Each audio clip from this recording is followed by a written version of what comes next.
Sword in Prosperity, Hope Beyond the Apocalypse, an auto-narrated audiobook, copyright 2021 by Cort. Episode 135, Colt.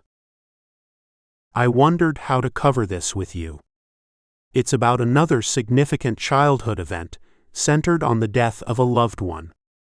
I don't mean to overemphasize the impact of death in my life, as I like to think that living and conscious awareness defines me, not death. For me, death was simply a fact from early on, a harsh, instant, and usually unanticipated reminder that life is finite. This may continue to be true for you, though I assume lifespans are greatly extended by the day's technologies. Speaking of which, we are in the early 2020s and on the cusp of finding a cure for aging, a time when nearly all of humanity considers aging as a resolute fact of life and not a disease. I don't. Aging is a disease indeed, and it is relative among living things. Aging should not limit us. For us at this time, however, it is involuntary. Now in my 60s, I'm doing things in an attempt to slow its inevitable advance. Running. Eating well. Eating less, including intermittent fasting. And yes, I just began taking the few substances that researchers are finding the body creates to force it into a repair state. These researchers have thus far uncovered that the body has roughly two states of existence with regard to its internal systems messaging. It's either in a growth state or a repair state. In growth, the body focuses internal energies on growing, strength, or even weight gain.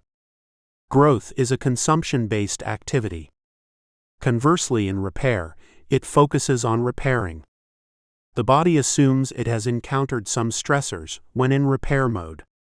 It releases various substances to improve endurance and resistance to infection, remedying cellular and subcellular damage, and generally cleaning up and fixing injuries in anticipation of presumed additional stresses to follow. These are the early findings.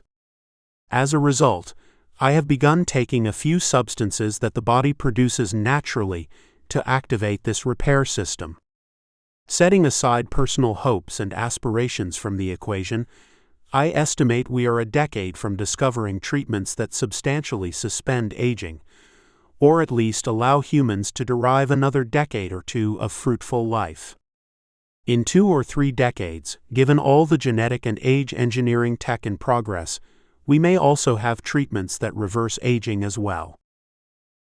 Utterly unaware of the looming effect of this new science, humanity is far from prepared for the impacts of such technology. The implications are so extensive, I can hardly keep from writing a book solely on the topic.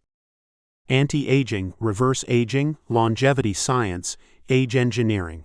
Whatever the term, this is just one of the many new advancements likely to unravel the fragile state of human societies in the early decades of this century. To be certain, dramatically slowing or stopping aging sounds like a great deal. We might all soon live to whatever age we want, or maybe even shift gears and put the human aging vehicle in reverse. But what of existing disparities in wealth? What of wealthy people who could easily envision the possibility of creating an eternal heaven on earth for themselves? Wouldn't they do anything, and I mean anything, to gather all the necessary resources to live their lives of opulence and satiation perennially? Would they not batten down the hatches in their massive compounds or island havens and protect themselves for centuries from the otherwise seething torrent of human disharmony beyond their compound walls? Similarly, wouldn't the more fortunate among us get the best, most superior anti-aging tech, enabling them to live for eons, while others make do with minor gains, if that? Greed. Fear. Envy. Hubris. Entitlement. Pleasure. Indeed, long repetitive experiences of constant pleasure. These corrupting human traits will become even more exaggerated as we approach the epically disruptive epoch of anti-aging. It will happen soon, and we are sorely unprepared. Speaking of anti-aging, I indicated previously that my father died of a heart attack at 40, and my mother died at 48 from a stroke. Next, I will recall my brother's very truncated life. This historical accounting is also about belief systems, and how they can be so wrong yet sprinkled with some elements of truth, creating a dichotomy in belief that easily confounds non-discerning minds. Nothing is ever totally right or totally wrong, but that doesn't make all things equivalent. A spectrum exists, and everything on the spectrum is not equal. You must free your mind from thinking dogmatically simply because someone said you must, and always be on watch for those who want to usurp your self-directed energies by feeding you rancid kibble at their table of dogma. Whether it is of a religious, philosophical, political, or emotional nature, capitulating to any dogma is a convenient way to suspend your self-aware efforts and lazily allow others to think in your stead.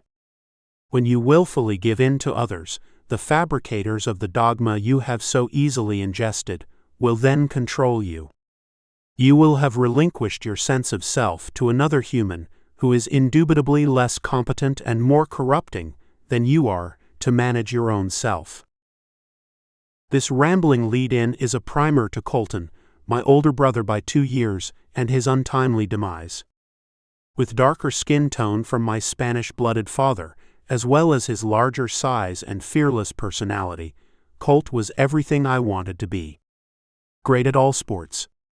A leader among peers. Outward and aggressive.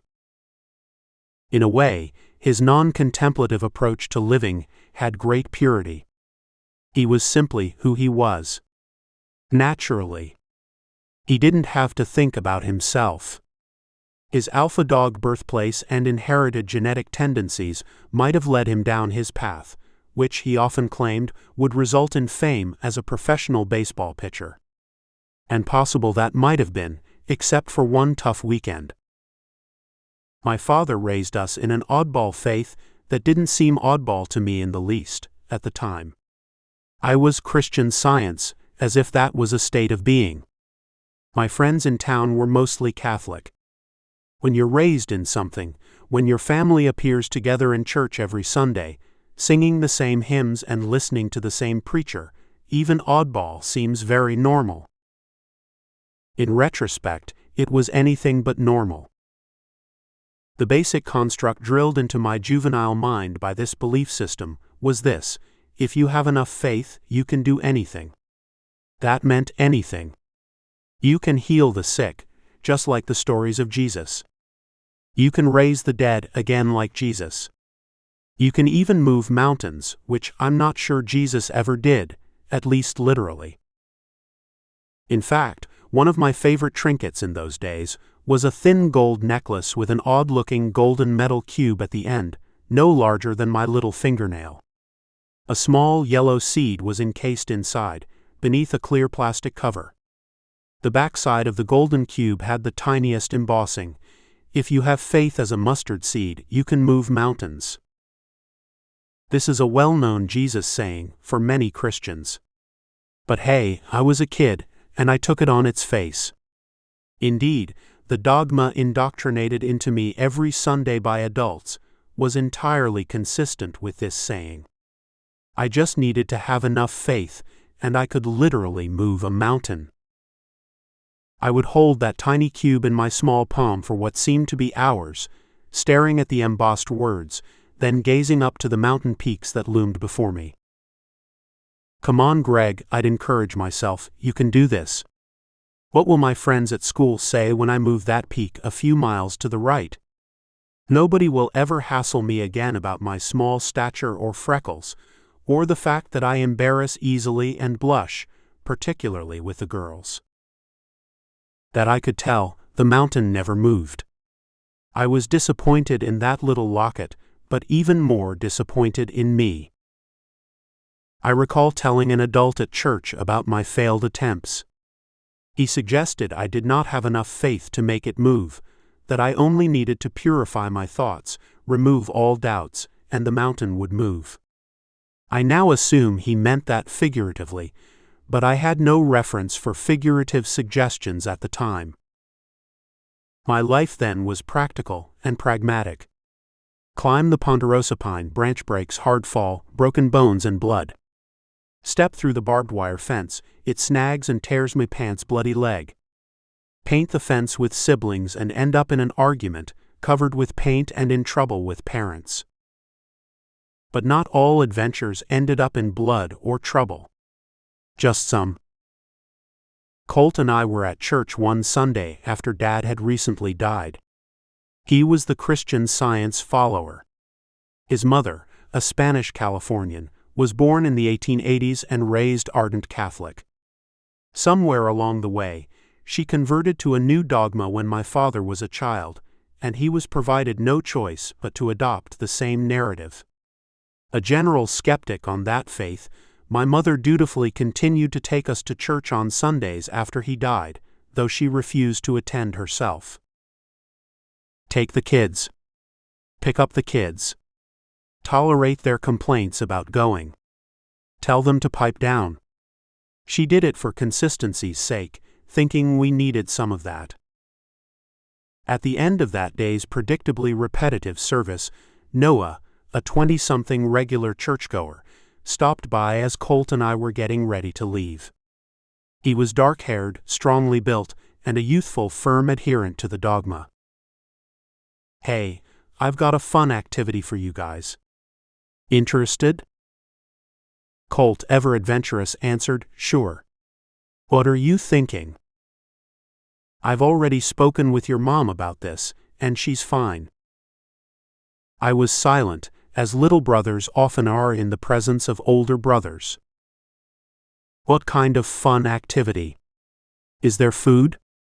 Cort inquired, chomping at the bit. Noah laughed. "Sure, we'll have food. How about we go hiking down the Grand Canyon? Have you guys ever done that?" We looked at each other wide-eyed. We had spent many nights around the area with our family, most often fishing at Lee's Ferry, miles northeast of the actual canyon where the river was accessible by car.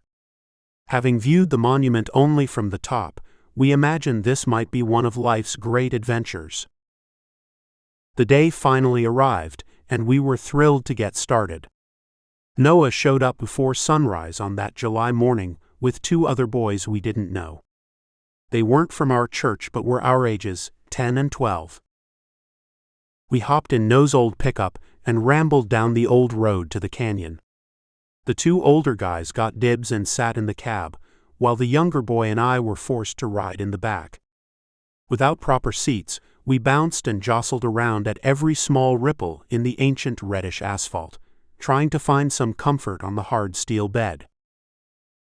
Eventually, we unfolded our sleeping bags to provide nominal cushioning and warmth. Granted, it may have been July in Arizona, but we were 7,000 feet in elevation, and it was freezing cold in the windy pickup bed. Just north of the mountains, the terrain changed drastically. On the south side were pine and deciduous forests. A few miles north, however, the consistent greenery suddenly turned into high desert, stunning in its brown and rust beauty. The mountains looked much more imposing from this side, given the drop in elevation and a dearth of foothills or trees to mask their height. After a few miles, the truck pulled off the side of the road. "Guys," Noah yelled as he opened his door, "hop out of the bed." The sun was just coming up, and I was glad we could stop. After 20 minutes of bouncing in the back of a pickup, the battering wind had finally spirited away all my body warmth. "Why are we stopping, Cort?" I asked my brother. He was wearing his blue Cubs hat that he never seemed to take off. "I guess he wants to pray over at that little spot or something," he smirked, pointing to a small roadside stop. Nobody else was there but us, and no traffic was visible for miles on the old two-lane. "Whatever," I said, bothered we'd be mixing God and requisite reiteration of scriptures with such a fun activity as hiking the canyon. We stayed there too long. It might have been 10 minutes or 30, I don't recall. But piety seems to absorb some people more than others. I never thought too much that God wanted me to spend a great deal of time praying versus living, or necessarily any significant time at the former activity. I had always believed in God, much before I ever knew anything about Christian Science or Christianity or Jesus.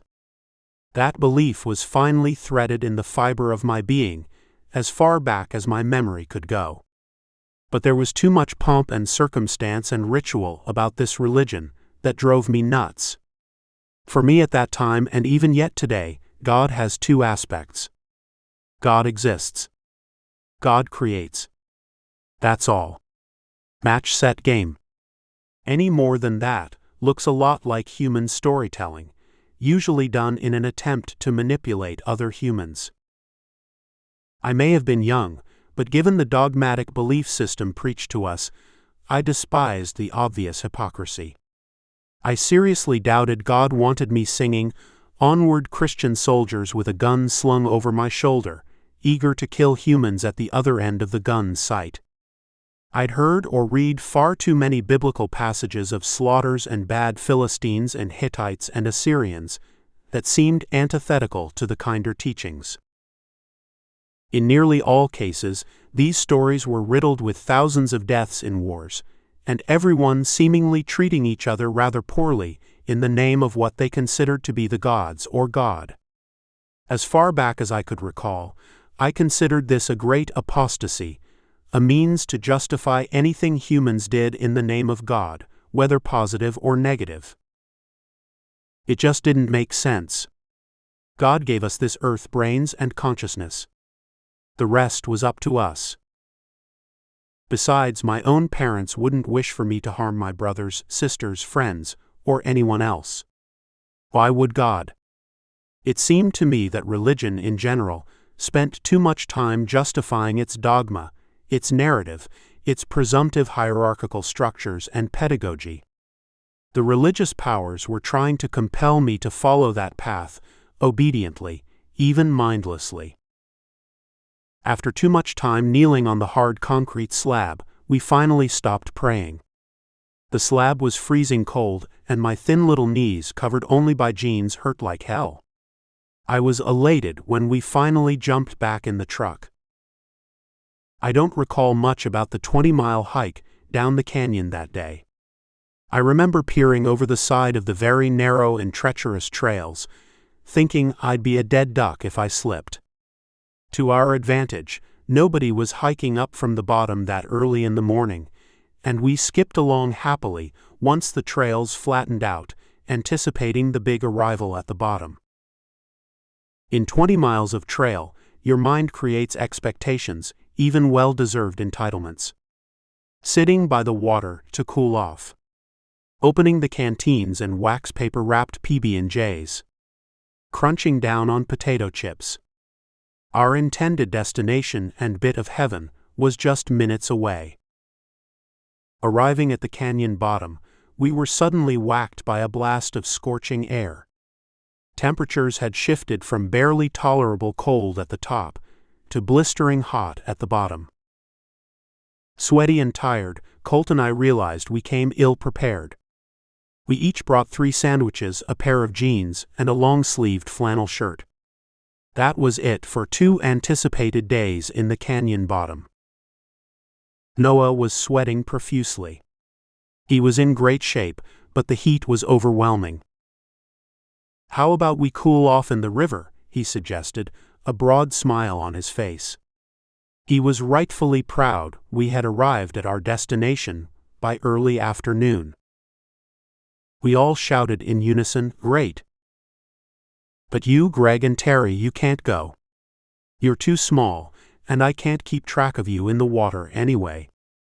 Maybe you'll get into a side pool or something." "You bigger guys," he said, pointing in the distance upstream, See that log over there on shore? We can grab that and float along for 100 yards or so.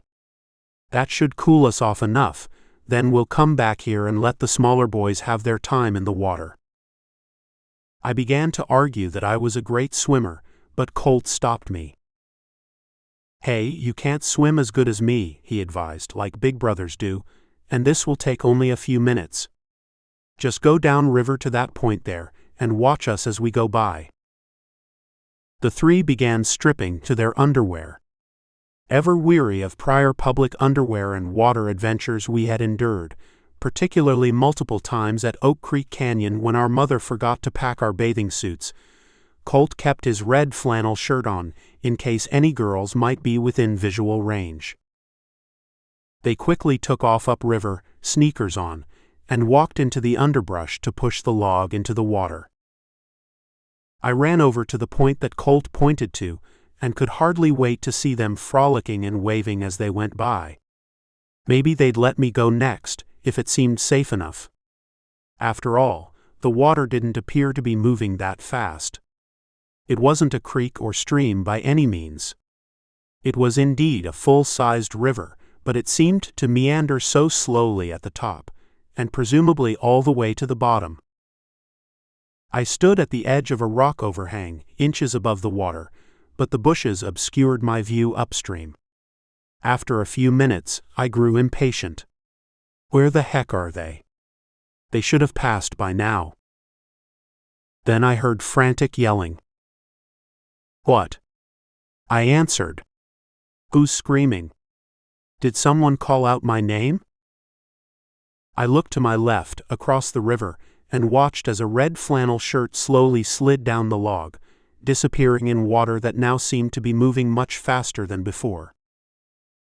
Cort? I wondered. Maybe he lost his shirt in the water. I heard another scream. Greg, do you see him? Do you see your brother anywhere? Terry was running quickly over to me with his thoroughly drenched brother in tow, tripping over dry river rocks and pointing out into the torrent. The log kept turning, his brother said, teeth chattering from the cold. It rolled and we couldn't stop it. Cort hung on, but it just kept spinning. Did you see him? Did he make it to shore? Then it hit me.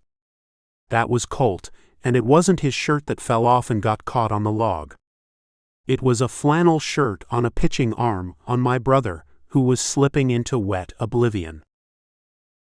I ran downriver, but the dense brush stopped me 100 yards later. Urgently scanning the banks, I searched for a hand raised above the water, or even a body floating on top. Anything red in the water. There was nothing. Episode 136, Science. We walked together into the forest ranger's quaint log cabin at the top of the canyon. I thought Cort would like this. A Davy Crockett kind of place. Noah dialed my home number, since I could barely recall it. The ranger stepped outside, leaving Noah and me alone in the small, dark room. Mom? Greg? Oh, I didn't expect you to be calling so soon. Are you guys having fun? Mom, we can't find Cort. He went with Noah and the other boy on a log in the river, and we can't find him. I'm in the ranger station. My mother, who 2 years before had been rubbing her 40-year-old husband's back when his aorta burst in front of her, let out a cry that nobody would ever want to hear. The cry of losing a child from a distance. Of not being present when it happened. Of not being able to prevent it. Of never seeing him again. Of memories holding him as a newborn, nursing him, wiping his nose, scolding him, praising him. Of his baseball games and new 9th grade love. I don't remember much about the drive home. Still in shock, my immediate thoughts were of the frightening helicopter ride from the bottom of the canyon to the ranger's station. I kept thinking, they'll find him downstream a few miles, pissed that we left him there all alone. pissed that we thought he was a weak swimmer and drowned. On the way back in the truck, I got to sit in the cabin where Colt sat hours before. We stopped at that same little roadside chapel to pray. I stood before the altar, stunned, staring blankly at the small offering table. Noah grasped my arm and pulled me downward to kneel, but I wanted nothing to do with it. "Let's pray that someone finds him alive," he commanded. I knelt. I even prayed. But they didn't find him alive. Or dead. Indeed, they never found him at all. No clothing. No body parts. Not uncommon for that treacherous, elusive river. A month after his drowning, on a Sunday morning, Noah rang at our front door and asked to see me. Understandably, my mom was distraught at his visit, but she allowed him in anyway. I was sitting on my bed reading a comic book and watched as he strode into our bedroom, the room I had recently shared with my presumed dead brother. "Greg, would you mind coming to Sunday school with me today? It would be good for both of us." I could see the sorrow in his face, and he, no doubt, could see the confusion in mine. From my perspective, it was an interesting proposition. I had been thinking about the Christian Science religion since it happened. I recalled the small golden locket and its biblical passage. Maybe if I cleared my mind and tried very hard, I could live up to its lofty maxim and bring Colt back from the dead. Or maybe a highly revered Christian Science practitioner, those modern-day prophets who purportedly perform such miracles, could intercede on my behalf.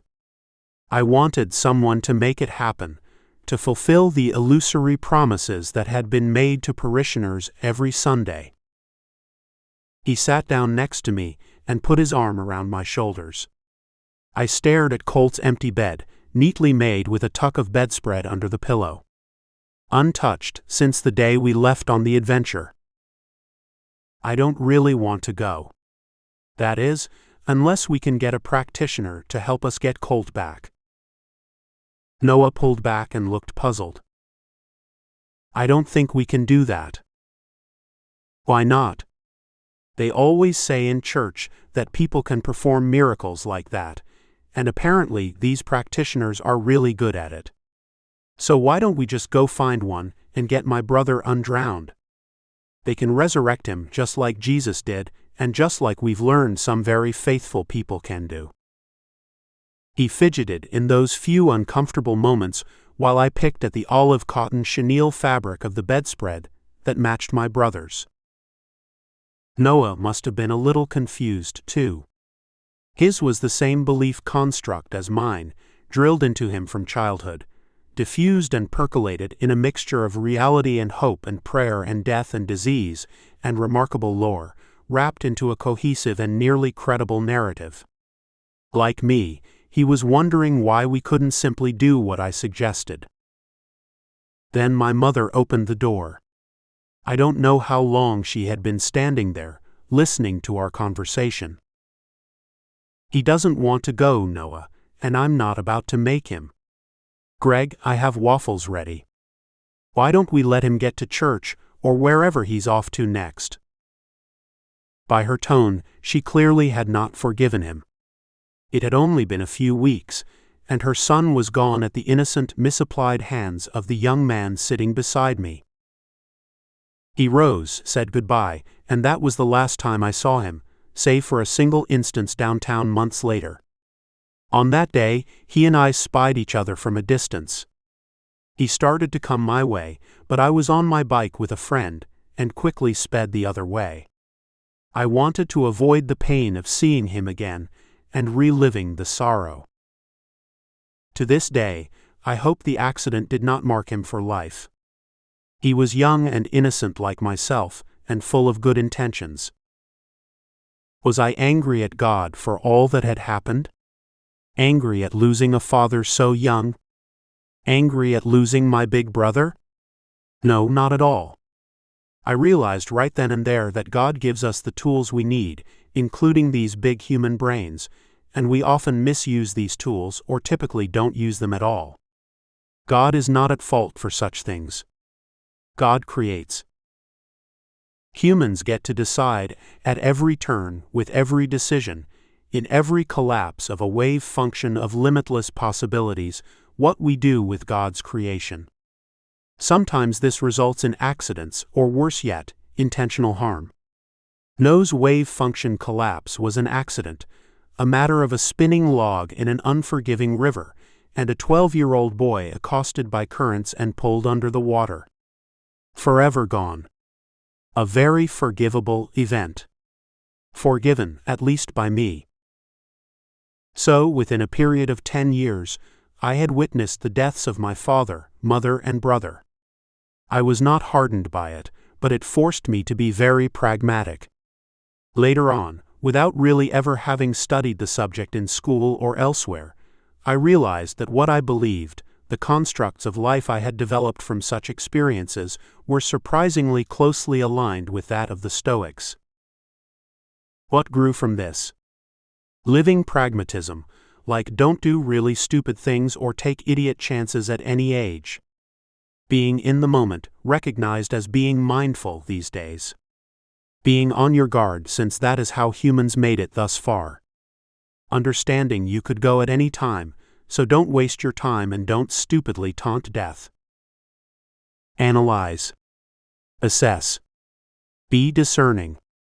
Don't believe anyone or anything outright, including and especially the media, or your often confounding and perverting AI-determined information sources. When young, don't believe adult figures if it doesn't make sense. Investigate.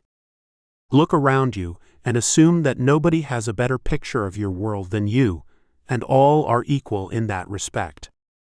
Take a moment to ponder.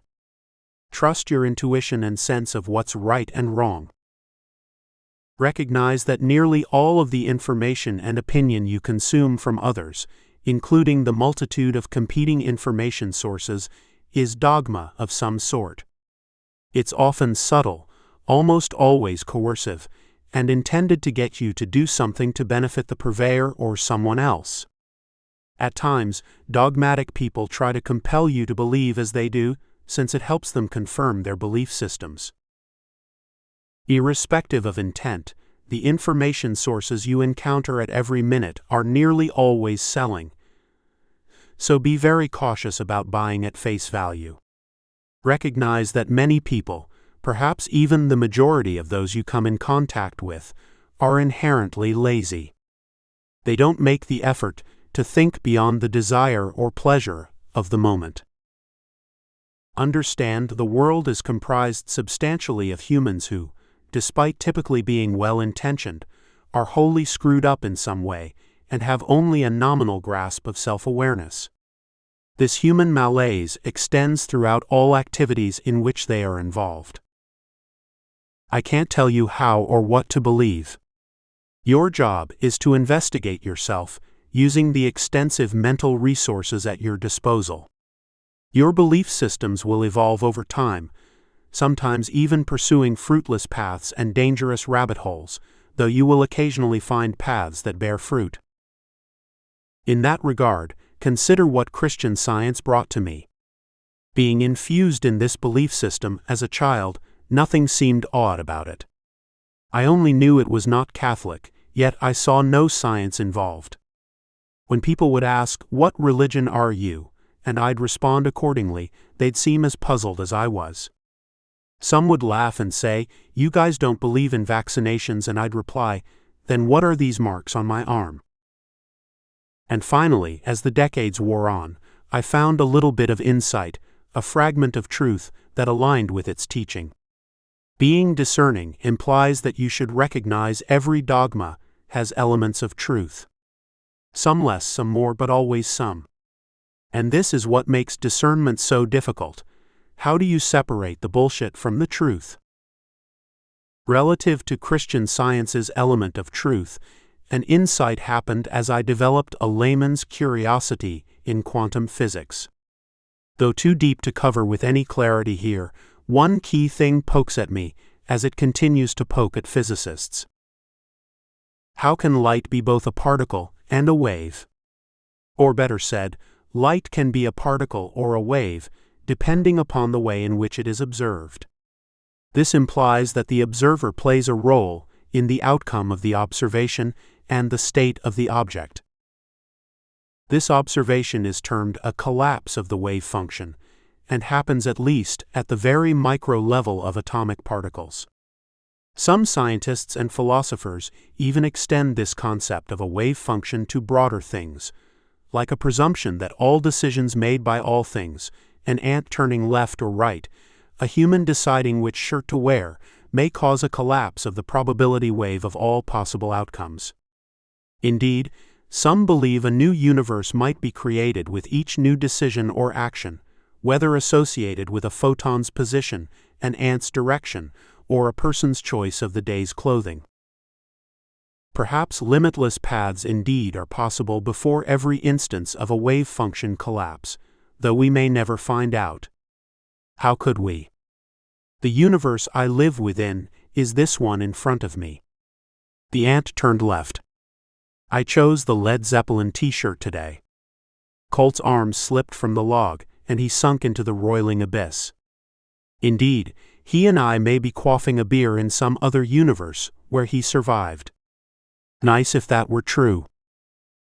How does this align with concepts in Christian Science?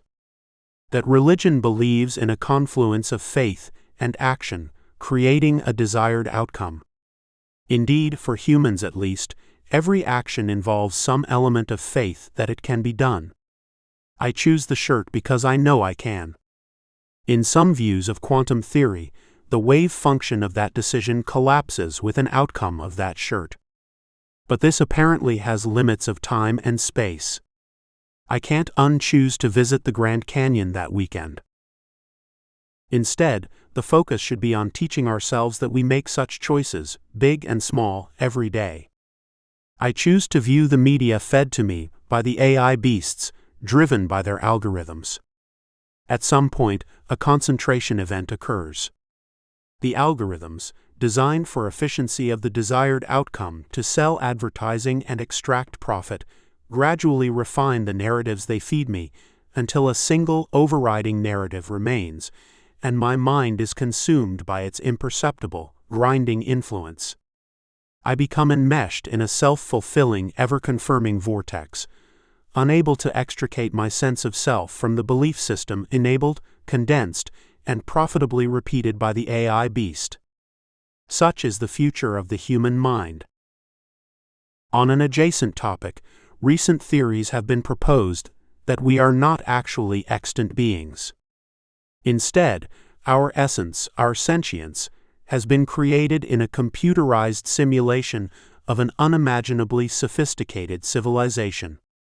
Their tech is so advanced that they can execute programs in which self-aware characters exist, utterly unaware of the programs in the background that created them. Every person you know is simply one of those characters. Indeed, one can imagine systems where the only self-aware character in the program is you, and all other things encountered in life, people, trees, microorganisms, mountains, exist only for you. This concept has an interesting corollary in today's commerce and advertising. For instance, a targeted ad for shoes is consumed by you, as suggested by the AI beast's sales propaganda. It is specially designed so you will buy them, your size, color, favorite features. A shoe manufacturer then creates the shoe, made to order, and ships it out. In other words, you are micro-targeted. That little world is focused on you, and only you. It's there to serve your needs and desires, and also to move you along a path via strategic incremental changes. Sometimes called ancestor simulations, such godlike beings might want to imagine what living was like for their far distant ancestors. Maybe an advanced being is running code with me and only me as the sentient individual in what appears to me to be a full-fledged society, world, and universe. But it's not. It's just a program making me, made for me, and micro-targeted to me.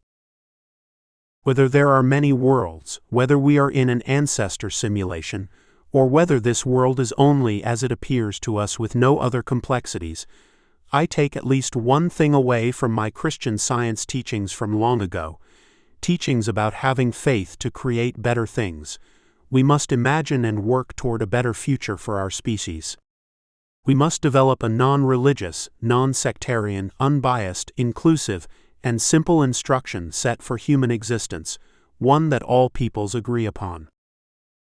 This instruction set should be at ground level, forming the base for our other belief systems, an ethic so direct and obvious that it is undeniable even by the most dogmatic believers in other systems. It must be apparent and transparent enough that nobody would ever need to force the ethic upon anyone else, utterly unlike all other belief systems to which humans currently adhere. I can't tell you what that ethic is.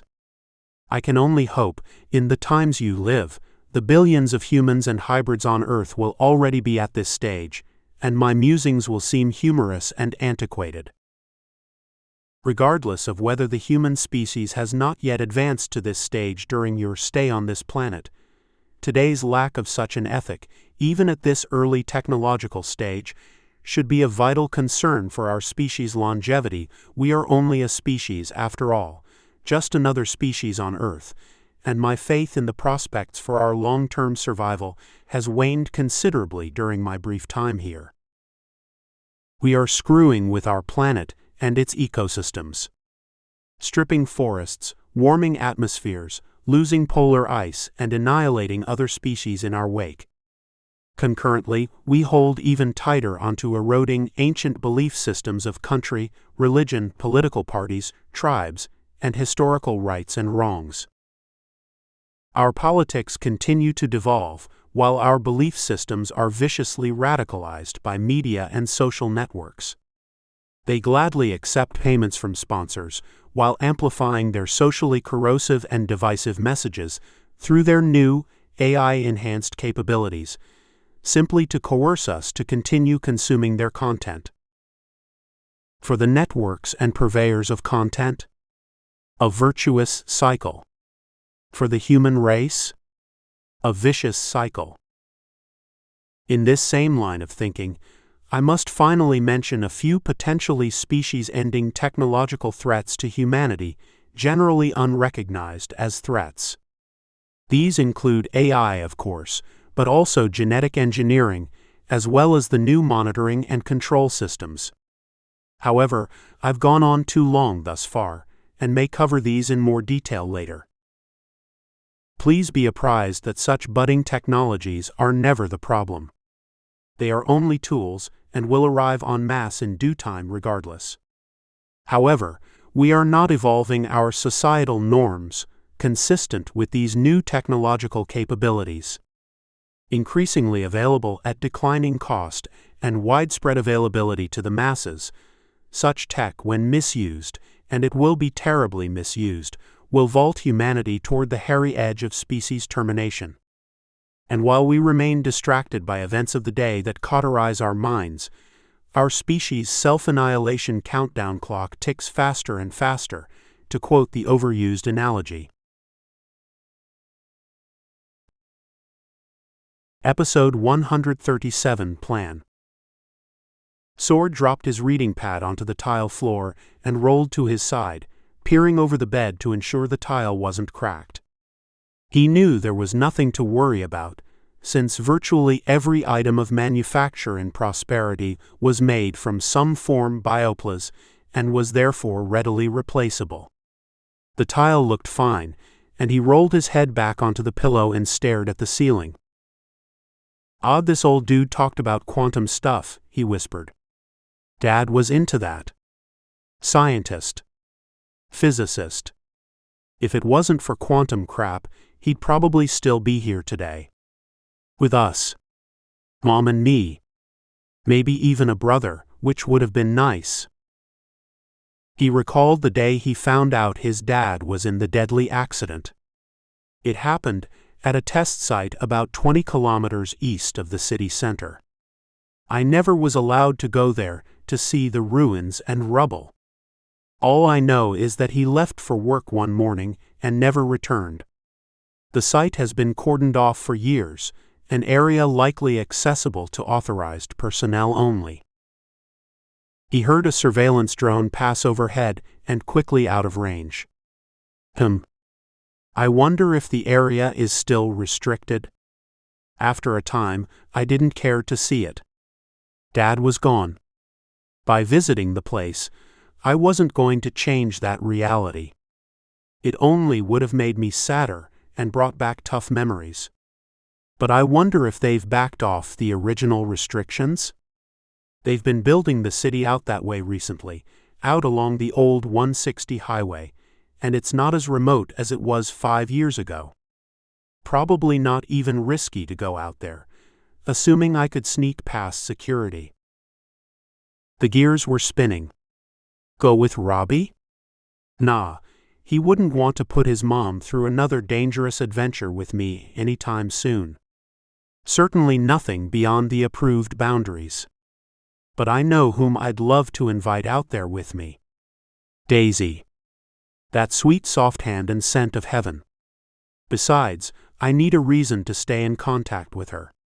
She's a catch. My God, she's a catch.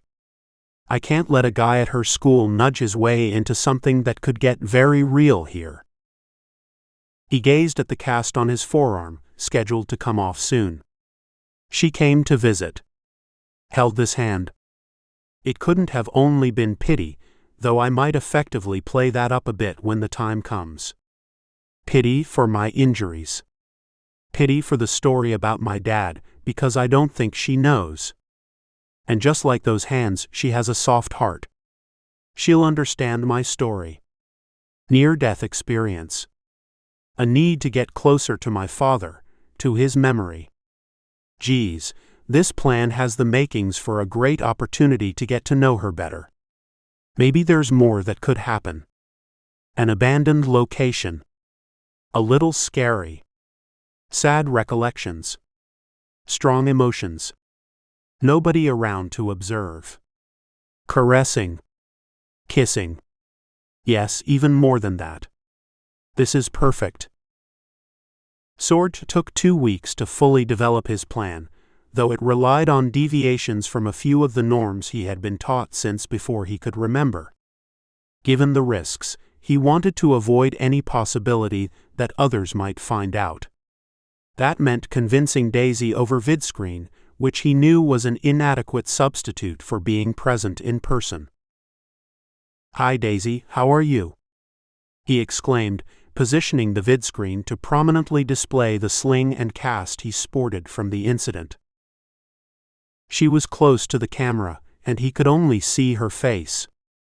Her skin was unblemished but for a single mole beside her left lower lip.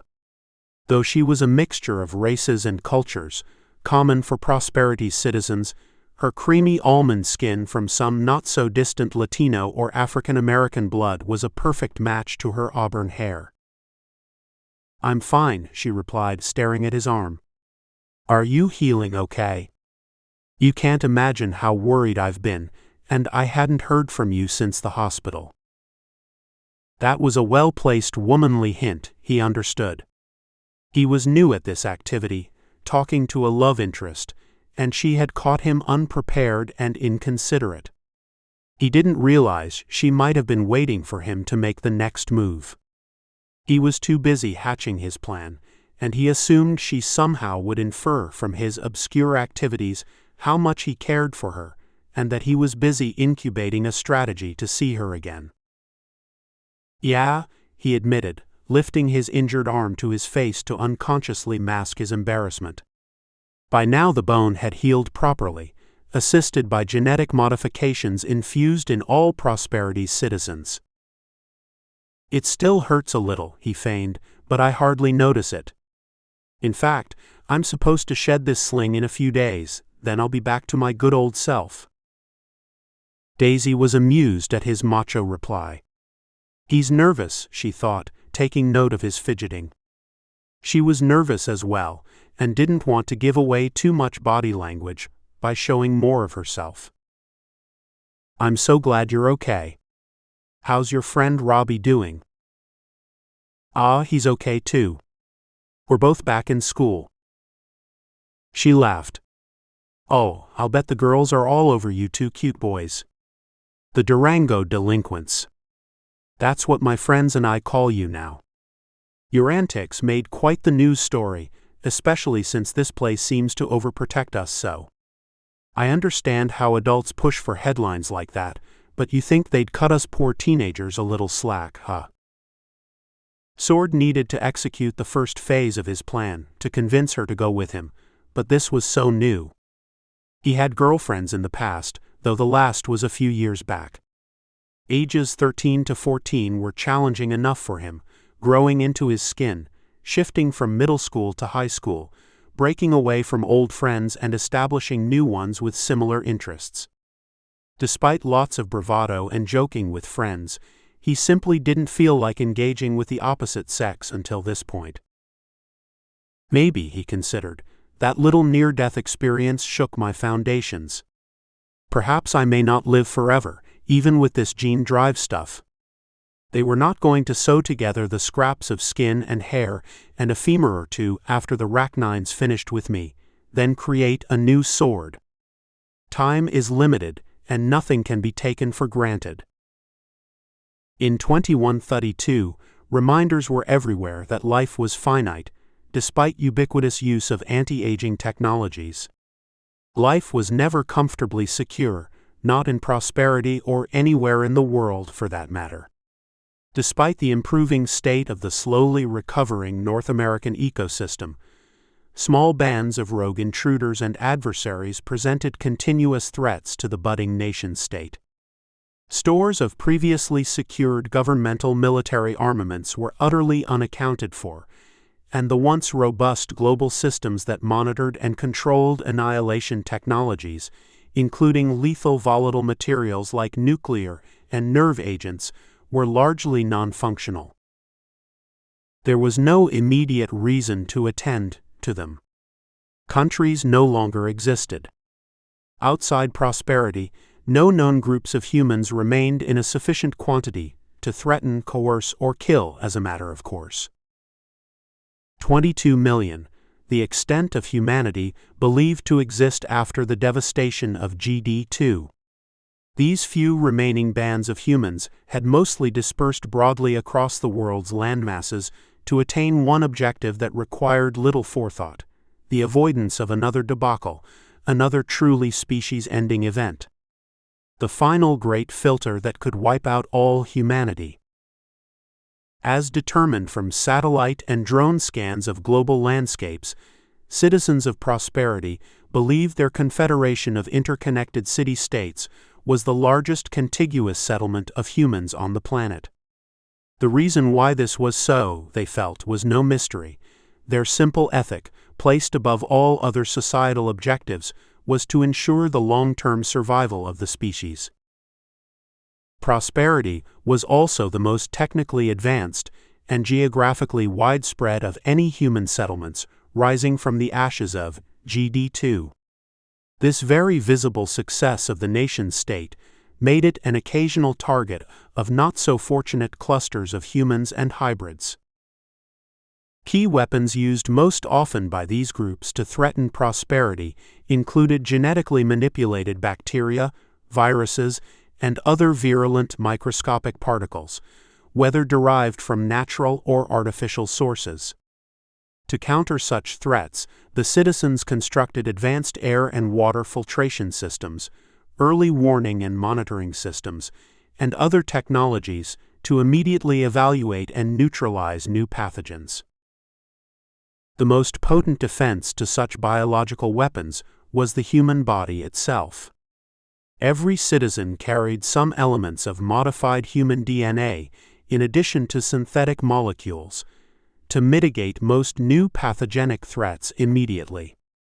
This set of tools was little different than antivirus and cyber threat defenses as applied to computer systems of prior years, though it often required updates to be rapidly distributed among prosperity's population.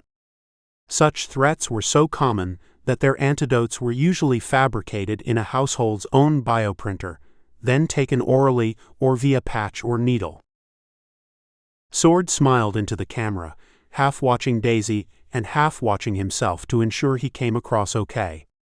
Yeah, it's bad enough we're continuously drilled on ethics and norms. Let us live a little, why don't they? Geez. Daisy was silent for a moment, observing that he was new at this. Sword was not her first boyfriend by any means, and she understood well how to play her cards. Something's up here, she thought. He seems a bit secretive. He began pensively. Yes, she teased. He squirmed in his seat. I was wondering if we could get together and do something fun, even a little, near the edge. I have this idea for, let's call it, an adventure, but not quite as dangerous as the one I recently had. This time, one without motos and rachnines. Near the edge. Daisy's eyes widened. She wondered what her father would think if she embarked on anything close to what Sword and Robbie had done. I'm not sure about doing extremely edgy stuff. No, he stuttered. I don't mean edgy like that. This is close to but not outside city limits. Not outdoors. A place I doubt you've ever been before. In fact, it's a place I've never been. This town isn't that big, and I think I've been just about everywhere. Should I tell her now or leave it a secret, he wondered. No. This might not be the time to bring up my father. Sure, I could get the pity vote, but that might make her all the more hesitant about coming with me. This can't be that edgy. It has to be exciting and scary, but not edgy. Well, there is a place I know about personally that few others are aware of or even remember. She looked puzzled. Is it safe? Are you sure it's in the city limits? Yes. It's safe, and yes, it's in the city limits. We won't need oxy masks to get there or anything. Just the shuttle. But we may have to walk a bit, since my mom has sworn me off motos and other things with wheels for a few months, he laughed. But it won't be bad. It'll be fun and different in comparison to anything you've ever done before or will do again. Daisy shifted back slightly from the camera, puckering her lips and pondering the possibilities. Her dad had mentioned nothing about Sword, aside from asking how he was doing after she visited him in the hospital. Otherwise, he hadn't the slightest clue about her love interests. And she was so tired of seeing the same old places every day. As much as she wanted to explore the other city-states, or at least travel some of the underground tunnels between them, her dad was reluctant to let her extend anywhere beyond city boundaries. As a member of the search and rescue team, Daisy's father had seen enough danger outside Prosperity to convince him never to let her go past the outskirts of Durango. Allowing her to visit Silver City or Evanston hundreds of kilometers away, by herself, was out of the question. Though much improved in the last decade, defensive conditions between distant city centers were still tenuous, and venturing anywhere beyond Durango's boundaries held some personal risk. Sword, she insisted, testing him with a half-smile. We hardly know each other, and you're trying to get me into a little trouble, I believe. Not trouble, Daisy. Not at all. Just excitement and adventure. You're not too tired of adventures? Seems your last one didn't go so well, or have you somehow forgotten about that?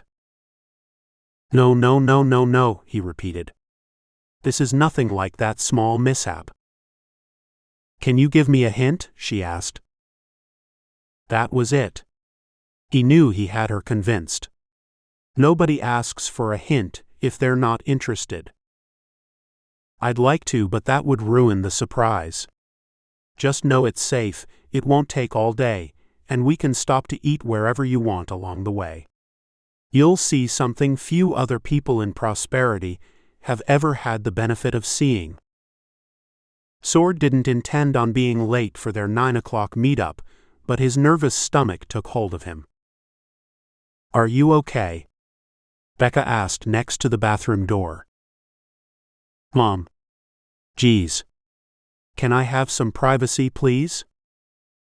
When the momentary trauma was past, he attempted to scurry out quickly. Becca was in the kitchen flipping through news stories on her pad, directly facing the front door. "Where are you off to so early, Sword? It's Saturday, and very unlike you to be ready to go so soon. Out with Robbie somewhere?" "Oh crap," he whispered inaudibly. Sword had hoped to quietly leave the apartment sight unseen and message her later that he was out for the day. Not only was there risk in being late, now he had to explain his plans to his mother. A guy never wants to talk about girls with his mom. Never, he considered. "What?" she asked. "I didn't catch what you said." Becca knew something was up. Sword's typically matted Saturday morning hair was clean and combed after his shower.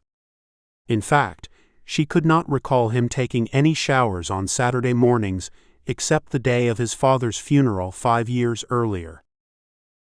He remained facing the door. "It's nothing, Mom. Just going out for the day. Would you mind turning around and talking to me?" His visible tension at the door was unusual. Sword was usually worry-free and often quite amusing. "Must be a girl," she thought. "I'll bet it's the one from the hospital." Sword slightly turned to face her as she peered over her tablet, purposely keeping it raised to signal to him that she was not overly concerned.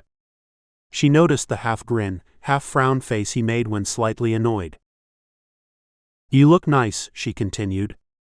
"Very nice. I like that shirt." "Mom, I have to go." "Okay. Will you be gone all day?" For Becca, a great deal of joy in life came from watching her son grow up. She cherished every moment, every opportunity to speak with him, though the relative assurance of a potentially infinite life, for both of them, had no effect on her enjoyment. This was the first and perhaps only time to see her son at this awkward, innocent stage. He might grow to be 40, then revert slowly back into his 20s, but they would never likely be these same two ages again, not at the same time. Indeed, this first experience was all the more meaningful, because of its uniqueness. "Yeah, all day." "Meeting with friends?" This was her test to see if he felt comfortable enough with her, to expose the toughest thing for a teenager to admit, a love interest. "That girl," he stated almost inaudibly. "Which girl? You mean the one from the hospital?" "Yeah. Daisy." "Mom, I'm late," he urged, his hand gripping the doorknob. "Becca," she said to herself, "let him go. Don't give him the 5th degree. Lay aside your maternal fears and calm down. You've trained him well, and he's a smart kid despite his recent antics. He'll make mistakes, and you can't help that. He needs to learn. Can I expect you for dinner, then?" "Not sure," he replied, sensing this was the final comment she would make. "Okay. Have fun. Tell her hello from me, and that it was so nice that she and her friends visited you and Robbie in the hospital." She thought she heard him say goodbye as he quickly sped out the door. Episode 138, Intrigue. As in Prosperity's other city-states, many activities in Durango revolved around its city center. A large domed edifice commonly called the Donner defined the location. No one could recall exactly who named it that, but everyone believed it referenced the ill-fated party that attempted to traverse the Rocky Mountains in the middle of an 1800s winter, only to resort to cannibalism for survival. It was the perfect spot for the two to meet, away from the cramped low-ceiling confines that pervaded the tubes, tunnels, and living quarters spread throughout the city and its suburbs. Sword glanced at his watch, the one his father forgot where on that fateful day. It was on his wrist when the Rachnians attacked, and the crystal showed a scratch mark from a claw or tooth, or so Sword believed. It was his ornament of pride now, for multiple reasons. "Daisy," he shouted, seeing her from the shuttle exit on the second floor. Her back was to him, and she didn't hear his call.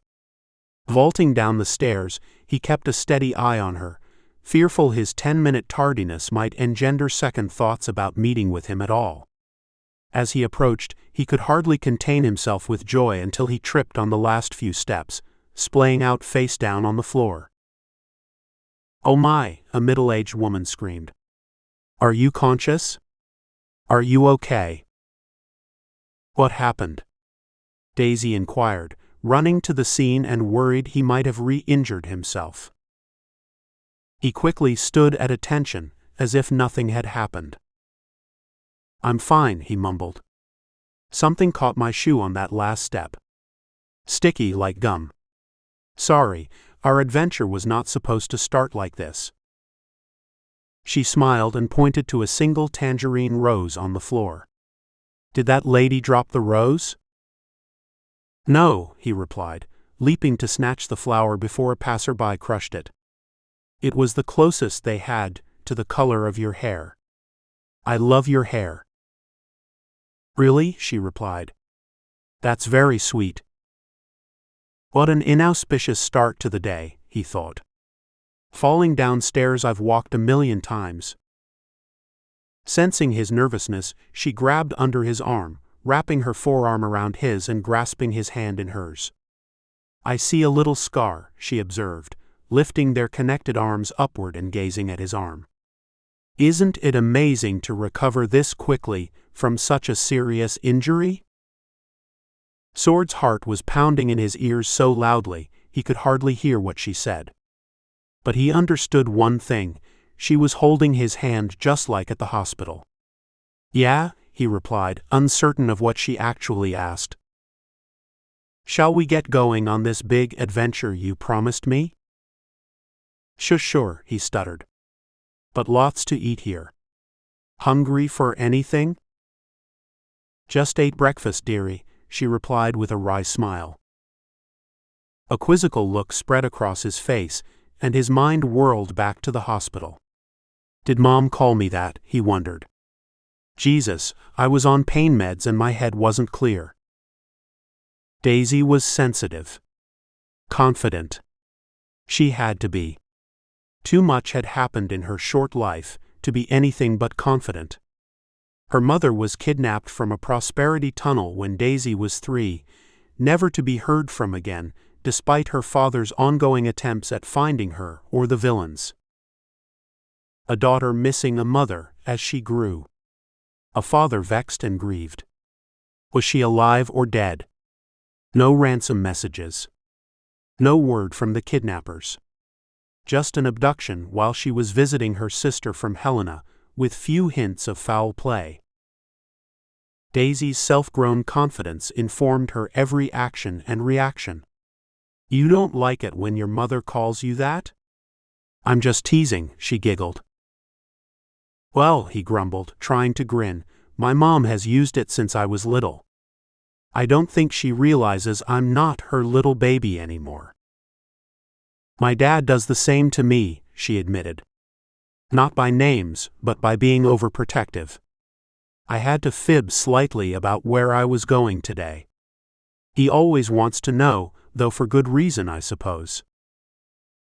They walked past the turnstiles toward the shuttles, the intracity and intercity light rail system that spanned the 3,000 kilometers from Madeira at the south to Calgary in the north. It was 2132, but turnstiles were still in use. By mandate, the city possessed no facial recognition systems, no infrared counters, and no aerosol detectors. There was no AI beast monitoring and assessing who was boarding the shuttle, clocking the time, their weight, what they wore, what they said while walking the corridors and in the shuttle, what their social networking and other historical profiles indicated about their purpose and ideologies, or even what they may have said previously at home about their trip.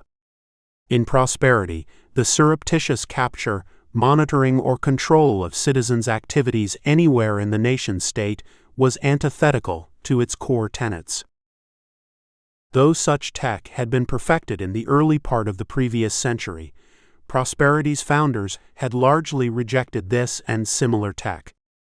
It was especially true for AI-enabled systems, except for occasional use, with full knowledge and approval of all citizens. Need a new vaccine from natural or synthetic components to counteract the latest plague assault from marauding bands of outsiders? AI helped there. Need to develop a more elastic biopolymer-based, self-repairing material to withstand harsh weather conditions? AI helped there also. But no AI could be used for the nefarious reasons that caused it to become a ubiquitous part of life in the latter part of the 21st century. Given the natural and man-made threats they encountered every day, Prosperity's government was constantly challenged to keep the confederation of city-states together. Risk to survival beyond the city-states remained high, and the constant monitoring by long-range drones of territories far beyond Prosperity's limits always reminded them of the most substantial threats to their existence: roving bands of humans and hybrids aching to break into Prosperity to attain the living conditions its citizens enjoyed. In order to mitigate such threats, Prosperity placed strict limits on possessing material wealth that might appear attractive to potential invaders. As a result, people lived simply with relatively few creature comforts. Any desire for special entitlements, the kind that might have served to bolster fragile egos, was tempered by the reality of the times. Humanity had been there well before the beginning of written history. Grab it all for yourself and family. Hoard it. Gold encrust it. Hold onto possessions as if they are you, and you are nothing without them. Impress others with your possessions, your status, your power. None of that mattered any longer, not to Prosperity's citizens. All that mattered was a new, viable way of living, one where pragmatism took center stage. Pragmatism was always at the heart of material acquisition of any item at any level. Do I need this object, or do I only want it? Am I acquiring it to raise my self-esteem, or because I believe I am entitled to it? If so, I need to understand why I feel this way, then make efforts to correct such ridiculous yearning. Sword was feeling a bit less tense. For good reason, you said. What's the good reason? Have you always been mischievous? Daisy laughed aloud, then squeezed his hand harder. A formidable sign to him, a sign he was connecting. God, he considered, I wish I was better at this. I have no active memories to fall back on. No girl ever made me feel this way. I must put aside these feelings of inadequacy, as if I don't deserve her, as if she's too beautiful for me. Use my teachings. Throw these negatives in that mental trash can. Live and be present in the moment. Temper negative emotions with rationality and courage. Fears, I tell myself, are just as potent and destructive as the fears and entitlements of narratives that others might use to control me. Understand the circumstances, but don't over-evaluate or overthink. Don't take infinite life for granted, but enjoy every experience of time where possible, irrespective of the situation in which I find myself. Silly. I'm not always mischievous. Although there is a reason. Anyway, where are we off to? She questioned. He got the hint, knowing he would save that conversation for later. It's a surprise. A little surprise for both you and me. An empty shuttle pulled up. They stepped in and sat beside each other. She looked puzzled. You haven't been to this place before then, correct? No, but I know people who have. Who? Oh, different people like my mom. These shuttles are so slow though, going east. Ah, the intrigue builds. So, we're headed eastward. My dad would have a hissy fit if we went too far. He's never allowed me to get beyond the metro limits. Only in Hesperus and Durango, though once we went to Mancos together. It's such a cute little place, but kind of scary traveling the shuttle tunnels between the foothills. You never know who or what might be watching you from there. This was his chance to impress her with his exploits and courage, laced with self-deprecating humor. Yeah. My mom has pretty much given up on me, I think. She doesn't want to hear about the chances I take, like when Robbie and I went out on the motos. Now, that was outside the domes and all, but we only go to the flats. We'll usually stay out of red zones entirely, though once in a while we cross from the greens into the yellows. I don't think the city codes them as yellows because they're worried about normal, thoughtful humans. They're probably more worried that dangerous things will happen to unassuming idiots like Robbie and myself. Then they'll have to send search and rescue after us. Daisy hit his shoulder softly with her fist. You aren't an idiot, she countered with a chuckle. Nor is Robbie. That was just an unfortunate accident, and might have happened to anyone. He laughed deeply, throwing his head back and bumping it against the shuttle window. Well, I hope you think the same once we get to where we're going. They were silent for a moment, as the shuttle rolled above ground level and into the summer sun. Its electrochromic windows darkened to filter out the brightness and ultraviolet waves. Makes you wonder, she observed, looking outward toward the expanse of mostly barren land. What was it like to live out there 100 years ago? Seeing all those old farm plots and buildings. You think of the endless effort those poor farmers engaged in to get their crops out multiple times a season. How it was a relatively thankless job with obstacles constantly thrown their way and making it even harder. He nodded. We were studying in economic history class this week, she continued. These poor folks. Feedstock. Livestock. Changing government subsidies. Weather. Fertilization and weed control.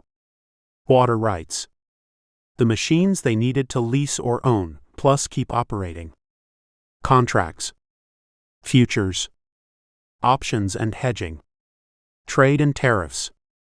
God, you basically needed your own AI just to operate a farm. I wonder how they managed before 3D systems. I'll take that class next semester. Is it any good? Yes, she replied, momentarily unclasping his hand to remove her compact from the bag. How do I look? Don't overdo it, he thought to himself. Don't tell her she's the most beautiful girl you've ever seen or will see. She'll sense you're desperate. You look lovely, more than you know. She hit him softly on the shoulder again. I really like your blue blouse and matching shoes. Did you pick that out or your mom? Daisy turned her face away from him momentarily. I don't want to tell him this soon, she thought. I should wait until we're a little closer and I feel more comfortable about opening up to him. He's so nice. Sword noticed her facial expression change. Sorry. I didn't mean to imply your mom picks out your clothes for you. I just say stupid things and sometimes I eventually admit it, so please forgive me. She grinned. Nothing to forgive, dearie. You know, I like calling you that. You seem very dear and kind-hearted. He could feel blood rushing to his face. It was his moment to turn his head away. Well, wait until you get to know me. But hey, what you were saying about the farmers and how things were 100 years ago. Do you think a lot about what life was like? I'm not sure why, but I do. Yep, she agreed. I think about it more than I should, despite this whole instruction set on letting bygones be bygones, that you can't reverse time or bring things back. Or maybe you don't want to bring things back the way they were, since everything went to hell in a handbasket in the span of a few decades. You can't help but wonder what it was like to sit outdoors in the sun without a mask. Run a marathon. Walk your dog. Have a variety of pets, for that matter. Climb a mountain. Sit under a tree and hear the birds sing. Go golfing. He waited a moment to respond. What she said was true. The restricted lives they now led, a result of humanity's aberrant short-sightedness, enveloped them both physically and mentally.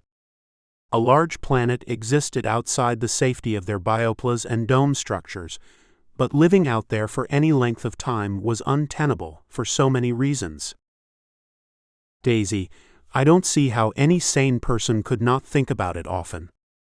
Like human beings built the pyramids. New York City. Dubai. They sailed ships and launched rockets into space.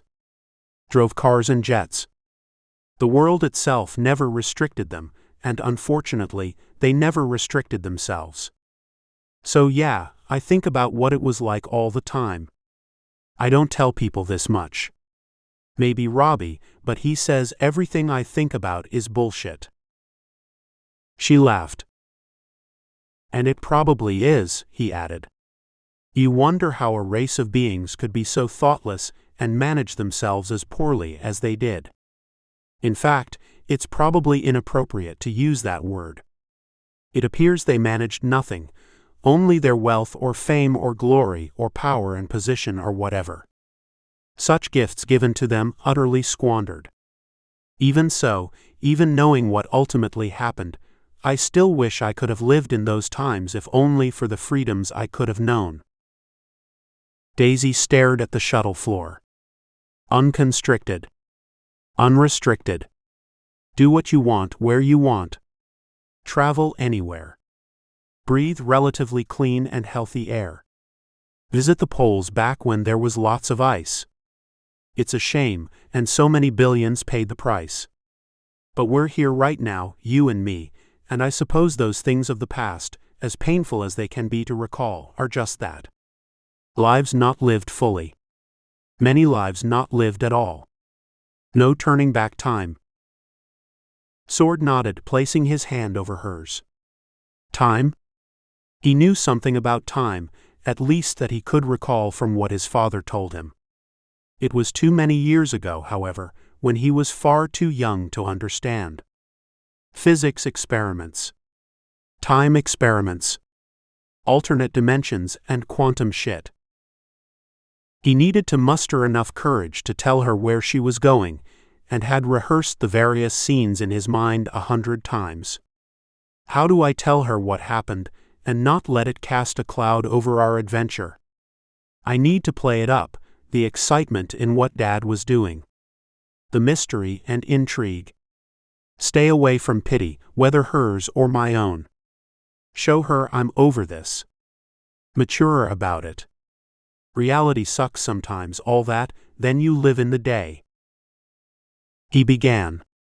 So, this topic is probably a good intro to where we're headed, since we're almost there. She stared at him wide-eyed, waiting for the surprise. You've got the most stunning hazel eyes, he blurted. She didn't flinch, as if she had been told that every hour of her life. Thank you. Yes, she asked, only her lips moving. He had an urge to kiss her right there. Her lustrous pink lips. No. Not a good time. Work up to it, kid. Don't go too overboard now, he considered. Daisy saw he was breathing fast, so she backed away. I am so attracted to him. I don't get it. I only want to kiss and hug him. I don't care where we're going. I don't care what he says next. Head over heels. I never felt this way about a boy. A crazy, empty, anxious feeling in my stomach.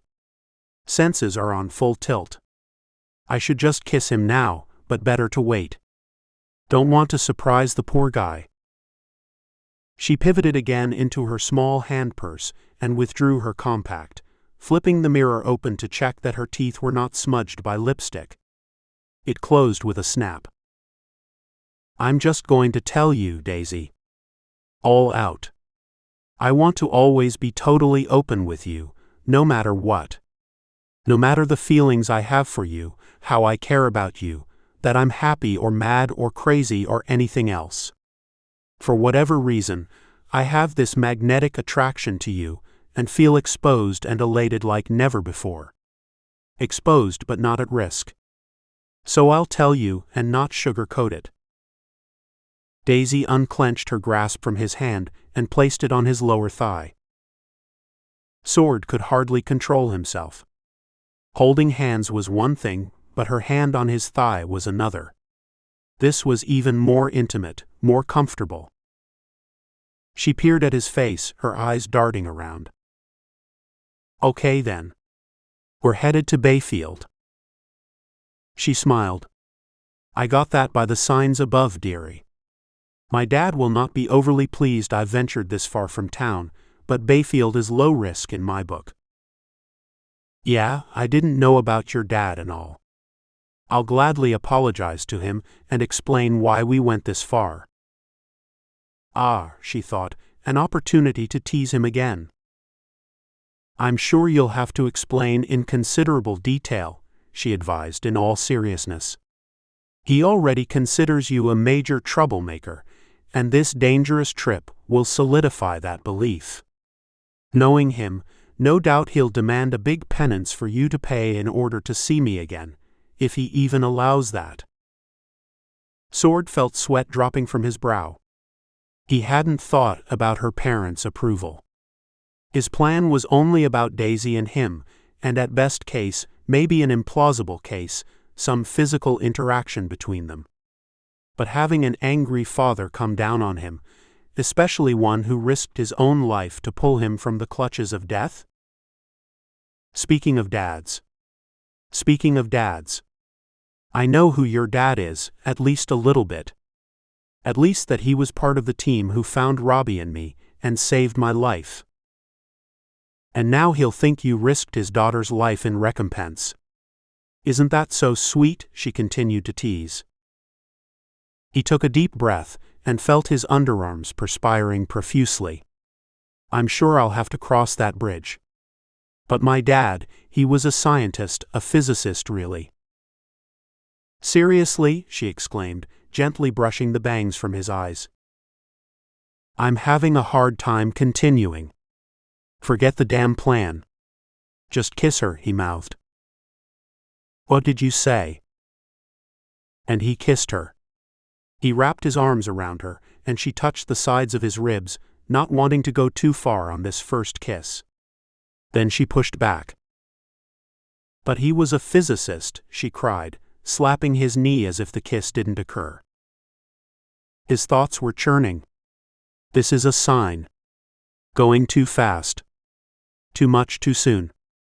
You screwed up your plan royally, so now you need to make the best of it.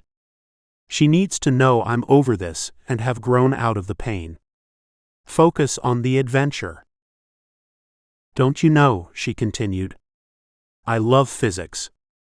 I've always loved the sciences so much that I can't get enough of them. But your dad, a physicist? You said was and not is, right? Is he no longer a physicist?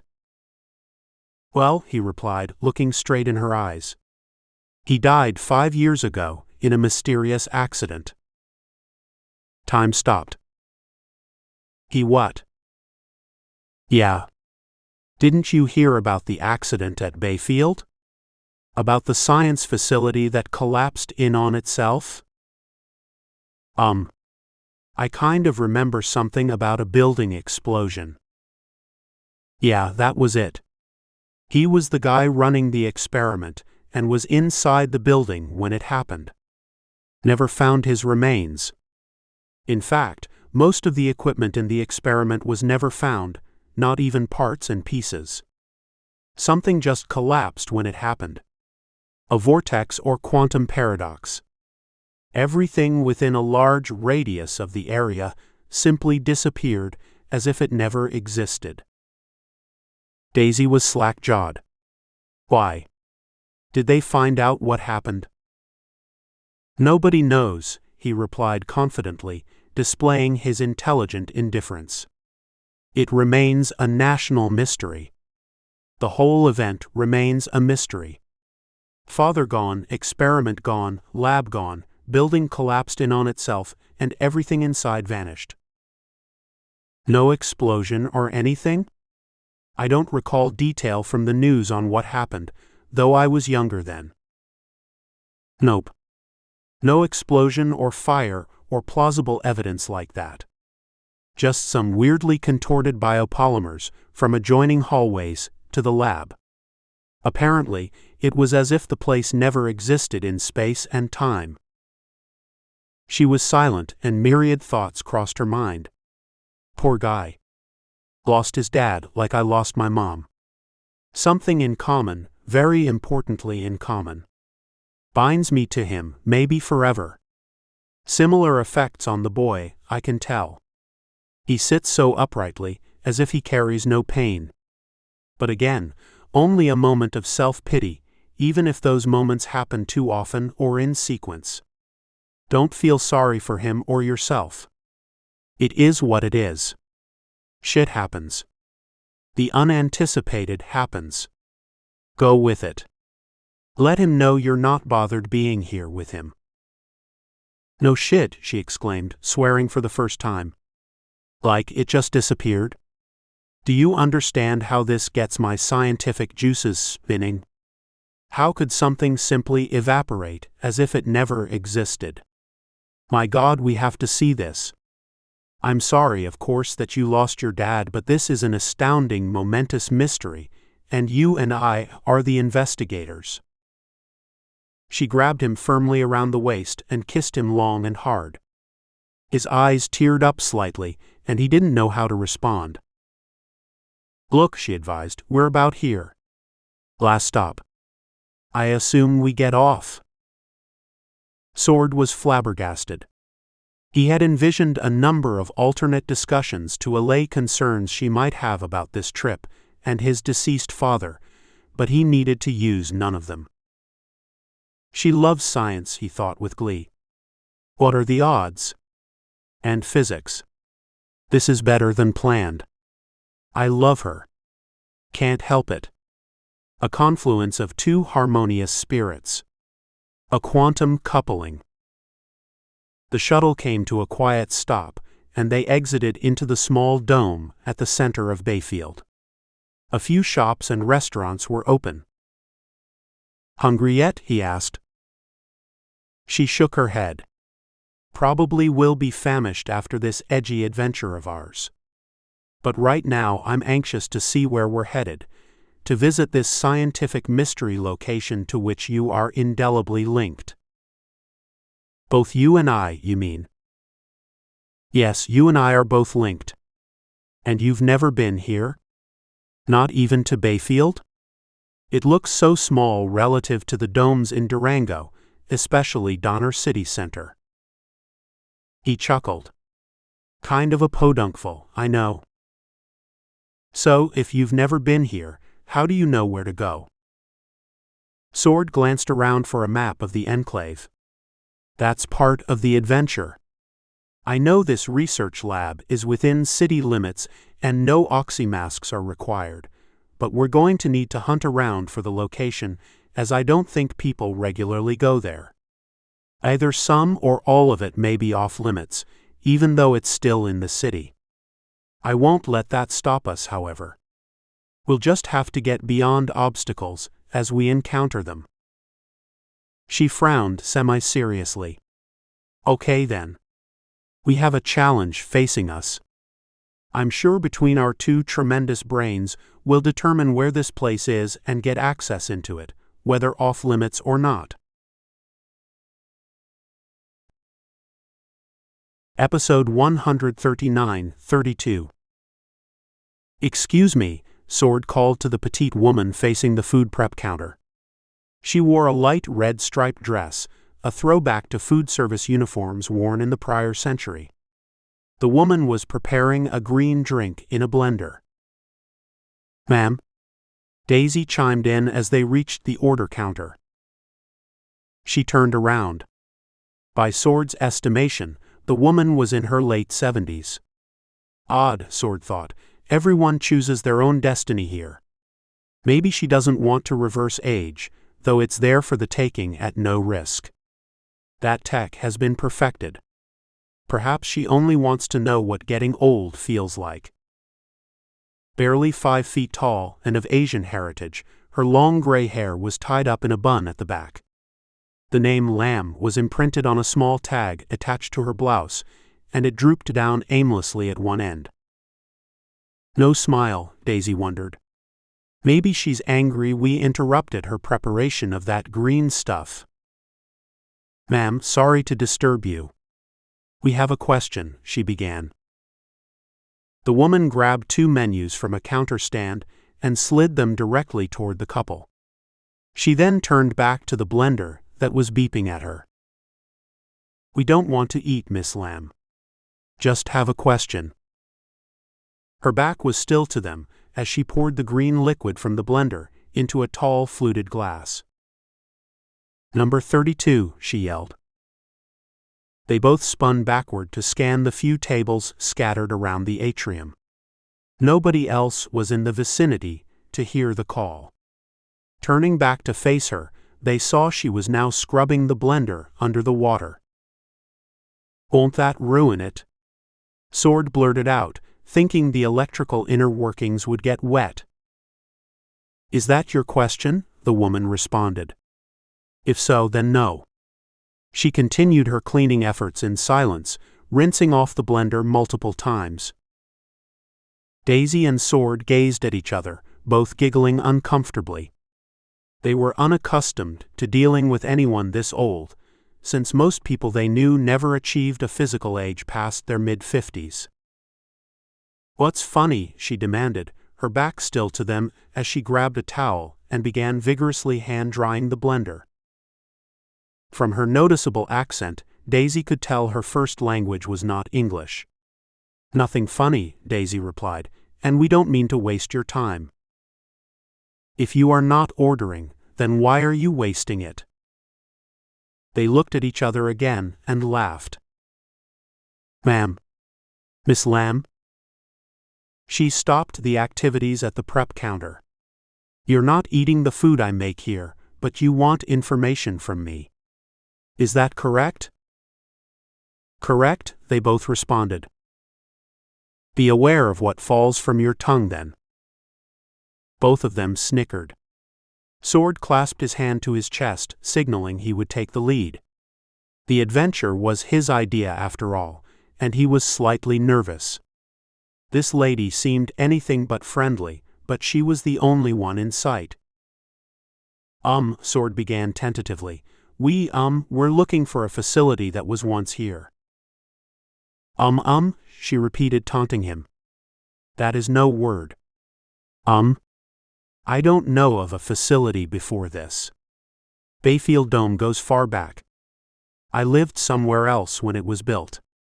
Came after. No. Not a facility right here. Somewhere else. Close by," he continued. "Review the marquee over there," she instructed, pointing her hand backward in the direction of the domed center.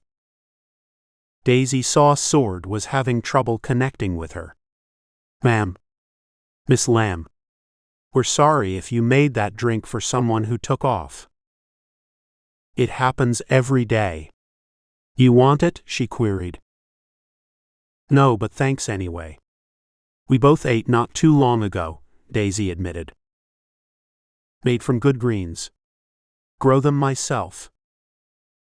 Maybe when we come back. Right, Sword?"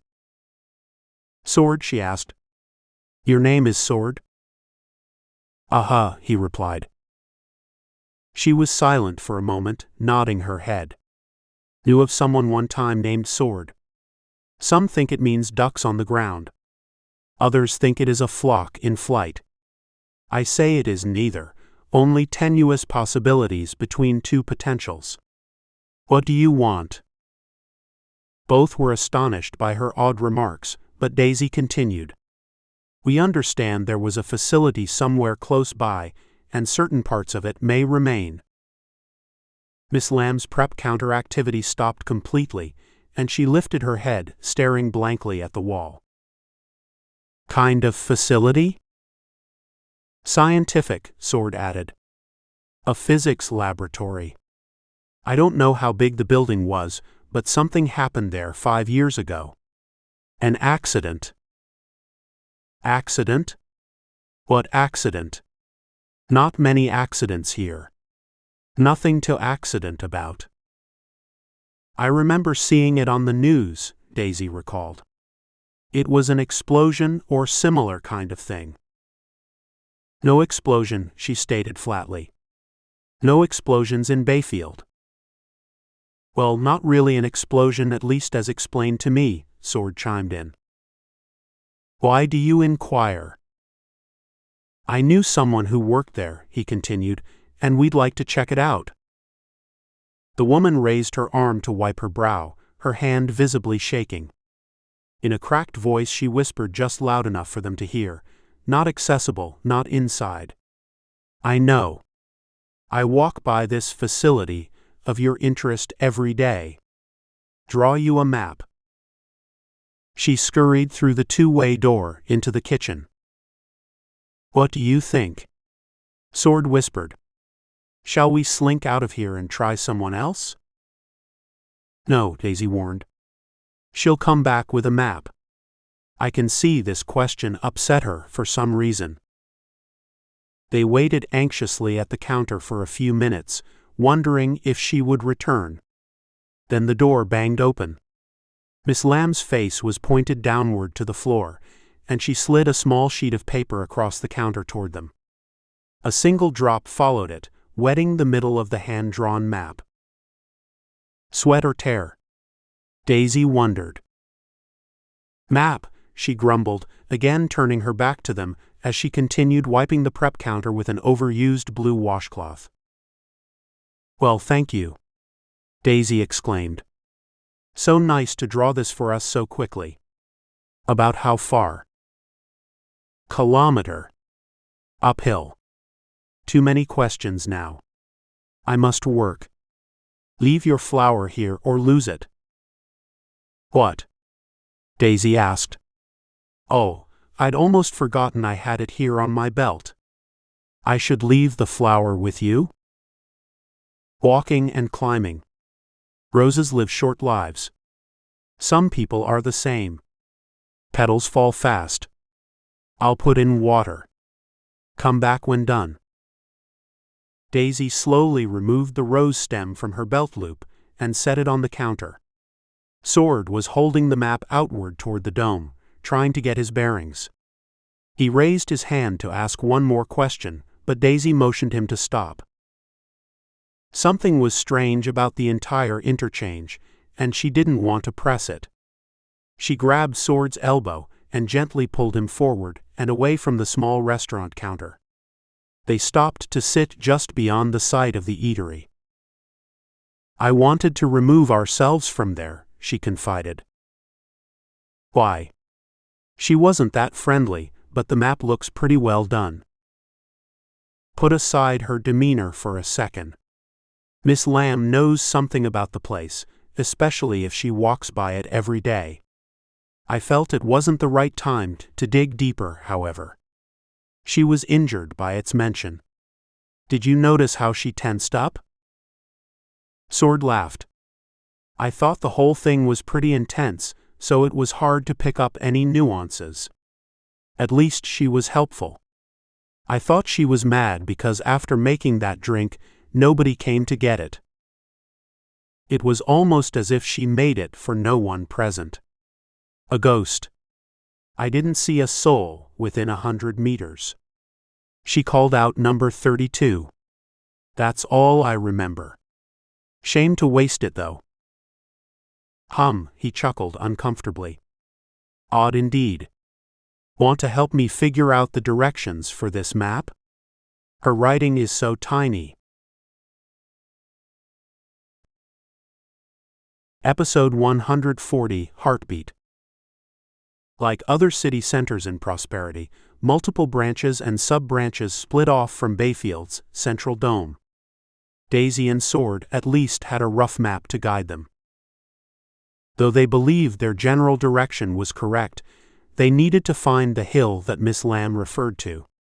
If their destination was a kilometer away, it should become visible soon enough. Daisy held the map in her right hand, and Sword's hand in her left as they strode eastward, down a dimly lit tunnel. I'm so excited to be here with you, Sword, she confessed. This excursion has my science juices flowing to find out what happened. You'd think there would have been more news about the event, or even more investigations, so things weren't left up in the air. Did anyone ever tell you what happened after the fact? No, only an overheard conversation my mom had with one of Dad's colleagues. I was almost 11, though, and my thoughts weren't on science or accident causation at the time. I was grappling with never seeing my dad again. It's enough to shake your foundations. I get that. We're schooled constantly about the realities of life. Live in the moment, if not necessarily for the moment. Deal with all that faces us. Unafraid but not unaware. Life and death. Health and sickness. Fortune and misfortune. Funny how what we're taught emphasizes so much on acceptance of things past. The unchangeable reality. Interesting that you phrased it like that, since the guy who visited my mom that day mentioned something about a changeable reality. My memory is fuzzy, but it was as if Dad was involved in something impossible or infeasible. Playing with reality, like time and space. Something about quantum actions not adhering to the macro world, yet attempting to find linkage between the two. Wow. That gives us some clues. I don't know, he continued, shaking his head. Maybe I'm getting mixed up between what I heard and what I wanted to hear. Somewhere there, in subsequent reports about the lab disappearing without a trace, I hoped Dad might return. I thought perhaps he was magically teleported elsewhere and would come back alive the same way he went out, and none the worse for wear. As irrational as that sounds, I still wish it was within the realm of possibility. He felt Daisy's hand soften and slip, so he grasped it harder. She wiped her eye. I'm sorry, he apologized, taking notice of her saddened face. I shouldn't have gone crazy on that topic. Daisy pulled away from him and turned toward the tunnel wall. She bent over slightly for a moment, hands on her knees. Daisy? No, wait, she requested, signaling him not to approach her. I need a few seconds to get past this. Really, I'm sorry. Not your fault. She stood up, throwing her head backward to fluff her hair. I can't tell him now, she considered. This moment is about his father, not my mother. An appropriate time will come for that revelation. She stepped toward him, grabbing his hand again. Over it now. Do you see how we're on a slight incline? She pointed to her left. This curves upward and around, so I'll bet we're getting close. They continued walking in the otherwise empty tunnel, both peering at Miss Lamb's map. Looks like this is it, he observed. By her reaction, he was concerned the seriousness of their venture might take some of the fun out of it. I think that's the left curve over there, he continued. Notice how the map trails off as if the tunnel abruptly ends. How could that be if she's walking home this way, unless there are residences or something around the bend, and she didn't want to draw those? Their pace quickened as they reached the top of the curve, where the tunnel forked. To the left was a smaller tunnel that appeared to go further upward. To the right, the larger tunnel continued on a slow ramp downhill. They saw no evidence of habitation and no signage. Daisy's senses were maxed. "I don't know," she cautioned. "Feels we are getting very far out. Not sure about you, but being this remote from others and close to the hairy edge of the city gets me slightly concerned given the dangers that may be within earshot of where we are." She suddenly took hold of his hand, opened it carefully, and placed it palm down between her breasts, just below the neckline. "No kidding," he said, nearly breathless. "I feel your heart pounding, but mine is matching it. Do you want to head to the right instead, which might be a safer course, or do you think this old tunnel to the left is the one she was guiding us to?" Sword was tongue-tied. He'd never felt anyone's heartbeat. "Well, I'm going to sit down here on the floor and let this worry pass. Will you join me?" Sword sat down slowly, his legs crossed. He wanted to feel her heartbeat again. Daisy's strong heart. She gazed down both tunnels. "We haven't seen a soul in a kilometer, so I doubt anyone cares if we sit here for a moment at this fork in the road." He stared at the satiny auburn hair falling from her shoulders and couldn't hold back his emotions. "Daisy, I have to admit, this whole idea of an adventure is out the window for me right now. If you could only see yourself as I do. For a second, you seemed almost vulnerable, making me want you even more for some reason. And your perfect neckline." Sword closed his eyes and hoped this was not too much for her so soon. He continued. "Confession time. I'm holding back with all my strength, or I would lay down with you right here, right now in the middle of this tunnel, and not give a damn if anyone came upon us." He felt the warm caress of her lips on his, then slowly opened his eyes.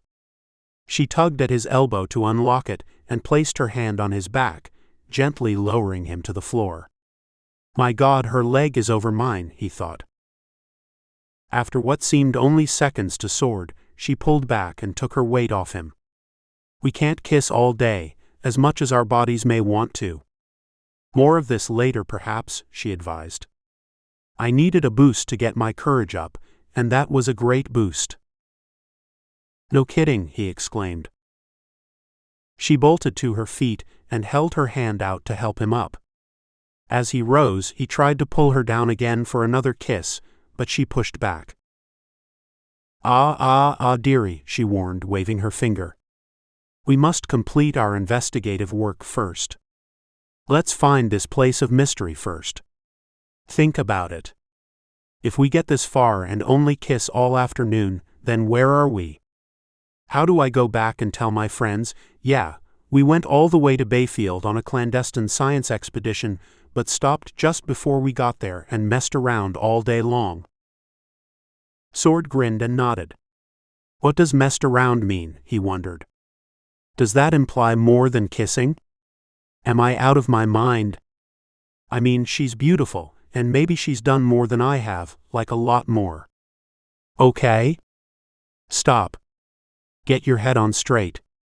Manage those emotions despite your insatiable urge. Make it satiable. Force it to be. There's time. You're totally right, Daisy. We must continue our quest. He turned to examine the small tunnel. It was unusually dark. What do you think? He inquired. Did they turn the lights down to discourage people like us from going any further? Possibly, but I doubt it's the last subtle warning we're going to find.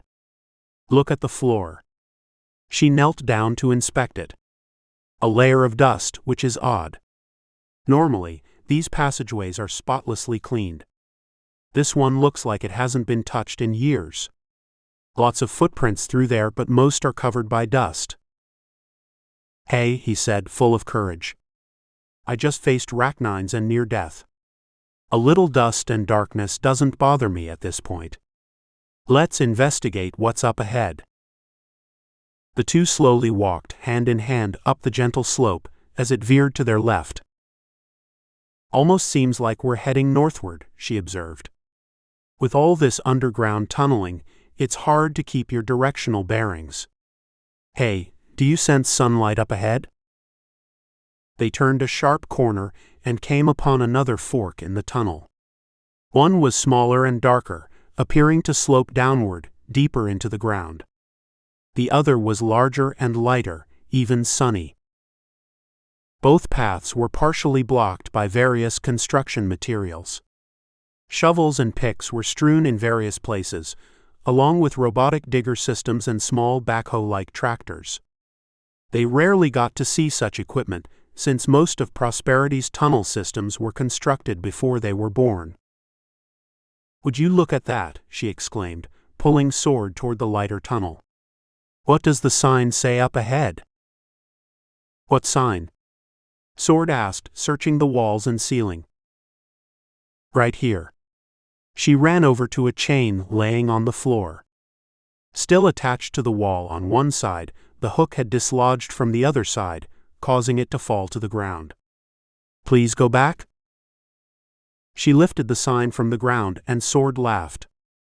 "Go back? Go back where?" Daisy was frowning. "I don't get it. Never seen a go back sign before." "Hey, it's Prosperity. Virtually everything is well explained, no secrets, nowhere. In fact, I can't recall ever encountering a no trespassing sign, you know, the kind people used when there was private land. What an oddity. I almost feel like taking that sign and hanging it up in my bedroom," he added. "Well, someone must have placed it here purposely. It appears as if the sign was yanked from the Biopla's wall, by force. I've seen those hooks before, and it's virtually impossible to pull them out by hand." "Screw them out?" "Yes, but pull. Wow, you'd almost have to be a mech to do that, unless it was one of these tunnel machines." Maybe it was indeed a mech, Sword suggested, feeling he should increase the fright level since she seemed so susceptible to teasing. Maybe this place is a secret meet-up spot for a new mech revolt, like what happened a century ago. Wasn't that 2037? GD1. We're only a few years away from the centennial of that terrible event. Who knows what treacherous things might be happening in this distant location. "Silly," she said, gently punching his shoulder again as the sign fell back to the ground. "I'm not getting scared by your outlandish stories. You are quite the tease, and I am uber gullible. That makes us a great match." She smiled, grabbing his elbow again. "I realize we might be facing imminent danger as we proceed forward. Are you ready to meet your maker, young man?" "I know I am." Sword bent over laughing. "I'm serious," she continued. "They teach us to be fearless in school, to manage fear, so this is second nature to me now. I am fearless, and I hope you are too. I may be the one laughing all the way home while you're trying to hide the fact that you peed your pants from fright." "Okay, Miss Fearless," he said facetiously, waving his hands about.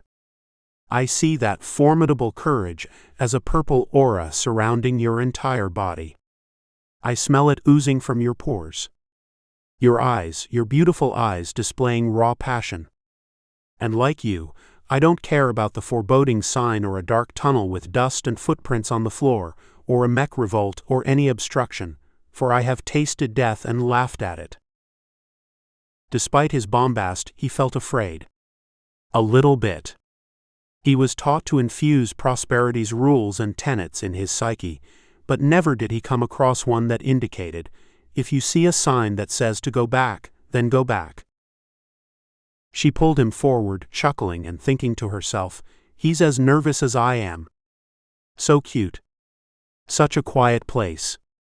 Calm almost. Peaceful.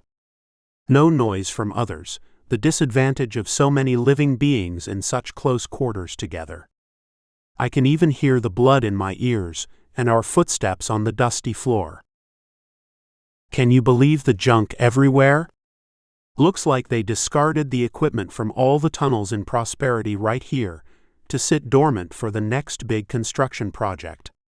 But few look recently used. I wonder if... She stopped and clasped her mouth. Ah, she breathed in deeply. No, I think this is all here for a reason. I bet it was used in the post-event dig. Sword wasn't pondering the dig, nor the equipment, nor his father. He was wondering how he could be so fortunate to have found a soul so full of life as Daisy. Vivacious. Super intelligent. Witty. Captivating. You're staring at the floor, dearie. He snapped out of his brief reverie. What? Sorry. Yeah, you're right. Don't be bothered about your dad. He would be glad you came here. I wasn't actually thinking of him, but you're right. I imagine he'd be glad we came by. Me with my girl. He'd probably get a kick out of that. Daisy's eyes welled up with tears. That's so sweet. Now, she indicated, pointing to the right, have you noticed the air is less stale here? I believe we're closing in on a dome. In fact, that sound we're hearing might be ventilation fans. Stepping around the assortment of earth-digging implements in their path, they suddenly came upon a massive, uneven depression in the hillside. Though the dome above showed some direct sunlight, most of the sun's glow was obscured by the shadow from the hill outside. Holy crap, she exclaimed, taking in the expanse. Would you look at that, Sword? The oblong-shaped dome before them extended a few hundred meters lengthwise. Beneath it, they viewed all that appeared within the depression.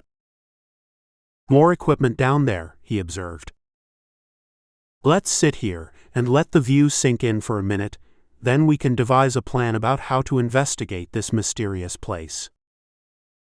The two sat silent, cross-legged and side by side, and surveyed the massive dig. She placed her hand on his knee. Whatever it was, it appears much has been cleared away. Notice that partial building to our left. It's almost as if the sides melted outward. Not inward but outward. And I don't see scorch or burn marks or evidence of a fire or explosions. Only oddly contorted bioplas building material, a lot of dirt and boulders, and a whole bunch of construction stuff. Looks like an obstacle course down there.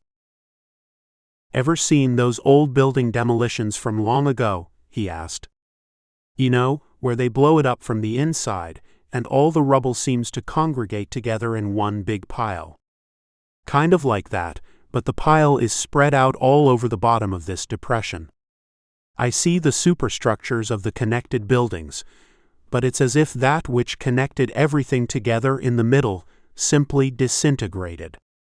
The only analogy I can think of is what your body might look like on the inside when your heart is suddenly removed. Everything dangling and begging to be attached, yet joined to nothing. Yeah, she concurred, squinching her face in disapproval. Kind of gross, that thought, even for a young scientist like myself. This tunnel structure ends right here, she observed, peering at the roughly finished tunnel floor they sat upon.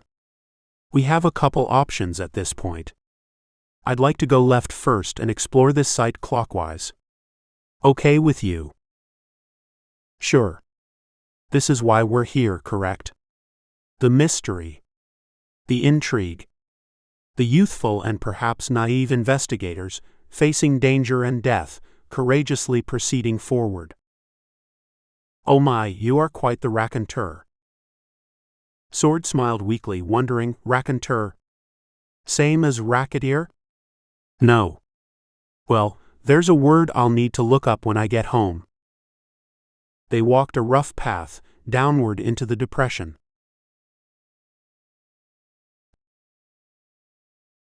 Episode 141, Umbilicals. The two followed a crude trail leading to the first building at their left. Heavy digging equipment brought in from outside the dome had mangled the bioplas slabs that were originally constructed there, cracking most of them and pushing them deep into the ground. "Lots of red dirt around here," Daisy observed. "I assume the hill this was cut out from is mostly comprised of that red sandstone around Durango. Think I see some mudstone and trace amounts of coal as well." As they came upon the first damaged building, Sword halted to survey the surroundings from this new angle. Holy crap! Judging by this mess, they must have used everything in their toolkit to excavate this area. "But didn't you say it all collapsed within itself? The buildings surrounding the lab?" He shook his head. "Yeah, which explains why they had to bring in all that equipment we saw. I assume they focused on digging through the rubble to try to find—" Sword stopped, hesitating to fully realize the thought emerging in his mind. To find the body or bodies. "You mean they aren't sure if it was just your dad that disappeared, or others as well? Surely they would have discovered other people missing, too." "Well, I never asked for detail. Honestly, I don't think my mom wanted to talk about others dying in this mishap, not in my presence anyway. It's a blur.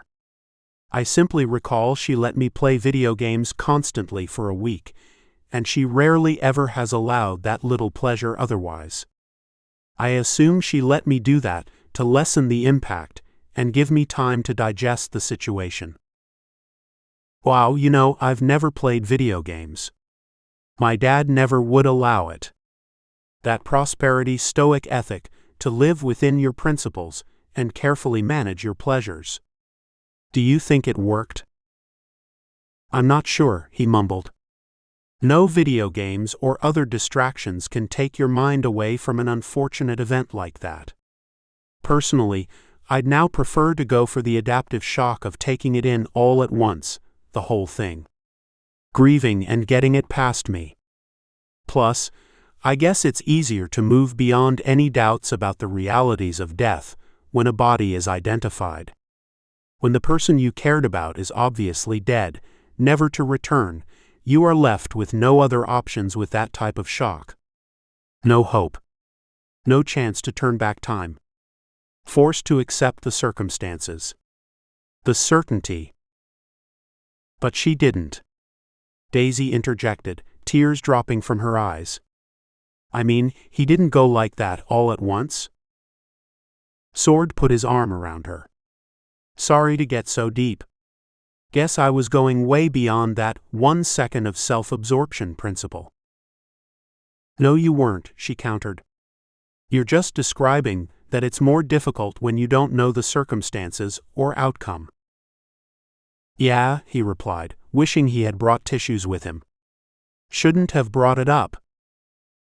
This is exactly why we're here, no? To uncover the mystery of what happened at this place, right under our feet. This red-hued amalgam of bioplas chunks, dirt, buildings, excavation, and sunshine. I just love being here with you," she said, wiping her eyes, and the scientist in me screams out to examine the evidence. "So let's get moving, Sherlock, because we have much to discover." They climbed the slight incline to reach the open floor of the structure beside them. Biopolymeric walls were curled outward in contorted shapes. "What could cause that?" Sword asked. "Have you ever seen bioplas do this? I mean, I've seen the stuff melt at very high temperatures, but this looks just the opposite." He grasped the wall and slowly ran his hand downward. "This is almost as if it was a backward burn. What would happen if you could reverse the melting process beyond the original state of the substance?" "Geez, Sword, maybe you have some science genes in you after all." "Ouch," he yelled, stripping his hand quickly away from the wall. What happened? Blood dropped from his palm. Something sharp on the wall. Damn. Ever the scientist, Daisy grasped Sword's clenched fist and opened it. "Don't look," he pleaded. I don't want you getting sick. Silly. It's not a deep cut by any means, but clearly one that needs a bandage. You don't happen to have one on you, do you? No, he replied, his face anguished. Big boy, I'm afraid you're going to have to live with the blood and pain then. She immediately searched her small purse and extracted a white cotton pad in a clear wrapper. Is that what I think it is? He grinned.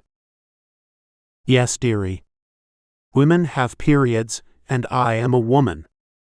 It doubles as a bandage when required. It doubles as lots of things. Won't you need it?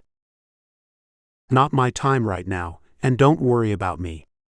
You're the one bleeding semi-profusely. I'm the one trying to stop it. Besides, we must avoid spilling too much of your red ink around the place. I don't want somebody coming here later thinking there was a murder. Then we'll really be in trouble.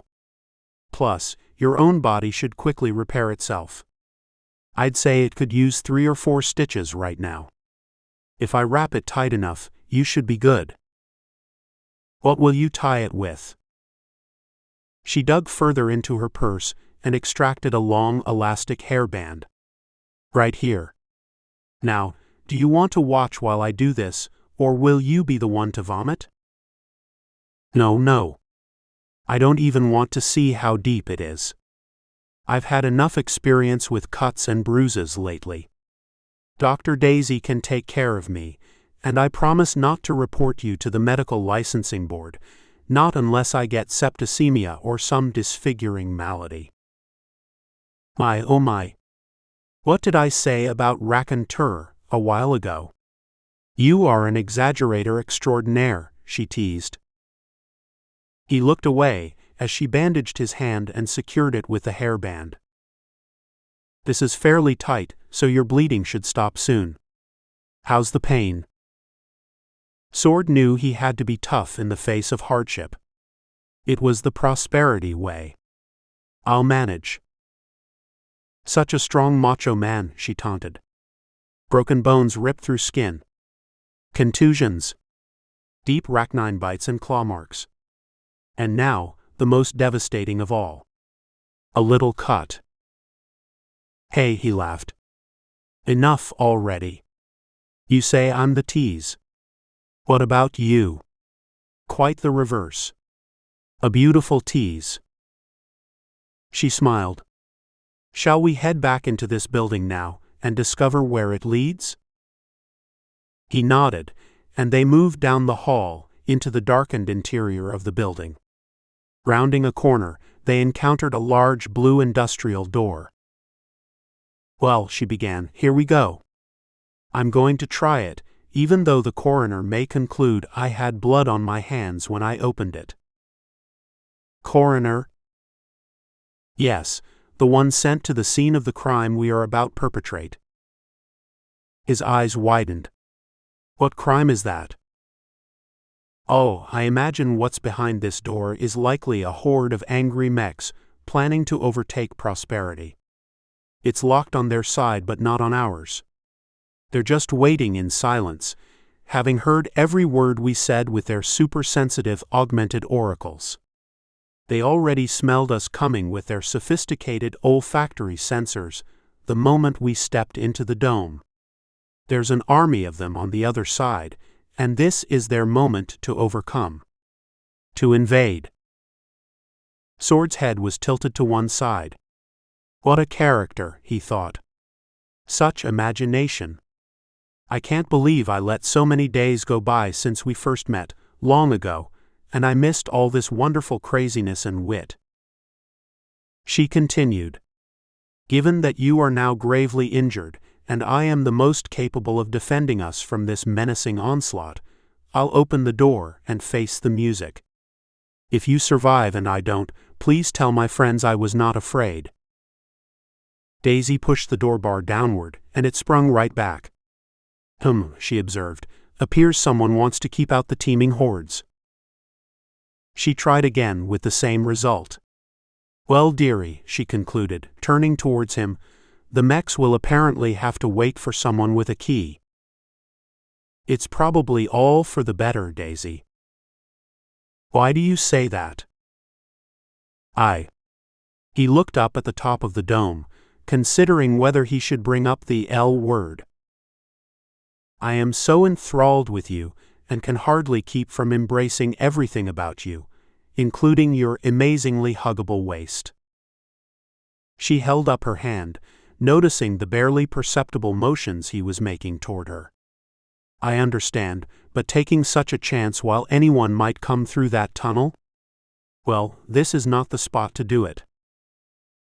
What did she mean by that, he wondered. Is there some other spot? Grabbing his hand, she led him back down the hallway toward the depression. I'm telling you, dearie. I want this as much as you, but I am compelled by all we've learned, and will manage my emotions appropriately, despite the crazed hunger I'm feeling right now. Are you hungry? He asked. We could always go back and eat in an hour or so. Daisy stared at him matter-of-factly. No, not my point sword. I am hungry too, as you are, to caress you in multiple ways. My mind is swimming in this insane euphoria, but that must be controlled. Okay, he sighed. I get it. If you can do it, I can hold back too, but I don't know how long. Let's complete our mission, she commanded. Work before play and all that. His eyes widened elfishly. Does this mean there will indeed be play later? Still walking a step in front of Sword, she firmly nodded. The two wound back through the edifice and emerged again to the opening of the depression. Their eyes panned the periphery, but they saw no evidence of others in the vicinity. Let's try this one, she commanded, shimmying downward over large broken chunks of bioplas intermingled with piles of loose gravel and boulders. The next building was 20 meters away. When they reached it, they realized it had a similar design and construction to the one they had just left. I'm guessing most of these umbilicals are the same. I assume there's a similar access door into this one, Sword observed as they walked the hallway. They came upon the same type of door, and Daisy tried pushing it open to no avail. She turned to Sword. It appears the excavators of the post-event site at least had the moxie to lock the doors, so that young adventurers like ourselves couldn't get into serious trouble. Yeah. Looks as if the bulk of these ruins are just hallways leading to the main structure in the middle, wherever that connected with. Yep. These buildings were all connected to that main facility that's no longer here. Probably offices or storage for items like scientific equipment are in these arms of the octopod. They walked back again toward the center of the depression. She pointed to the various structures. See how these entrances all look the same? Why did they construct such long hallways to the heart of the facility? It makes you question what they were doing. I mean, they must have had this lab in the center using God knows what kind of equipment. But maybe, just maybe, they didn't want their offices and other administrative areas too close to whatever was in the lab, so they built these long hallways.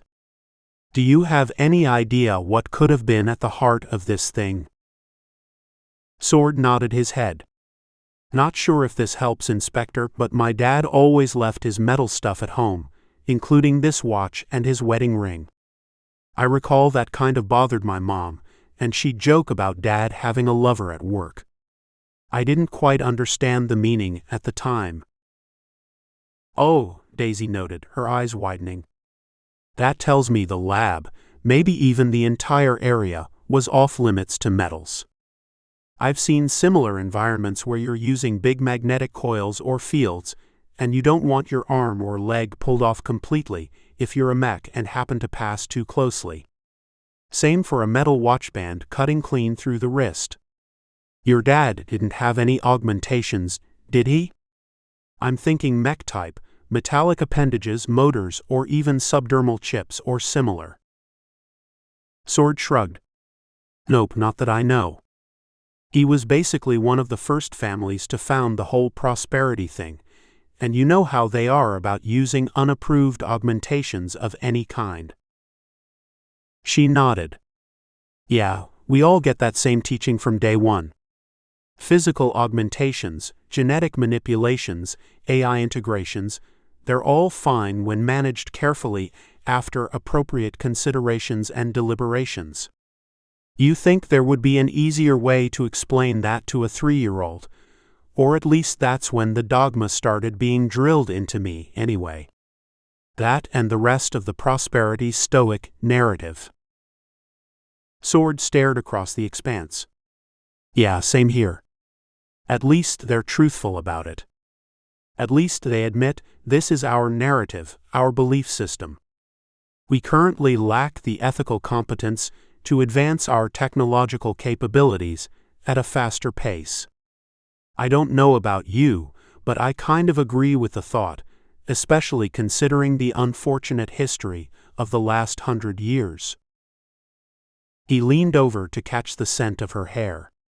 Do you realize you have the most perfect, beautiful ears? Not yet, big boy. We both know where your mind is going. Let's do this first. We must check the other structures to discover if the doors are unlocked. If not, I see a place down there to rest right in the center. It looks like a little dining area. Catch that? He scanned the center of the depression. You mean the low point? Sure. Appears the workers created a place to sit down and relax. It's deeper though, probably 30 meters below where we are now. You want to sit there or do other things, he suggested, smiling wryly. She took a deep breath. Oh, you. Relentless. We are not doing any of what you're thinking out in the open for every nanobot to take in. Yes, let's go sit there. Too bad we didn't bring water, though. All this walking has made me thirsty. We might find a fountain. They then searched the remaining buildings around the depression, checking each arterial to access deeper structures. I guess we're out of luck, dearie. Locked doors everywhere. Wait, he cautioned. What's that? What's what? He pointed to the black backside of a rectangular object 50 meters away, near the entrance where they arrived. I think we might have found a dispenser.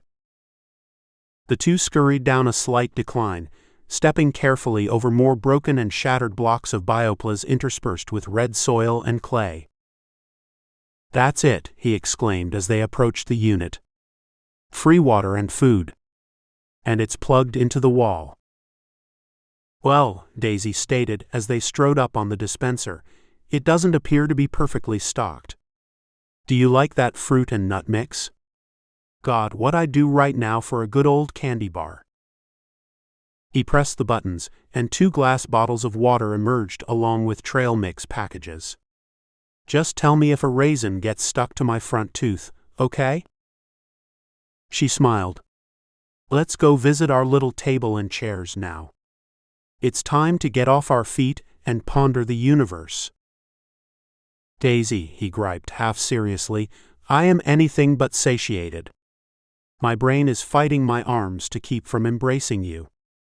I may look placid, but there's a lunatic raging inside me. A battle for emotional sanity is underway, and the sanity part is losing ground. Okay, dearie, she assured him, placing her arm around his waist momentarily. We'll find a place and time for that soon. But I need to first peer inside that racnine-resistant brain of yours and determine if there's anything more than just a wonderful 16-year-old within. Oh. Am I about to be tested for something? Yes. The test is one of wills, she replied with a laugh. Can you actually sit with me, adoring me, imagining our future time together, envisioning my body in flesh-to-flesh contact with yours, and still hold an intelligent conversation? Sword threw his hands upward and laughed. My God. No more, please? I'm having major trouble coping. I get it, but this is taking all the discipline I've learned from God knows how many years of instruction to temporarily repress my attraction towards you. Understood, but all good things come to those who wait, correcto? We can delay a little while longer, she advised, tugging at his elbow to direct them toward the center of the depression. This is my test as much as it is yours. As you and I were taught, we can never take for granted the little pleasures we afford ourselves. Choose them carefully, willfully, then enjoy them, but never dwell on them. So for now, let's not dwell, okay? As Victorian as that might sound, I want to know Sword's mind, and I want you to know mine. Hum, was all Sword could muster as he juggled the water and snack packages while following her downward toward the center. Episode 142, Test. This place is perfect, don't you think? The two looked up from the center of the depression. It was as if they were the actors on stage in a circular theater, with enormous chunks of distorted bioplas and red boulders serving as their audience. Perfect. Sword mumbled, releasing his armful of water and snacks onto the makeshift table. He felt slightly off balance. What could she want to know? Would he stumble? Say something stupid? Ruin the moment, this lovely moment? Tell me something interesting about you, she began with a taunting tone. Well, Daisy, I'm a pretty typical teenage guy. She stopped him. Okay, I see you're needing to warm up to this. Can you conceive of anything else exciting about yourself, despite the third-degree grilling I'm about to place you under? For instance, have you read anything recently that made you think differently than you had before? He sighed, wondering if he should bring up the diary. It was not the kind of stuff a guy talked about with a girl. I missed a bit of school, but I'm pretty much caught up now. I imagine our classes are similar. What about outside of school, though? Anything catching your interest? He grinned. Aside from you, nothing comes close. But I'm being tested, so I must answer truthfully. I wasn't going to mention this, however, because it's mother-mandated and therefore utterly boring. What's that? She's forcing me to read some old crap from an ancestor on my dad's side of the family. Interesting. She's forcing you, she half smiled. Like holding the pad while you read it and threatening physical harm if you don't comply. Why is she making you do this? I imagine various reasons. She probably wants me to understand my dad's family a bit deeper, since he's no longer around. Daisy, as enthralled about being with Sword as he was with her, had set aside in her mind what happened in this place. With his remark, she suddenly felt the weight of where they sat pressing down upon her, thinking, this might be the spot, maybe this very place where his father died. I wonder if this is occupying his mind. I can understand why she'd force you in that case. What is it? A book? No, not a book per se. More like a diary, a very tedious and poorly written diatribe about this guy and his life in the early part of 21st century. Actually, more like in the later part of the 20th, when he was a youth. I haven't read it all yet, and don't know how long he lived. She grabbed a water bottle. Thirsty? She inquired, throwing one his way. I personally have never been into diaries. I get the point of them, about putting yourself in someone's shoes and experiencing their lives. But so much crazy bad stuff happened to virtually every person who lived during the last 100 years. I can't easily go back in my mind and dwell on the multitude and magnitude of pain. It's too visceral. Gets me feeling sorry for them and what they went through, and that's not a good path unless I can learn from it. Do you like history? He asked. I do. Some of it. Yet from day one we're taught these specific lessons to prevent humanity's horrific past from recurring. Wars, man-made plagues, deprivations, biases, and bigotry, and all forms of entitlement and victim behavior that drove people to believe they had a right to claim value or dominion over others, and to use this as justification to extract righteous penance from them, typically by force. I know that nobody has a claim on any one of us. We only have a claim on ourselves, individually, to move forward, be kind to others, extend the species through time, and achieve that one primary goal. To do this, even across infinite time, we hope, assuming we do our jobs well. So yes and no, I like history for the lessons, but I can't dwell on the pains. Yeah, he agreed, opening his water bottle with a click. I'm with you. All those writings about the past, focusing on the worst of humankind, the failings of our species. A lot of one step forward, two steps back, then rinse and repeat. I think all of us poor prosperity kids grow tired of hearing that story repeated, certainly by the 10th grade. So, this ancestor of yours lived last century? In the 2000s and before. I haven't gone through it all, only slogged through the first few chapters of his rants. Rants? Sword shook his head. Overstated. Perhaps his obscure and wearisome observations on human experience. Daisy puckered her lips outward and stared upward at the dome. She noticed the ubiquitous filter at its top and thought for a moment about the decentralized nature of Durango and prosperity as a whole. Every section of every area in the nation-state was functionally independent from the other and potentially self-sufficient.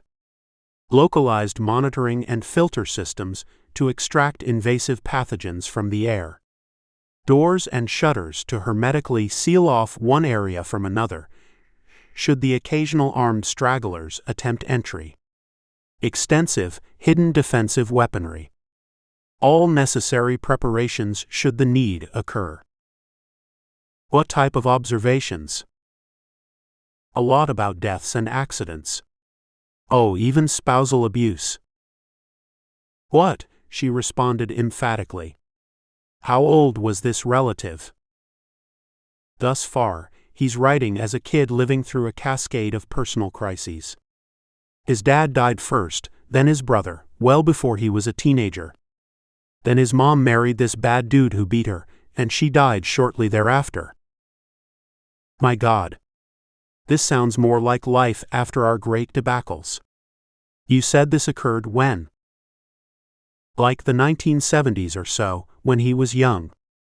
Hippie days and war protests. Vietnam War time, right? Yes. That I can tell, but apparently he was too young to get drafted. Sword paused for a moment. This was not the most interesting topic to him. All residents of prosperity had been schooled extensively on humankind's past frailties and failings. The nation-state held strongly to the adage of, those who don't understand history are bound to repeat it, and extreme efforts were continuously taken to educate the populace and actively prevent a next Great Debacle. But I should mention that it's at least slightly tolerable in a few respects. Like? He starts off the diary with some quasi-plausible UFO stories. Really? I understand around that period was the beginning of so much speculation. Anything interesting? Kind of. A couple instances where people said they had seen alien craft or beings, including himself, but nothing that was ever proven in any credible way. Now there's a topic. Given all the evidence we have, what do you believe? He stared into her eyes, sparkling with life. I believe you're beautiful. She warned, waving her finger. Not so fast, buddy. Please answer the question. Oh, he joked, I keep forgetting I'm here to ace a test. Yes, madam, I'll answer. Now what was your question? Sword, she exclaimed. You must focus on being in the present. I am. You're here, you're present. I want to kiss you. That's all real time. All focus. I'm not thinking about the past or future. Please expand for me, she explained, patting his leg. Explain your belief systems and how you acquired them, regarding those little green men in this case. Sure, I'll get back on track and ignore the urge within. He breathed deeply. I don't know about this guy and his experiences. Name? Does he have a name? Oh yeah. Greg. He's like my great-grandpa times 4, so pretty far back. I can't speak much for his own recounting of these events. He seemed to believe there was some truth to his tales. Personally, I remain skeptical that any aliens could arrive here very quickly, despite our finding extensive evidence of certain kinds of life among the exoplanets and even in our solar system. What we think we've seen so far is not even from our galaxy, and the messages, if they even are such, have proven to be impossibly cryptic. Are you skeptical that intelligent life like us exists at all, anywhere else? You have to believe some society or societies created what the astronomers have found thus far, but it's not like an encyclopedia of information has been received with all the answers to all questions. Funny, I was just talking with my mom about this same topic. I don't believe that platinum gold obelisk from a century back was sent by a race warning us to brace ourselves against coming invaders. As far as I can tell, they never arrived, and it was a cruel, intentional hoax by those who wanted to pull levers, as most now claim. She agreed. And I sometimes hope they don't ever arrive. If they did, I imagine they'd analyze the plagues we've unleashed upon ourselves and confirm they need to do nothing more to wipe our species off the planet. We did such a bang-up job that we performed their work for them, possibly even before the rest of them will have arrived. How convenient. But on a brighter note, I'm dying to tell you what I think. Would you care to hear? Sword was sitting on a large bioplas fragment that had been reshaped by a construction worker to mimic a bench seat. He was thin, as his mother always told him, "Son, you have no butt cheeks to speak of," so he regularly found himself shifting uncomfortably on the Spartan furniture found in Prosperity. Everything in Prosperity, it seemed, had a similar element of Puritan austerity. Of course I would, he replied, arranging his legs to sit cross-legged and relieve the butt pressure from the makeshift chair. She stood up and brushed the red dust from her pants. I've been waiting for you to ask, she started. Now remember, I'm a budding scientist, and I've done a lot of study and thinking on this topic. I've seen all the evidence, and although it is rather convincing, I can't tell if most is real. It becomes obvious only when they're here among us, showing us whatever they intend to show. Until then, I'm skeptical, too, that any aliens have yet visited. Great then. Kiss time, and did I pass this section of the test? Dearie, this is a test on both sides. You're my student, and I am yours. But I have strong opinions on this topic, particularly strong, and I am letting them be known here and now before any kiss time gets underway. Bravo, he clapped. State your position then, and make it quick, please, for my sake. I'll lay it out in a few scenarios. The first is this. The universe, as we know it, is infinite, or virtually so. Life is also therefore infinite, and thusly infinitely diverse. Intelligent life is indeed less abundant than the planets, but in an infinite universe, it is infinitely abundant by deduction. I'm not sure you've studied this, but there exist different sizes of infinity. Infinities within infinities, per original thought, from a great old mathematician named Georg Cantor. That's as far as I'll go on this topic, since it's hard to discuss concepts the human mind has such difficulty grasping. Wow. Intelligent life is less abundant, but also infinitely abundant, he mused. If so, dear student, why are we not sitting with them as we speak, sharing our water and the like? Playing holographic chess with them, right here. I'll gladly scoot over to make room for the little green guy, if he shows up to have a match. She ignored his playful retort. I'll now continue, instructor, despite your jocular interruption. The obvious quandary is why they have not been in contact. Why would this infinite universe of less abundant, but infinitely prevalent sentient species not have enabled even a single instance where at least one species came in contact with us, indirectly and unintentionally, if not also directly? I'm grading you on this, he replied, determining if you have a credible response to your own question. You know what they used to say about lawyers cross-examining someone in court. Never ask a question you don't already know the answer to. She stared at him in complete seriousness. Oh, I have theories, and here one is, dear instructor, such aliens do not wish to be found. Are you aware this argument was used abundantly, if I can use the term again, among those who speculated about the origins of the obelisk? Do you know they pleaded actively with the ruling powers that most intelligent beings are intelligent enough to hide their presence from potential marauders? Think about it. Think about what, dear student?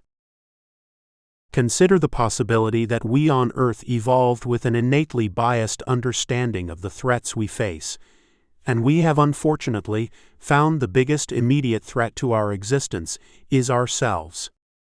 Now what if many, even most sentient species are justifiably more paranoid than us? What if their worlds are generally filled with more innate and continuous dangers, even on their own planets, such as other species and organisms vying for dominance? If this is so, they'd no doubt be paranoid about what else might exist beyond their planet to cause them harm, even extending that paranoia deep into space. What if they look up to the skies without the naive presumption that sentience must also imply friendliness, amicability, and a need to share learnings and technology with lesser beings? What if they greatly fear that which might come calling from the sky, should they be so careless as to broadcast their presence outward to those skies? Ah, the obelisk? Yes, dear instructor, given that the obelisk was supposedly a warning from a chastised race. One cannot be too presumptuous about unknowns, can one? Sword scratched his chin. In other words, why smear yourself with lamb's blood and walk into a jungle filled with lions? Why light a bonfire to the sky for marauders on the lookout, especially if you are so frazzled from fighting enemies assembling over the next continent? Nice, she commented. Personally, I like the lamb and lion metaphor, and it had applicability back when lions roamed parts of the earth. I will stop here for questions. Sword sat up straight. You mean the instructor is allowed to ask questions? Indeed, despite your repeated interruptions. She grinned, waiting for his response. He looked around for a moment, then shrugged his shoulders. I can't think of any, but please continue on. So far, you are barely passing. So watch yourself. Fine. Although this is a plausible argument, it is not provable. Speculation only. You'd think in an infinite world of infinite sentient societies, at least a good handful of meaningful messages would have easily slipped through to us. Note that I said easily, since we have interpreted nothing yet from that which we've received. Yeah, he added. A few notifications. Some little peeps. But no, we've discovered nothing conclusive, not that we have been able to decipher. We've never encountered a fulsome planetary history from a momentary laser light, like that guy who kind of initiated the catastrophic events of GD2. Radio signals. Dyson spheres. Stellar manipulations. Big, powerful ways to announce yourself and your power, like manipulation of space via gravitational waves. Something. Anything. But in all these years, we are apparently lone souls in the desert, desiccated and dejected. Searching relentlessly, but bearing little fruit. Sword took another sip of water. Pretty fair. You're still passing. Oh, and funny you recalled that laser dude from Arizona. Do you know who my grandmother was? No idea, Daisy replied innocently. Maybe a story for another time, but she knew that guy almost firsthand. How's that? He stopped, realizing he may have spoken without thinking. Could this little boast, this questionable tie to infamy, change her view of him? I probably shouldn't tell you, because I've never shared this with anybody. And my mom doesn't especially want it to be widely known, so please swear not to tell others. Despite all the great teachings about how we should treat each other, almost Christian-like teachings about caring for each other, yet without the requirement for a Godhead, my mom still worries whether anyone might consider her at fault. Daisy's eyes grew wide, and she scurried to his side, sensing Sword's discomfort. Fault? What's this? Well, I can't say anyone would actually think it was her fault. I mean, she's just the daughter of someone who was directly involved in the last debacle. She was silent, and he was wondering whether he utterly messed up their excursion by mentioning his sordid family history. My grandmother, he continued. Mom's mom. I didn't know her. She died before I came along. I'm not even certain if my dad knew her. But her name was Sarah, and she was very close to you-know-who, Ron the oligarch, the guy blamed for creating and globally disseminating the cellular decoupler. Episode 143, Famous. Daisy covered her mouth in surprise. My God. Your grandmother, is that Sarah? Your mother is her daughter? Stupid, stupid, stupid, he chastised himself. Why the hell did I open my mouth? Why go bragging about that? It's worse than saying you're the seed of Hitler or any other evil tyrant. Did I screw the pooch? You're famous then? It spilled from her mouth. Automatically. She didn't mean it in a bad way. It was just that GD2 was significant, relevant history to her. Near history in time, yes. The people she knew in prosperity, every one of them, had been terribly impacted by Ron's decoupler technology. Brothers, sisters, mothers, fathers, friends, pets, trees, plants, food, commerce, lifestyles, investments, society, the air itself. All were devastated, the result of one madman with a depraved vision and an unending sense of entitlement and victimhood.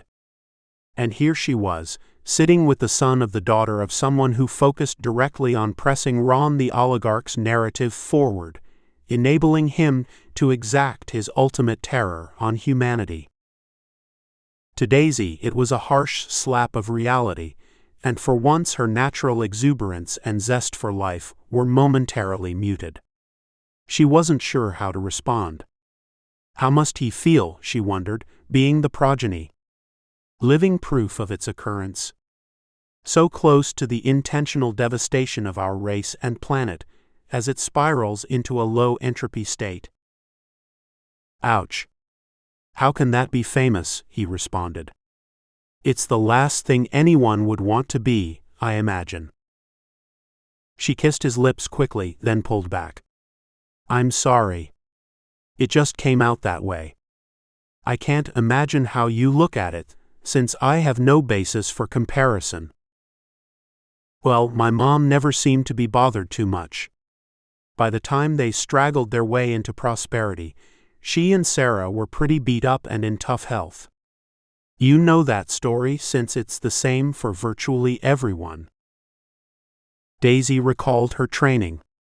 Don't dwell on the positive or the negative. Analyze it. Learn from it. Apply those lessons to your everyday zeitgeist. Be in the moment. She stood up, understanding it was best to continue. A factoid about my dearest sword. One that makes you a more interesting character, but one that matters little in today's discussion at hand. Shall we continue? Sure, he said, relieved they were moving on from something he now wished he wouldn't have mentioned. You indicated multiple scenarios. What are the others? Why, yes, of course, she said, spreading her arms wide. The most obvious alternative is that they are here right now, but not detectable by us. In fact, my gut, not my logic, mind you, but my gut tells me they are already here, already observing us. If I was them, I'd think this way. How cutely quaint. A race of beings we were fortunate enough to catch at this stage of evolution. Look, they don't yet know how to get along with each other. Isn't that a kick? They don't yet know how to set longevity priorities for their species. In fact, they don't even understand why that's important. And they're recklessly playing with their genetic code. What interesting relics! He interjected. I agree that to any interplanetary species, we'd definitely be relics. And look also. They believe in gods and superpowered prophets and angels and devils and ghosts and all kinds of paranormal artifacts from their pre-scientific days. Yet, they still cling fearfully onto those beliefs. Again, very amusing, quaint, and even predictable. Remember when we were like that? Remember when we held innate biases about what had to be fact without requiring any scientific proof behind our beliefs? She took a sip of water and continued. Remember when we almost didn't make it, when we drove our race to the brink of extinction? Remember when we had crazy sects, many with political power, attempting to live out their ambitious little prophecies about their glory during the end of days, and making all suffer as a result of their idiotic fears? I wonder if this species will do the same. Or perhaps they will join the countless other species who had their moments in the sun, their very brief, volatile, and emotionally overwrought moments in the sun before they self-perished, self-annihilated, taking the other planetary species with them in the process. Yes, how quaint, how very, very quaint. Sword drew a deep breath. He'd never known anyone in his life who came close to her intellect, thinking so deeply, and having considered these possibilities in detail. Not finished yet, she added. I assume you are aware of the many amateur and official governmental photos of UFOs. Reviewing that evidence, it's quite possible they are indeed here, as I speculated, and perhaps have been for millennia. Maybe they're giving us continuous hints of their presence, prodding us as a failing species to ask for their help. And yet we never saw it as such. Instead, we stupidly speculated that these were sightings of amazing new, military flying tech from competing nations. In other words, maybe we never asked for their help, so we never received it, despite the many hints. I get that, dear student.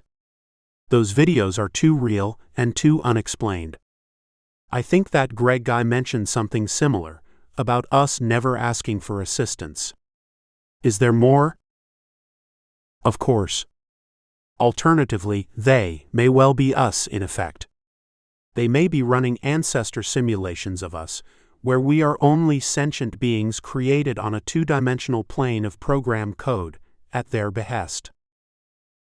Oh, I understand this concept from science classes, and that ancestor of mine mentioned it in his diary, he excitedly admitted, realizing he was not necessarily that far from Daisy's font of wisdom. That's called the Bostrom theory, right? Yes.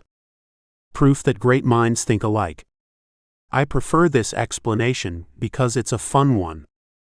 As a scientist, I feel we know so little about the nature of our world, and this especially includes ourselves. We still do not fully understand how these subatomic field energies coalesce as atoms that create protoplasms, that create consciousness through time. We still can't explain consciousness, not well anyway. We still can't prove we are not simply sentient, conscious program components developed by an 8-year-old descendant of ours, on his quantum to the 10th power computer in some inconceivably advanced game room.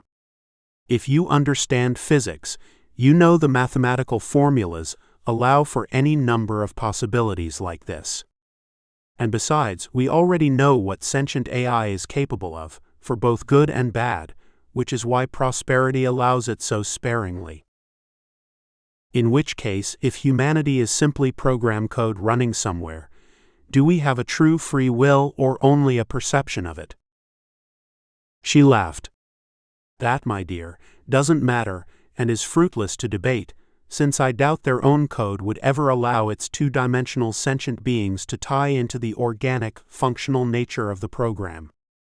Seems it would defeat the purpose of the code, and maybe even cause a nasty, self-destructive loop. Well, I'm glad those dudes programmed you because you're pretty amazing. Ignoring his compliment, she persisted. But back to the first part, the part that doesn't imply a super, omniscient being, but presumes at least superior alien beings who are watching us. You must consider whether they are here right now, sitting with us, interacting with or influencing us, but we can't see them. Sword turned his head from side to side, looking behind to the broken buildings and piles of rubble. Wow, he observed, maybe this place is their version of the Roman Colosseum. They are here right now, sitting out there among the rocks and shattered building crap, drinking sodas and eating popcorn, listening to you and me blabber aloud, and laughing at our inability to perceive them. She pointed her finger at him. Yes, indeed. You know about gravitational lensing, correct? Sure. Kind of. Why should these beings, so advanced they can rocket here across millions of light years, possibly folding space-time, not also be able to bend light to their advantage? And I mean bend it locally, so they are invisible to us? Or maybe they use tech we already understand. What if they can easily modify our perception of them, veiling their presence through some sort of mental lensing? Similarly, any such advanced civilization should easily have the ability to restrict incoming signals from space, thereby preventing us from acquiring any alien knowledge that might happen to reach us. Sword placed his injured hand in the air. If they can do all that, I at least wish they had a fast cure for pain. Daisy's eyes rolled. Oh, you poor suffering soul. I forgot about your massive hand injury. Are you doing okay? He nodded. Yes, just looking for a little sympathy. She reached across the makeshift table that separated them, then grabbed his hand and held it to her cheek. I haven't covered my next option, which is a doozy. Doozy? My mom uses that word sometimes. Listen up, instructor. I'm almost done on this topic. The next possibility is this. They are not out there, and we are the only sentient beings in the entire infinite of infinite universes. Even in all the multiverses, potentially. Add to that the flip side of antimatter universes. This doesn't seem so likely. I mean, unless you believe in a supreme being. Exactly, she agreed.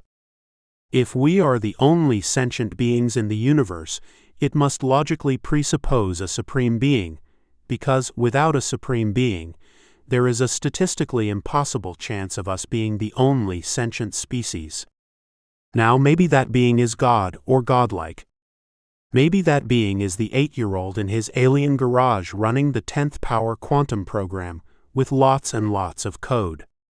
And perhaps that little whiz created this crazy universe, thinking one day we'll go out into it and explore all those many worlds we've seen, assuming his program can create quantum wormholes or other light-speed transport. And maybe that 8-year-old himself is a result of some infinite cascaded chain of such programs, all self-inventing. Oh mama. My brain is starting to hurt. Too many options. So of those, which do you think is most likely? Raising her hand to her chin, she stared at the ground. Not sure, but I can tell you this. When I meditate, once in a great while, I am able to separate my sense of being from my physical self. No, not the right words. Better said that I can project my conscious mind beyond the bounds of this flesh. I can achieve a state where I, as Daisy, do not feel separate from that which is outside my body. It's like this spark of wholeness with all things of the universe. My dad calls it a California moment, for some reason. Have you ever felt that? He sighed. Though 15 minutes of daily meditation time was provided in class throughout his school years, he was terrible at it. Too difficult to concentrate. Friends sitting at the adjacent desks. Homework. Sports. A pretty girl to distract. Worrying about his mother's happiness. I'm not so great at meditating, he confessed.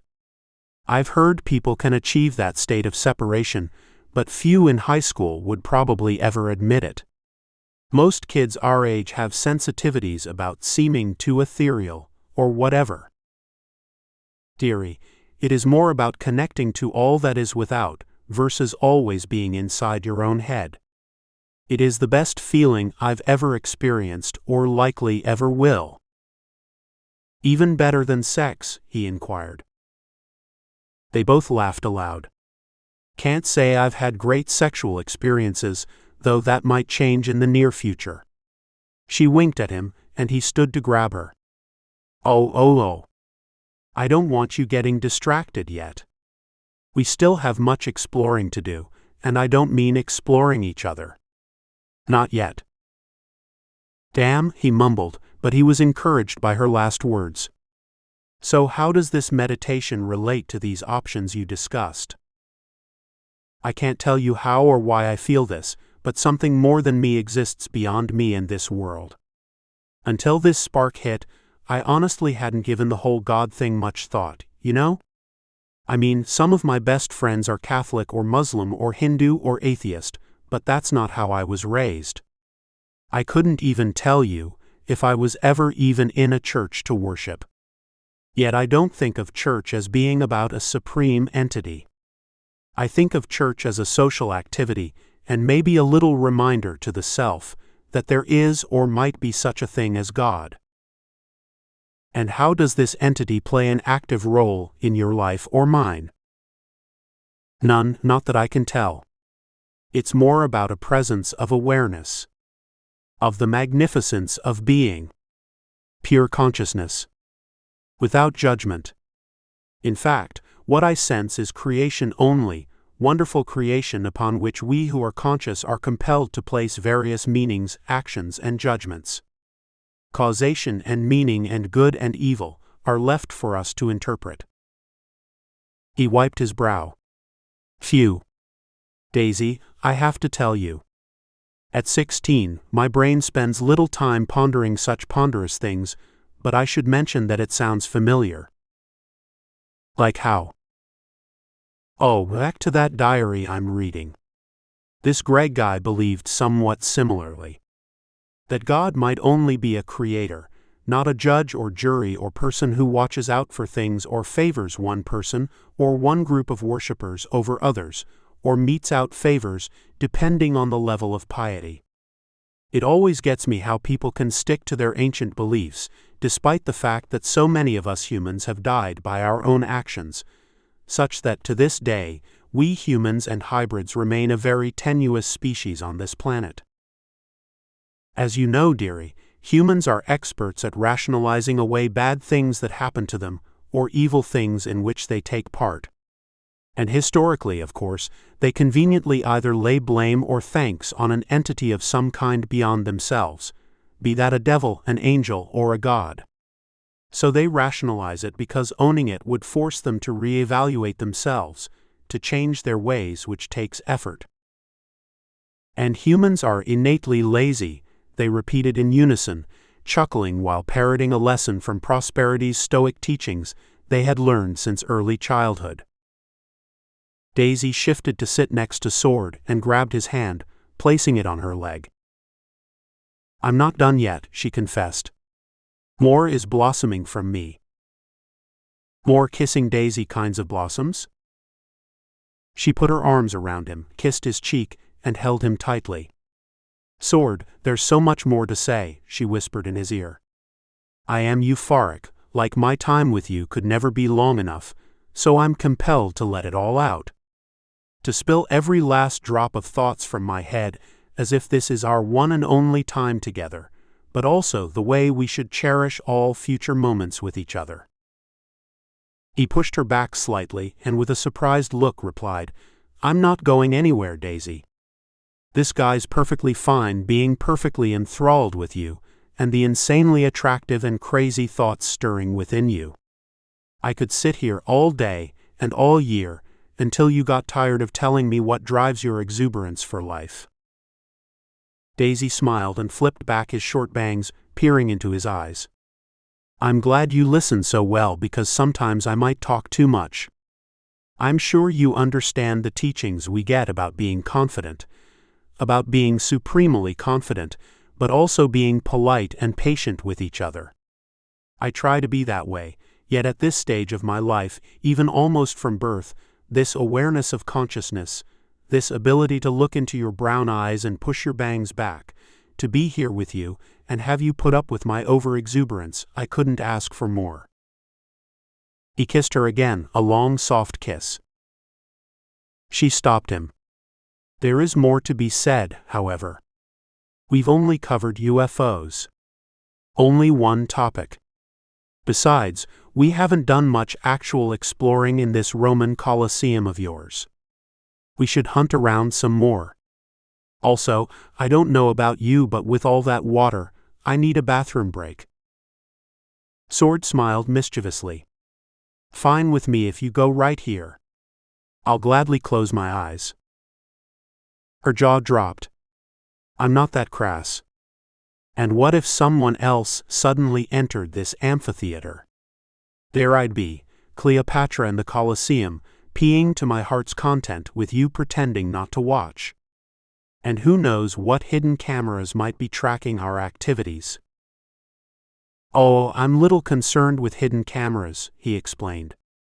"You know Prosperity uses those very sparingly, and only at its periphery for security purposes." "Well, what about where we are right now? How do you know a mech army isn't just beyond the door? Or maybe an army of mech or genetic bots, even microscopic ones, who are just waiting for us to make an inappropriate move?" "Like peeing in the middle of this place," he laughed. "Yes, dearie. So no, I won't pull my pants down here in broad daylight. We can find a restroom." Sword peered behind him, pointing. "I think I saw one back there by the dispenser. A portable. I doubt any of the original ones in this building survived whatever happened here, or maybe they're on the other side of those locked doors. I'm fine to use a portable." They started climbing upward along the rudimentary path they descended previously. "Do you mind if we walk and talk?" she asked. "Sure. About what?" "Well, I was wondering. What do you think about living here?" "In what sense?" "Prosperity.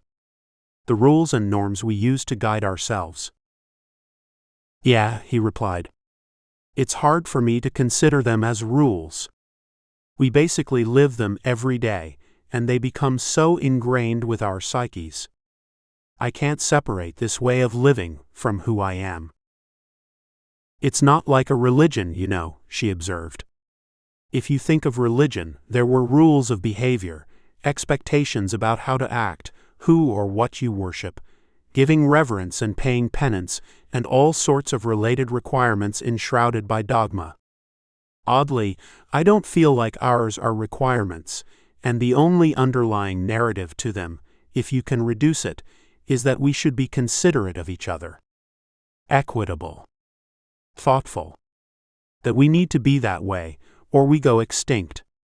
To me, the rules are what they are. Recommended ways of handling yourself.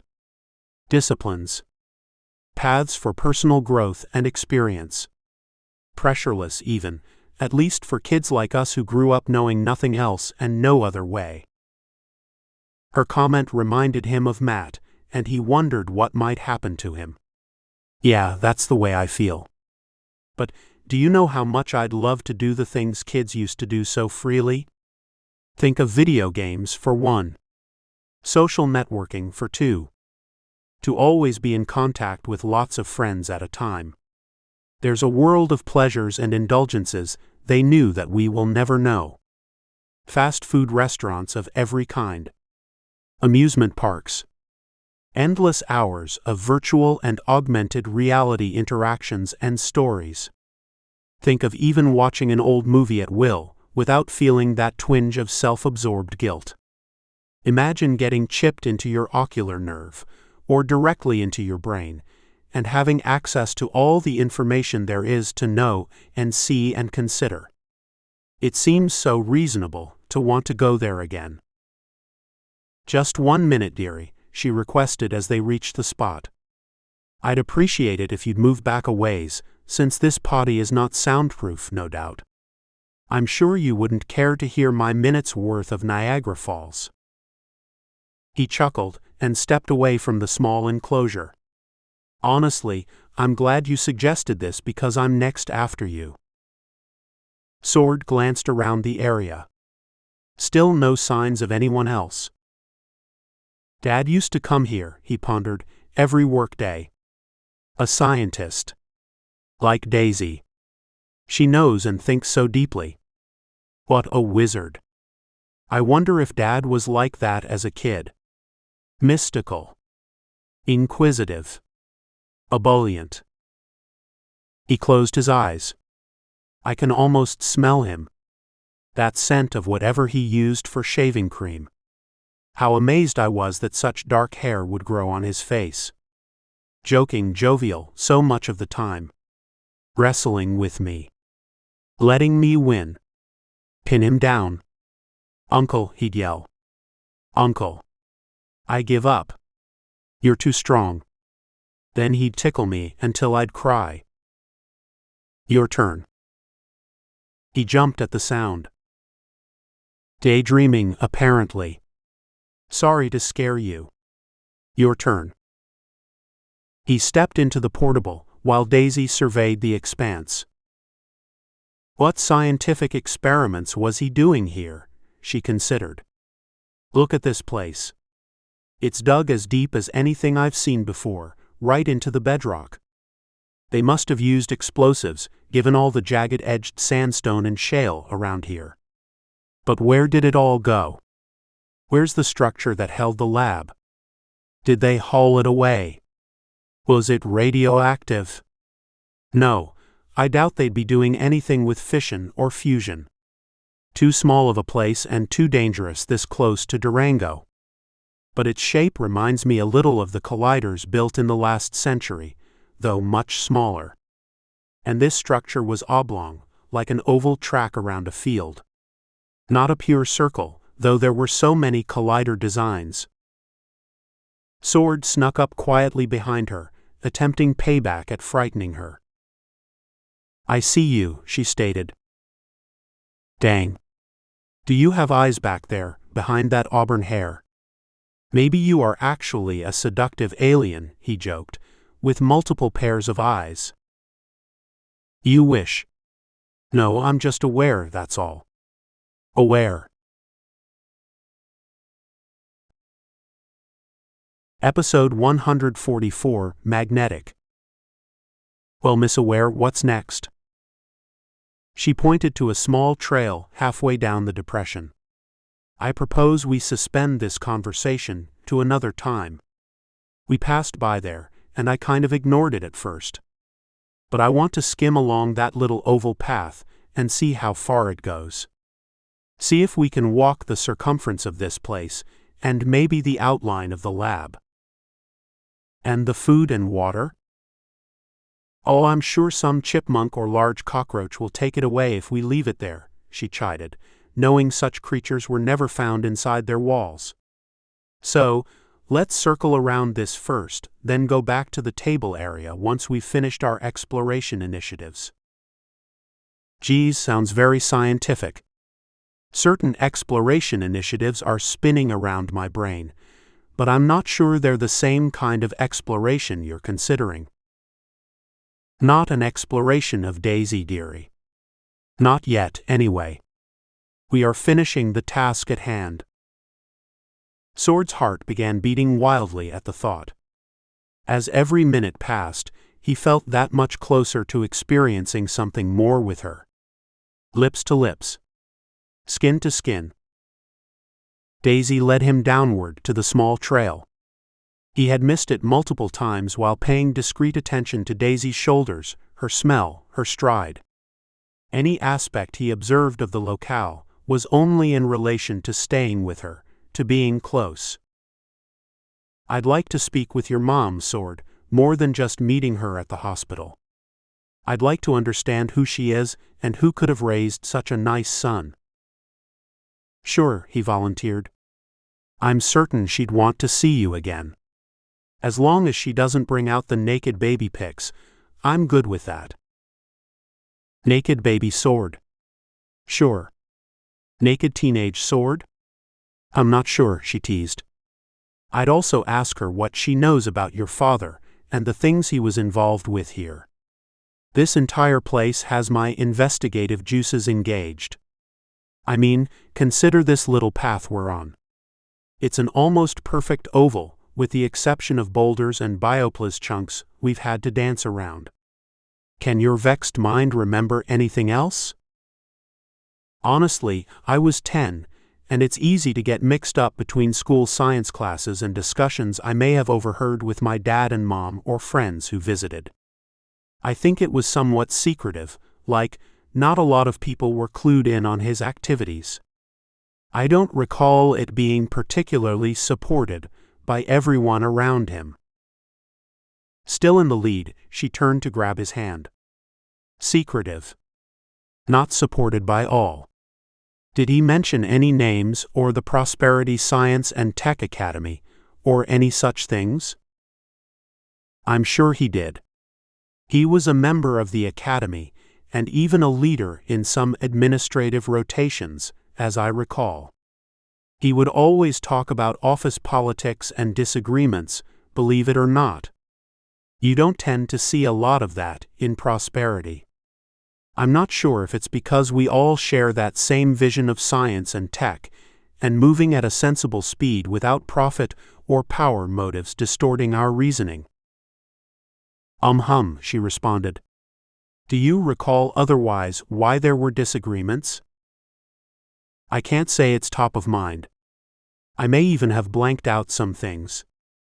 You know, when someone you love dies, you focus on the good stuff. If I could regurgitate anything from my feeble brain, it was vaguely about the dangers in what he was doing. Daisy stopped in her tracks and turned to him. Dangers?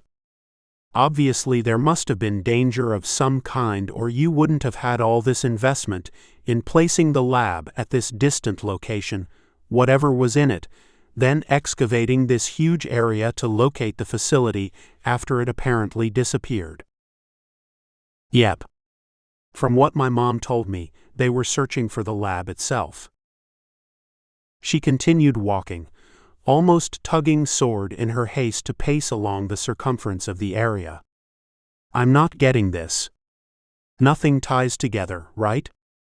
I mean, here's your dad, a physicist. Here's his lab in a big oval, the circumference of 2 high school tracks. Even with the manufacturing and building erection bioprocesses we use today, all of this was not that cheap.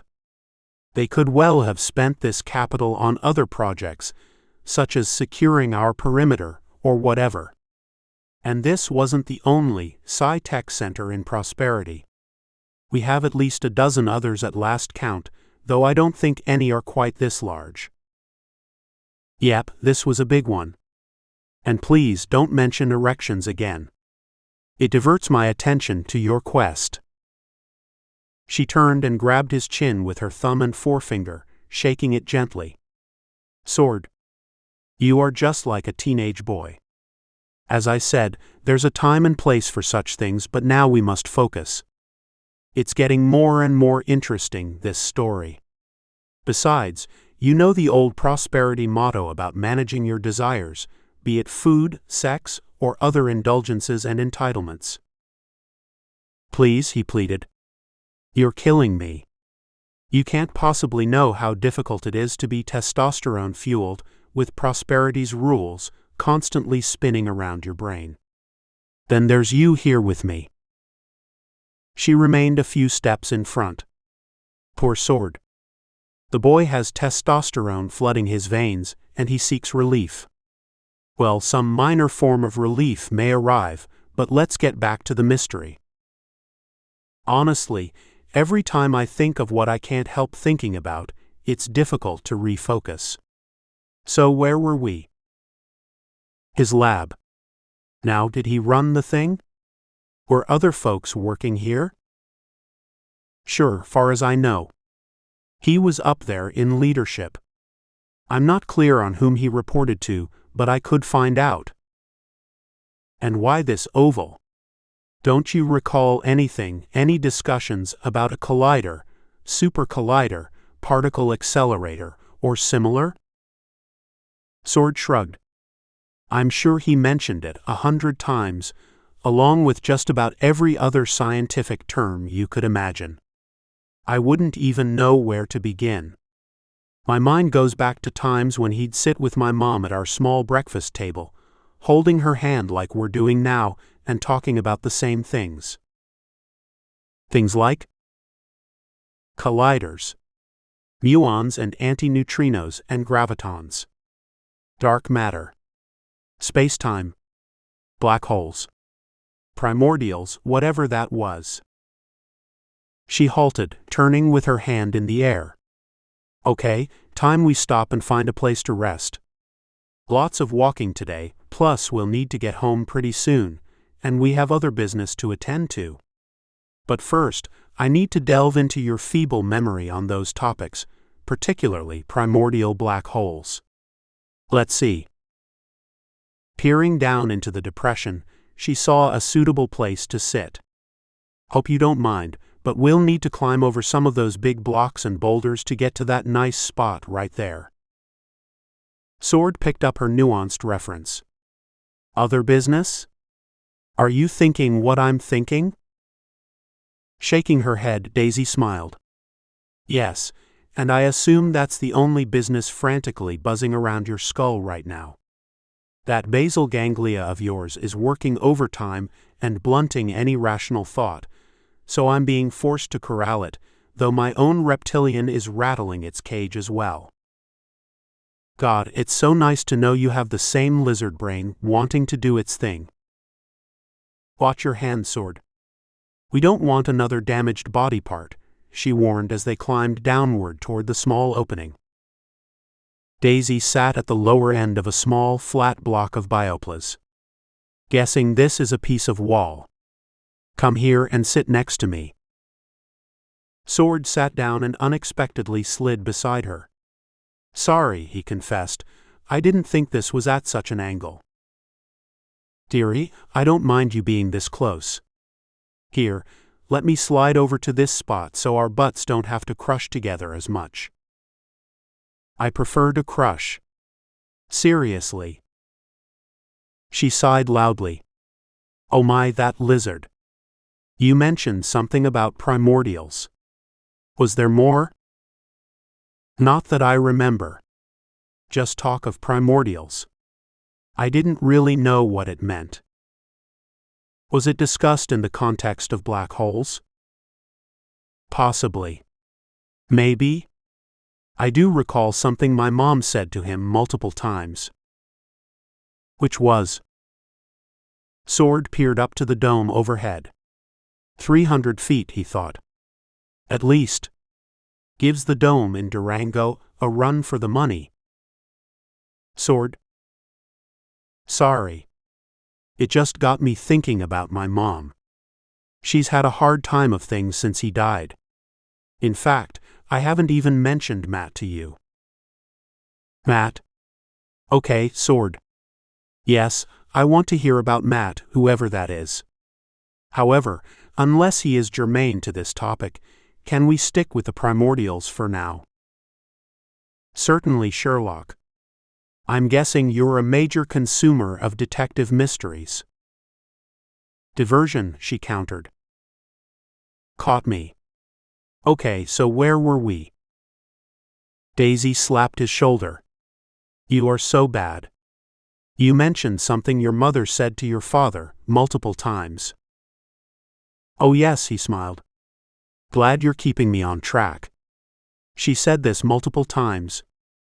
By the way, do you know how sparkling your eyes are right now? Sword. She slapped him again on the shoulder, this time a bit harder. Ouch, he screamed in feigned distress. Hitting an injured guy? She pointed her finger. What your mother said to your father, naughty boy. Nothing else. Okay, he nodded. Something about risk, that he was taking big risks. I believe it was in context with primordials. To be honest, the only thing I really recall about primordials prior to that was in relation to swamps and the like, back to the early days of the planet. I remember not being able to reconcile a primordial swamp with black holes and fifth-dimension dark matter and antineutrinos and time distortions and all that. To me, it was just small, intangible stuff that consumed his conversations. Lovely, she smacked her lips. Just lovely. I'm finally getting you to open up and you lay out there, as if it was of no importance, the concept of time relative to antimatter, dark matter, and dark energy perhaps, as well as primordial black holes. His eyes grew wide as his mouth dropped open. Did I say all that? Yes, you implied it, or I am inferring from the gibberish I've been able to extract from your wandering mind, the one that keeps ogling my neck and eyes and breasts and waist, and all other daisy accoutrements. I'm amazed at my ability to force you to concentrate, young man. Heck, with this kind of breakthrough in teaching one to focus, I believe I could even get an 80% human rhesus monkey hybrid to recite all the works of Shakespeare from memory. I'm so proud of me, and so proud of you. Kiss then, he grinned sheepishly. She drew forward and kissed him, forcing him backward against a pile of dirt and rocks. Then she abruptly stopped. What's that? She asked, staring at her raised left hand. He pulled her back toward him, but she resisted. What is that on my finger? Sword was just getting warmed up, and he thought she was teasing. I don't know about your finger. I'm thinking lips only. Come back here. Daisy forced her left hand between their faces. Look at this, she exclaimed. The bottom part of the ring finger on her left hand was covered in dirt and small pebbles, some radiating outward like rings around Saturn. Her hand was so close to his eyes he couldn't focus. Just some dirt. Can we limit the distractions and continue? She stood, lifting her weight from Sword's body. This is unusual, she observed. Very unusual. From this distance, Sword finally caught sight of the oddity. Ha! Looks like your finger is magnetized. That's what I was thinking, young science apprentice. Somehow my finger became magnetized just a few seconds ago. Or maybe it's this ring of my mom's, since I can't even see it beneath all this stuff. It's almost as if I put my finger into a jar of honey, then into an ant-hole. Daisy tried to brush the pebbles off the lower part of her finger to see if the ring remained intact. She couldn't. Look at that. As if they're permanently glued to my ring and to each other. Sword was amused by the slight delay in their activities, but he wanted to get on with it. Maybe it's glue. We can remove it when we go back up. I bet water will get it off. Again, can we just continue with what you were starting? Daisy was puzzled at the mystery and ignored his comment. What could have so instantly supermagnetized my ring? I can't imagine. The ring is tiny, an alloy of gold mixed with titanium to harden it. But I thought that alloy only became magnetized at super cold temperatures. Here, get out of my way, she commanded. Let's see what's back here. Daisy splayed her body over the biopla's seatback to survey what was behind it. Sword cleared way to give Daisy ample space to investigate the area. He stood silently as she talked, staring at the backside of her jeans. You know, I've never known a girl with such a nicely sculpted fanny as yours. Daisy stopped momentarily and turned, rolling her eyes.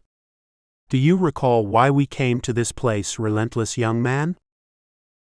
To look at fannies? Not number 1 or 2 on the list. Put your lizard back in its cage for a moment, please. Seriously? Haven't I waited long enough? I'm dying here. Sword. We're investigators. There's a time and place for everything, including that. I like this time right now for everything, he responded. In fact, it's getting kind of late, and we could run out of time completely if we don't get moving. And we're alone. His words dangled in the air and received no response. She was busy digging away. Look at my finger now, she observed. It's covered in these little pebbles and dirt. And I've found something interesting. At that, Sword's attention was diverted momentarily from his hormone-fueled desire.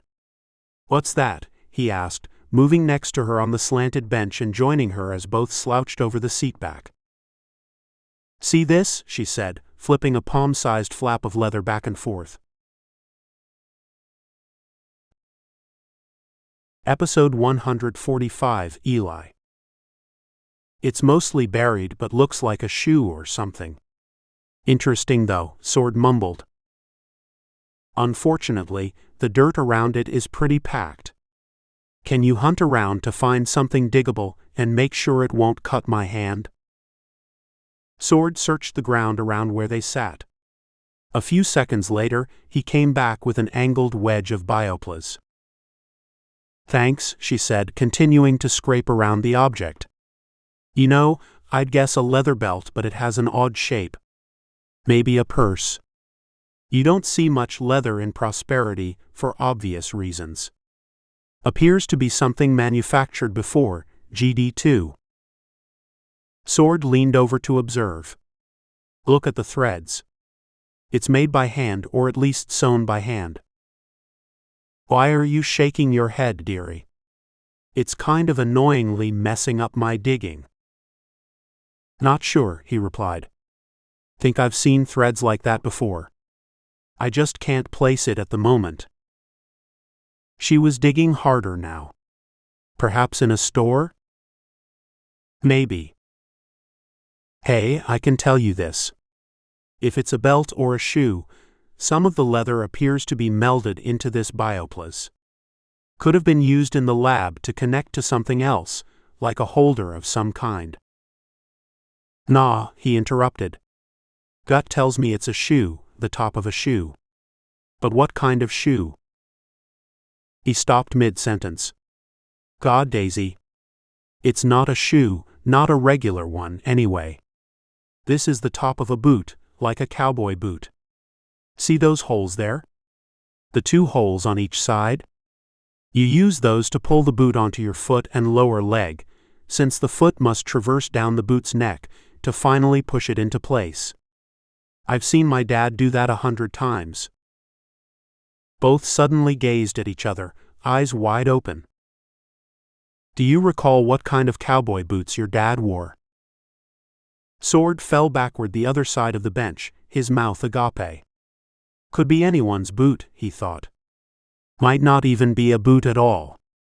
But the threads look very familiar. I can see my little hands on them. I can see him wearing these boots.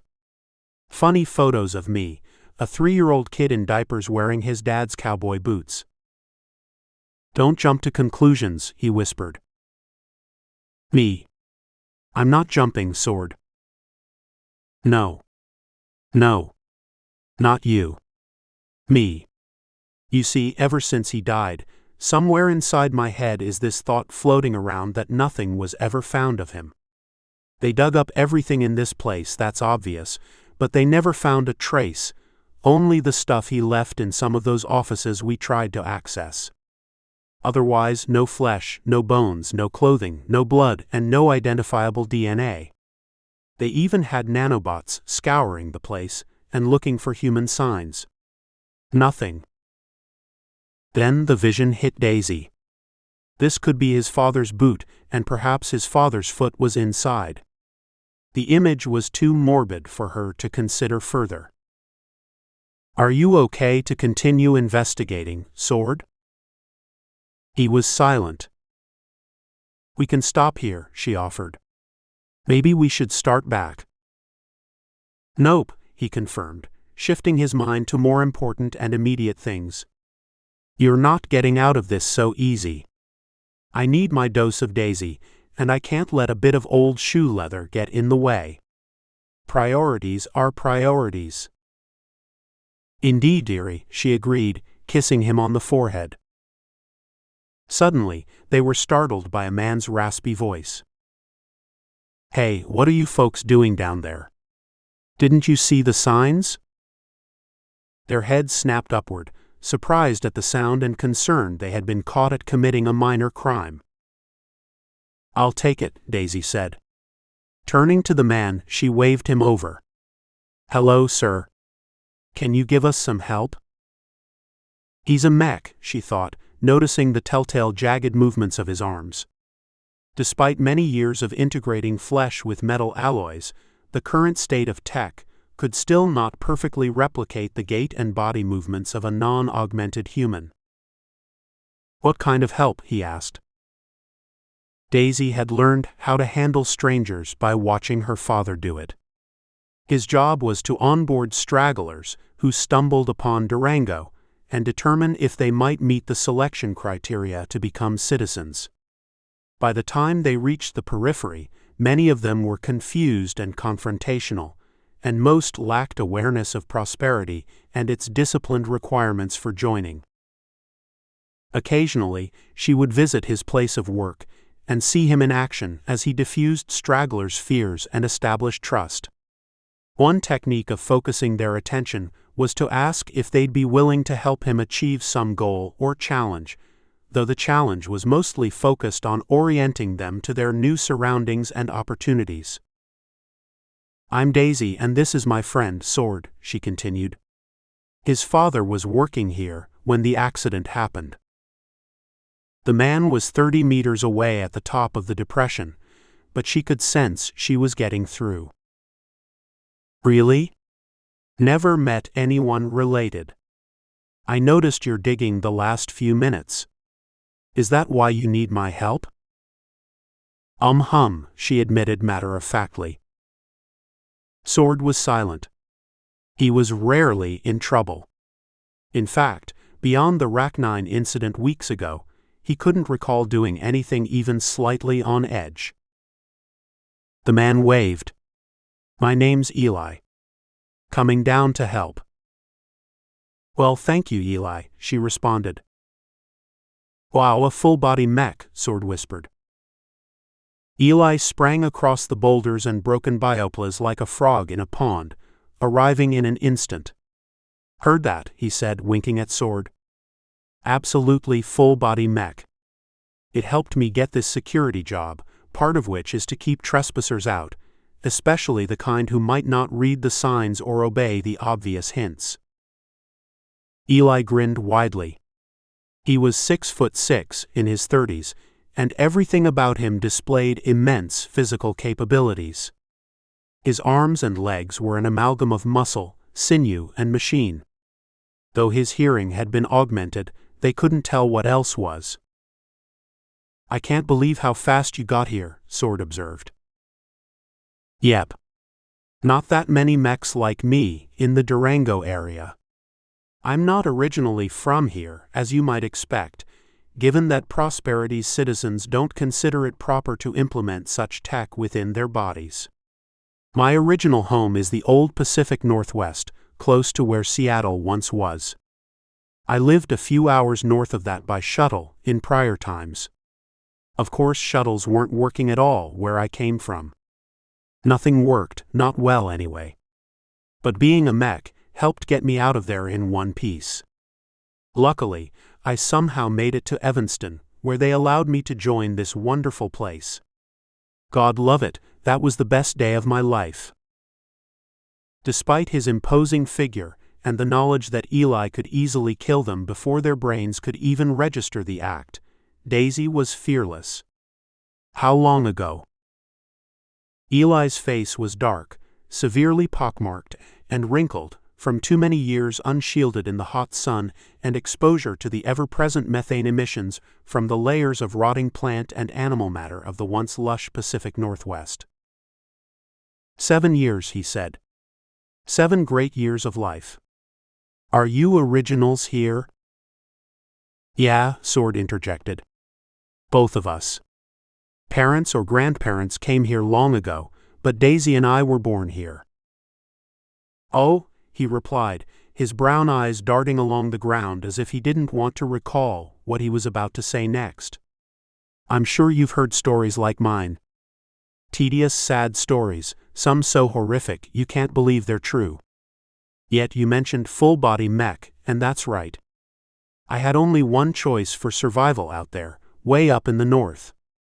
If you didn't mech in some way, you'd not likely make it long, not if you're a guy anyway. Even so, many with more advanced capabilities than you see here never got out alive. But that's neither here nor there, right? Not a second of self-pity. Live in this moment and take advantage of its wonder. What are your names again? Daisy, she replied. And I'm Sword. His hand was outstretched, shaking slightly. It's not that he had never encountered a mech before. He had met a handful during his short life. But he was always concerned when someone stood before him who had the power of instant death over him. It was like facing a person with a loaded weapon on their hip. Nice to meet you, he said, shaking their hands. I don't get to see many new people in this job. Then he laughed. Most visitors actually read the don't enter signs. They generally obey them, so don't technically become visitors.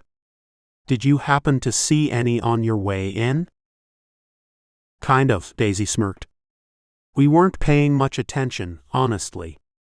The chain with the sign was laying on the ground, as if it was calling out that it was okay to pass right on through.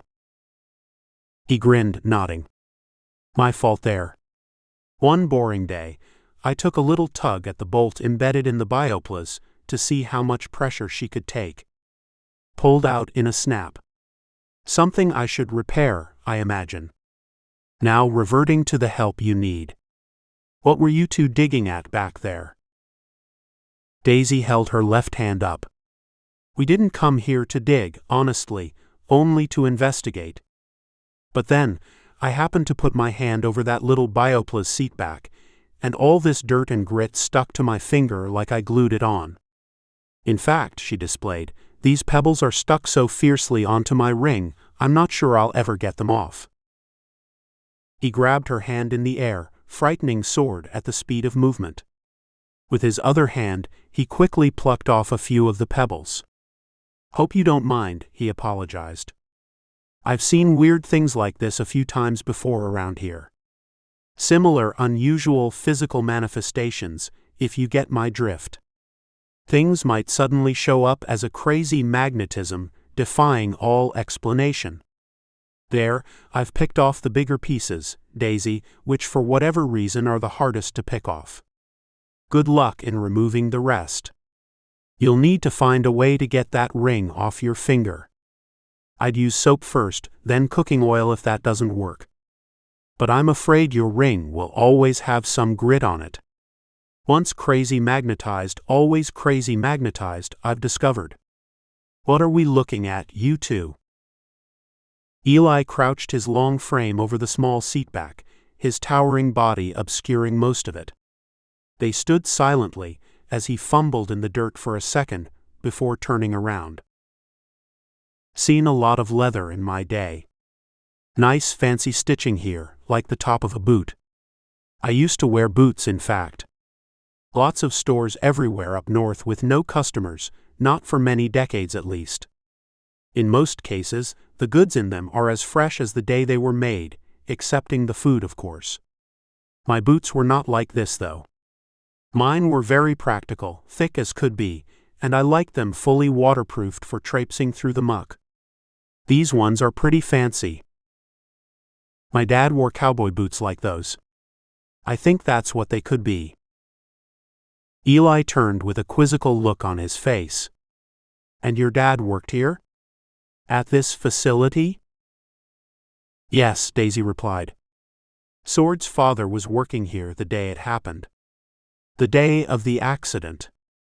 They never found him. His weathered face paled, and his head shook with uncertainty. Don't tell me we're finding his boot. I don't see how that could happen. I understood the whole place disappeared, the entire oval and lab, along with the people in it. People, she responded. Well, we're not sure it's his dad's boot, but we think it's somebody's boot. Could you help us dig it out? He clicked his tongue. I'll assist folks, but no guarantees on what we might find here. I hope you both are mentally prepared. Likely nothing to see, nothing gory anyway, but there could be something. I've seen lots of gore in my day, and am fairly immune to it. Daisy thought she'd state the obvious, since being forthright and fearless was part of her learnings. I sense no evidence of body parts, Eli, only the top section of what we think is a boot. Problem is, it seems to be partially embedded in the bioplas, as if it's melted there. Eli was actively digging. You know, he observed, arms moving at great speed, I wasn't working at this place when the event happened. Not at this job 5 years ago. But I do hear things about what was going on then, though nobody apparently has the full story. Pretty rare for there to be secrets of any kind in prosperity. But that's what I like about this place. An air of unsolved mystery. Daisy was captivated, thinking this might lead to another clue in their quest. So, do you know something about what physics experiments were happening here? Not much, really. I talk to Lily sometimes. She has more history than I do. For me, this scientific malarkey goes in one ear and out the other. I was never chipped when young, so I lacked instant access to all the knowledge bases I could get my hands on, unlike a few lucky others. As a result, I did mostly manual jobs given my mech augments. It's what I'm best at, and what I like to do. The job is fulfilling, you know, keeping this place and the surroundings safe, except for the few intruders who fail to heed the signs. He chuckled. Again, considering the alternative lifestyles outside prosperity, I'm perfectly happy. Lily? Daisy asked. Yep, but give me a second. He drew both arms far downward, bending his entire upper body over the seatback. Think I might have loosened it. Beyond this Lily person, Daisy wondered, you also mentioned people a minute ago. What people? At that moment, he lifted a box-sized chunk of bioplastic into the air, then placed it down gently in the dirt at their feet. "Would you look at that?" he observed. "Half cowboy boot, I believe, and half bioplas." Daisy was exuberant. "That's interesting," as if the bioplas and leather were intentionally manufactured together. "And look, there couldn't be any bones in here, at least not in the top half that's showing. Appears to be just the two upper sides of the boot flopping around. Can you reach inside?" She peered at Sword, who seemed catatonic. Wait, Eli. Dearie?" Sword was thinking about the last time he saw cowboy boots, probably even those boots. As citizens of prosperity, their apartment was necessarily Spartan. Dogmatic attention to integrating Stoic principles within their daily lives mitigated most personal desires for differentiated wealth or possessions. Fulfilled by a commitment to self-actualized lives, most people didn't require such things. As might be expected, some people were better abled at certain jobs and activities than others, and in any capitalistic society, their skill sets might have afforded them prestigious positions, income, and conspicuous displays of wealth. But after 2 great debacles in a half-century, Earth was now a different place. Prosperity was an experiment intended to focus primarily on species longevity and not repeat the convoluted distortions of inequality and comparative success that humanity had suffered in prior times. Nonetheless, most citizens retained a few favorite personal objects, as modest as they generally were. For Sword's father, it was his cowboy boots. Daisy and Eli knew not to be insensitive. The three stood silently, staring at the light brown leather boot top and taking wonder at the fanciful stitching. "I wear girls' biomat boots," she said. "Nothing fancy like that. Things made in nature tend to feel better, as much as you'd like to think we can manufacture any equivalent product with our biomaterials." She peered at Eli, who was scratching his head. Both acknowledged with a nod. "Dad's," Sword realized, his head moving in acknowledgement. "Those are my dad's. I remember wearing them as a kid, thinking how I might be tall like him someday. 6'2". Dumb luck I got my mom's height." He crouched on his knees to touch it, and tears dropped on the leather. "Sweetheart," Daisy whispered, "I can't imagine. Are you okay?" Sword wiped his eyes. "Seems like yesterday.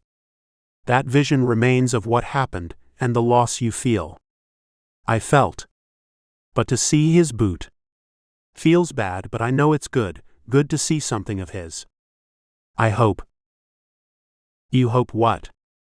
Eli interjected. "I hope to hell it's only his boot we have here," he finished.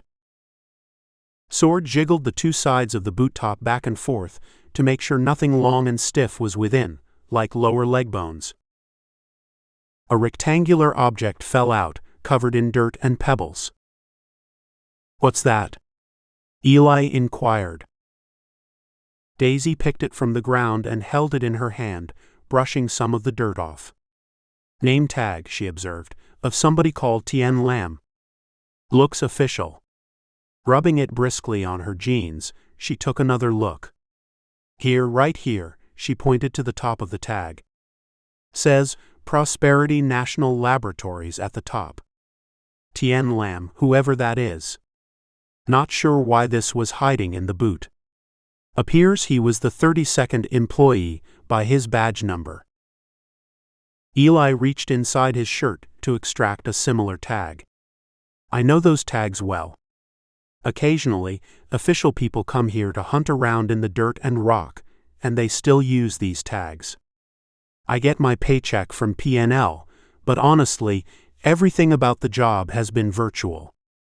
Even in my job interview, nobody physically showed up.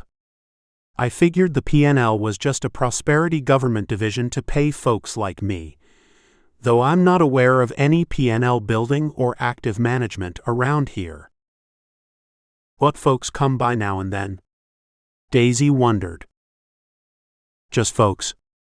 Often ones I've never seen before. Must be from somewhere outside Durango, like Evanston or Silver City. What do they do here? Pretty much what you two seem to be doing. Digging around in the dirt, taking samples away in glass vials and boxes, and being pretty damn secretive. But they're nice, as you'd expect in prosperity. Lamb, Sword mumbled. Like Miss Lamb, but an B at the end? Daisy was taxing her mind to put the clues together. Odd coincidence. Eli, you said something earlier about this Lily person. Do you know her last name? He scratched at the stubble on his chin. You mentioned a Miss Lamb, Sword. Were you talking about the nice lady at the Chinese food place in the town center? Sword grinned. I'm not sure she was all that friendly to us, Eli, but yeah, that's the lady we saw with Lamb on her tag. Didn't ask her if that was her first or last name, to be sure. Eli's head was shaking. Yep, same person. Your Miss Lamb is my Miss Lily. Lily Lamb. On the flip side, it's close but not the same name. Lamb versus Lamb. Lamba. Still scratching at the top of the name tag, Daisy piped in. Did you boys notice how the clip on this tag is obscured by rocks, just like my ring? I can't remove all the dirt from it either, but I'll bet it's a metal clip. Usually hangs onto some sort of, what do they call them? Oh, a lanyard. Got one here, Eli stated. Can I see that? He lifted Tien Lamb's tag into the air. Indeed, Daisy. Whatever happened to your ring there clearly occurred on this clip. That oddly strong magnetism. My clip is steel, I believe. You said your ring is what? Daisy pulled the ring from her pocket. Titanium gold alloy. It's not supposed to be magnetic except at very cold temperatures. She held her finger up in the air, signaling the conversation to stop for a moment. Wait. You know, this reminds me about old shoes. My mom and dad had some. Sure, there was stitching on the heels and all, but a few pair also had nails. And I remember once when traveling with my dad, he took his belt and shoes off to get past the security booth. Steel shanks, Eli responded confidently. Older shoes, especially men's boots, might not only use nails to attach the sole. They'll sometimes have steel shanks, basically a short piece of flattish metal to keep the shoe's shape intact. Sword had turned the Biopla's boot object upside down and was brushing dirt from the bottom of it. I'm guessing that's why some of this dirt and rock is sticking to the Bioplas here. Never seen that happen before, but if there's a steel shank or nails in the bottom half of this boot that are super magnetized, then it might explain. Daisy also brushed at the blackish dirt and laughed at how it boomeranged back immediately after floating in the air for a second. I'd postulate that this dirt and pebbles are actually very little dirt, per se. The color is too dark. It must be comprised of iron particles that are naturally in the ground. That, plus the hills and rocks around Durango, have that reddish color for a reason. Very rich in iron compounds, so some of those pebbles are attracted as well. Eli spoke up, his head surveying the entire area around the depression. Well, folks, it's been interesting to go through all this, but I'd better get back to my job. Part of my responsibility is to keep people out. Prevents them from snooping around or getting hurt in this mess they left. Can you do me a big favor and move along? Not that I'm worried about getting in trouble. It's just that living in prosperity, you know, gives you a sense of purpose and value. We understand that means following the rules, so it's probably best to get following them. Daisy grinned at him sheepishly. Is there any rule about not taking anything away from the site, such as his dad's boot? Eli scratched his chin again and pondered for a moment. Can't say they ever told me no to anything like that. They just said to keep people from snooping and getting hurt. One could deduce they intended for everything here to stay exactly where it was. She was doing her best to plead nicely with him. But this boot does belong to his family, correct? Sure appears that way, Eli admitted. And I could only imagine how pleased Sword's mother would be to receive some evidence of her husband's clothing, since everything else he was wearing disappeared into thin air, right? Eli laughed. Oh, Daisy, you are a regular trickster and know just exactly how to bend the rules. But I consider this a minor infraction, so go ahead and take it away. Please don't advertise that I told you it was okay. Let's just agree I asked you politely to leave, and you politely obliged. If you happen to also take the boot with you, then nobody's going to argue with that. I look at it this way because of this poor guy.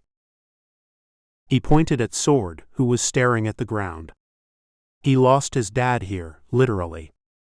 Now he found something belonging to his dad, and that seems to be a sad thing, but also a good thing. Great. Daisy beamed, holding her hand out to shake his. We really appreciate your help extracting it from the dirt. Without you being here, we never would have known. No sweat, he replied as he turned to walk up the incline toward an exit. Be sure to gather anything else you might have left. I saw some water bottles and the like over at that table, for example. Will do, Daisy said, and thanks again. Eli quickly bounded the 30 meters to the top of the incline and turned around once more, gracefully saluting them before disappearing into a tunnel. Daisy turned to Sword, who was still staring at the ground.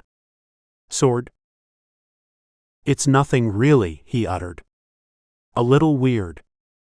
5 years. You think your brain is over it, you rationalize through it, and all is good. Stoic reality. Things are what they are. The past has passed. Take appropriate actions for the near term and future. Don't overthink what could have been. Don't dwell on negativity. Accept that which you cannot change. Then you get a reminder like this, something that shakes your beliefs. Beliefs? Yeah. Like a belief or hope or one chance in a billion, he's still alive somewhere, perhaps in a different dimension. People just don't disappear. Whole laboratories don't just exit the cosmos, right? Look at this place. Whatever was here couldn't have simply evaporated as if it never existed, as if he never existed. Daisy sat next to him. I understand. I agree. Conservation of energy principle. Something can't simply disappear. Converted, yes. Moved from matter to energy or vice versa, sure. But no fire, no matter conversion, just gone. Sword. She picked up his chin and kissed him on the cheek. We accomplished our goal today, so dwell on that. We delved deep into the mystery, our quest. And you know what? This entire event was so compelling, it even managed to divert your attention from Daisy and her accoutrements, didn't it? He grinned. Not for a minute, Daisy. My mind may have been occupied for a few seconds, but lizard brain has only gotten more anxious in waiting. Daisy hugged him and whispered in his ear. I do need to get back soon and think we still have time. Let's locate a suitable alcove on the way back. Episode 146, Alcove. After cleaning up the mess they left on the table where they first rested, the two started back down the same path they had traversed hours before from the town center. Sword wrapped his father's boot in one arm and held Daisy's hand with the other. He remained singularly focused, Find a suitable alcove, he kept repeating to himself, while trying to engage in a sensible conversation with Daisy. Don't give her an indication that I can't get my mind off this. She doesn't want to be seen as a sex object, and I don't want her to think she is. I simply want to feel her warmth flesh to flesh. Such comfort and pleasure I've had only in dreams. Daisy was far less encumbered in these thoughts, and could hardly stop talking. Sword, this has been one of the greatest scientific adventures of my life. Don't you agree? Think about what we intended to do here. Could you ever imagine we'd find a clue? And isn't it so odd that a little hand flip behind that bench, my ring covered in dirt and rocks, would lead us directly to this clue? It's as if magic happened here, given the odds. There may have been dozens of people scouring this place, investigating the underlying mystery, and then we arrive so innocently. With the help of my mother's ring, we locate your father's boot. Sometimes you see things others don't because you aren't looking for them. At least, you aren't expecting to find them. Your mind is open to all possibilities. Sword inserted an occasional aha whenever given the chance. Daisy continued. This reminds me of quantum field potential. You understand? The theory, much of it proven now, that all we know of this universe, from visible matter to dark matter and energy, emanates from the same field. It just coalesces into various forms for a period. Call it God if you like, or the emanation of God. I love that theory, but do you see the parallels? Does that make sense? Yeah, he replied distractedly. Just looking for an alcove. The parallels. Why is it when you hunt for a thing, it's so easy to overlook it? Why do we create complexity when simplicity will do? I see everything as field potential. All that happens, all we see and do and think, is a momentary collapse of that potential into a point in time and matter. So when I look at today, I consider our innocence, our openness to any possibility. Indeed, the fact we were not thinking of a possibility is what may have created this outcome today, this scientific finding. A boot so oddly infused in bioplas. Not melted into the boot, but somehow merged as if the two components became one. In fact, the boot could never have taken the heat that would cause bioplas to melt. Two became one, he repeated, trying to convince her he was still listening. It would have fried to a crisp. And then consider my ring, my mother's ring. You can't go magnetizing titanium gold alloy any old way. Not in a normal physics world. The ring is at my hand's temperature, yet it's still magnetized even now. Just look at that. She placed her hand in the air, and Sword stared at it briefly. Then something else caught his eye. Alcove, he yelled gleefully. I think we have our alcove over there. They halted, to survey the darkened corner of the tunnel. You might be right, dearie. Looks like it goes back a ways and is unlit. This might be a good place to rest, if you know what I mean. Oh, I know what you mean, he replied emphatically as the two approached the opening. The tunnel ceiling dropped to just above their headlines. A few steps later, they rounded a corner to the left, then another to the right where the tunnel abruptly ended. You thinking what I'm thinking? She inquired. Maybe. At first, I thought this might be a maintenance entrance, but it ends right here. Yeah. This area looks utterly undisturbed, which is fortunate. She bent over and flicked her finger across the floor. It's clean, so the vacuum bots are getting here regularly. I believe it's far enough away from the main tunnel that nobody would hear a noise unless it was really loud. She smiled at him. Are you planning on getting really loud, Sword? If so, we can avoid doing this. He knew she was teasing. No, he whispered, gently placing the bioplas boot down on the ground. Quiet as a mouse. He grabbed her waist and pulled her forward, kissing her softly. Hands, he thought, hands to flesh. Sword began to untuck her blouse from the back, and she released her arms from the hug to assist him. How far? She asked, using a freed hand to brush his hair back. Whatever you're comfortable with. The two slowly sank to the floor, as Sword fumbled at her brassiere. Let me get that, she stated, reaching behind her back to unclasp it. Their lips pressed together, and Sword did something he'd never done before. In fact, he'd never gotten this far with previous girlfriends. He laid atop her, gently moving his legs between hers. The minutes passed. God, I love this woman, he said to himself. This neck, this lovely neck. Fine auburn hairs. Now goosebumps. This ear, this perfect ear. He kissed her forehead, nose, then neck, and moved his head downward to her chest, resting it there for a moment to hear her heart beating. Sword took a deep breath and stared at her exposed breast. What wonderful scent is this? They kissed again as the minutes passed. Excuse me, a shrill voice demanded. I didn't mean to interrupt your lovemaking, but you kids are not supposed to be here. Not on my watch. They sat up straight, with Daisy fumbling to quickly clasp her bra and button her blouse. Sword took the lead. We've only been here a few minutes. I'm Officer Dinesh, the woman replied, pulling back on the jacket sleeve to check her watch. Hum.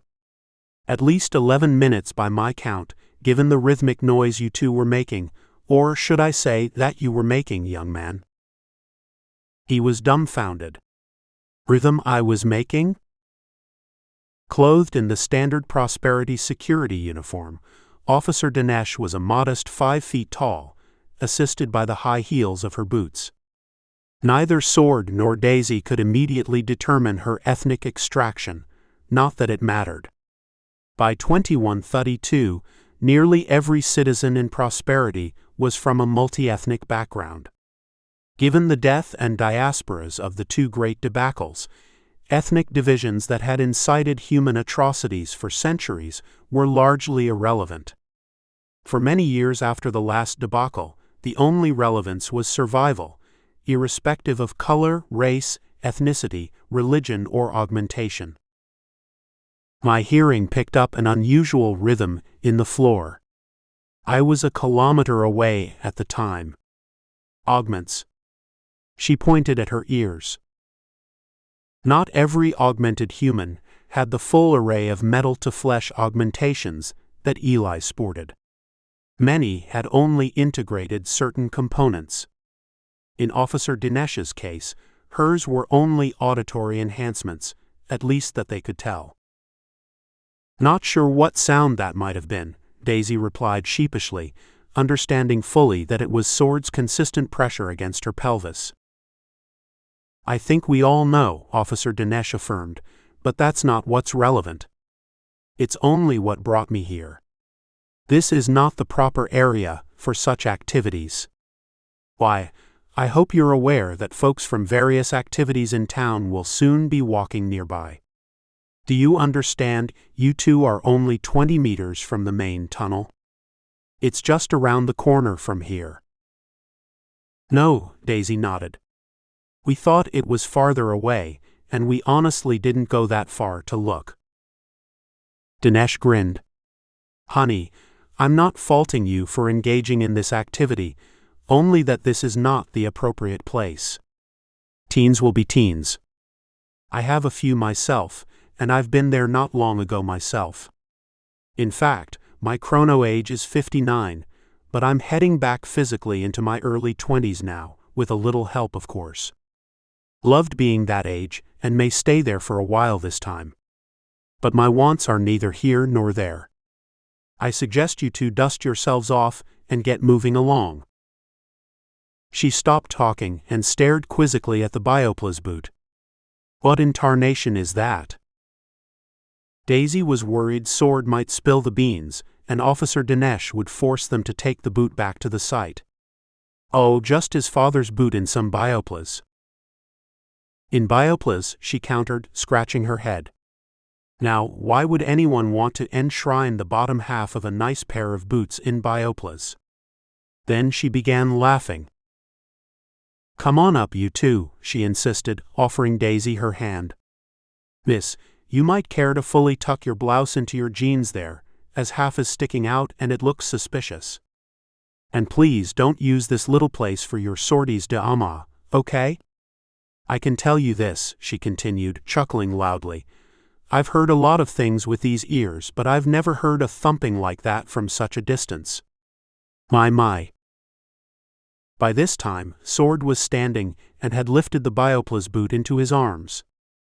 At her last comment, he turned beet red, lifting it higher in an attempt to obscure his color. As they quickly exited, Daisy subtly waved goodbye. They soon arrived at Bayfield City Center and boarded an empty shuttle car for home. Both were a bit unsettled from their encounter, and Daisy knew it was best to make light of it. You know, Sword, I assume Officer Dinesh will go back and write up a report on us.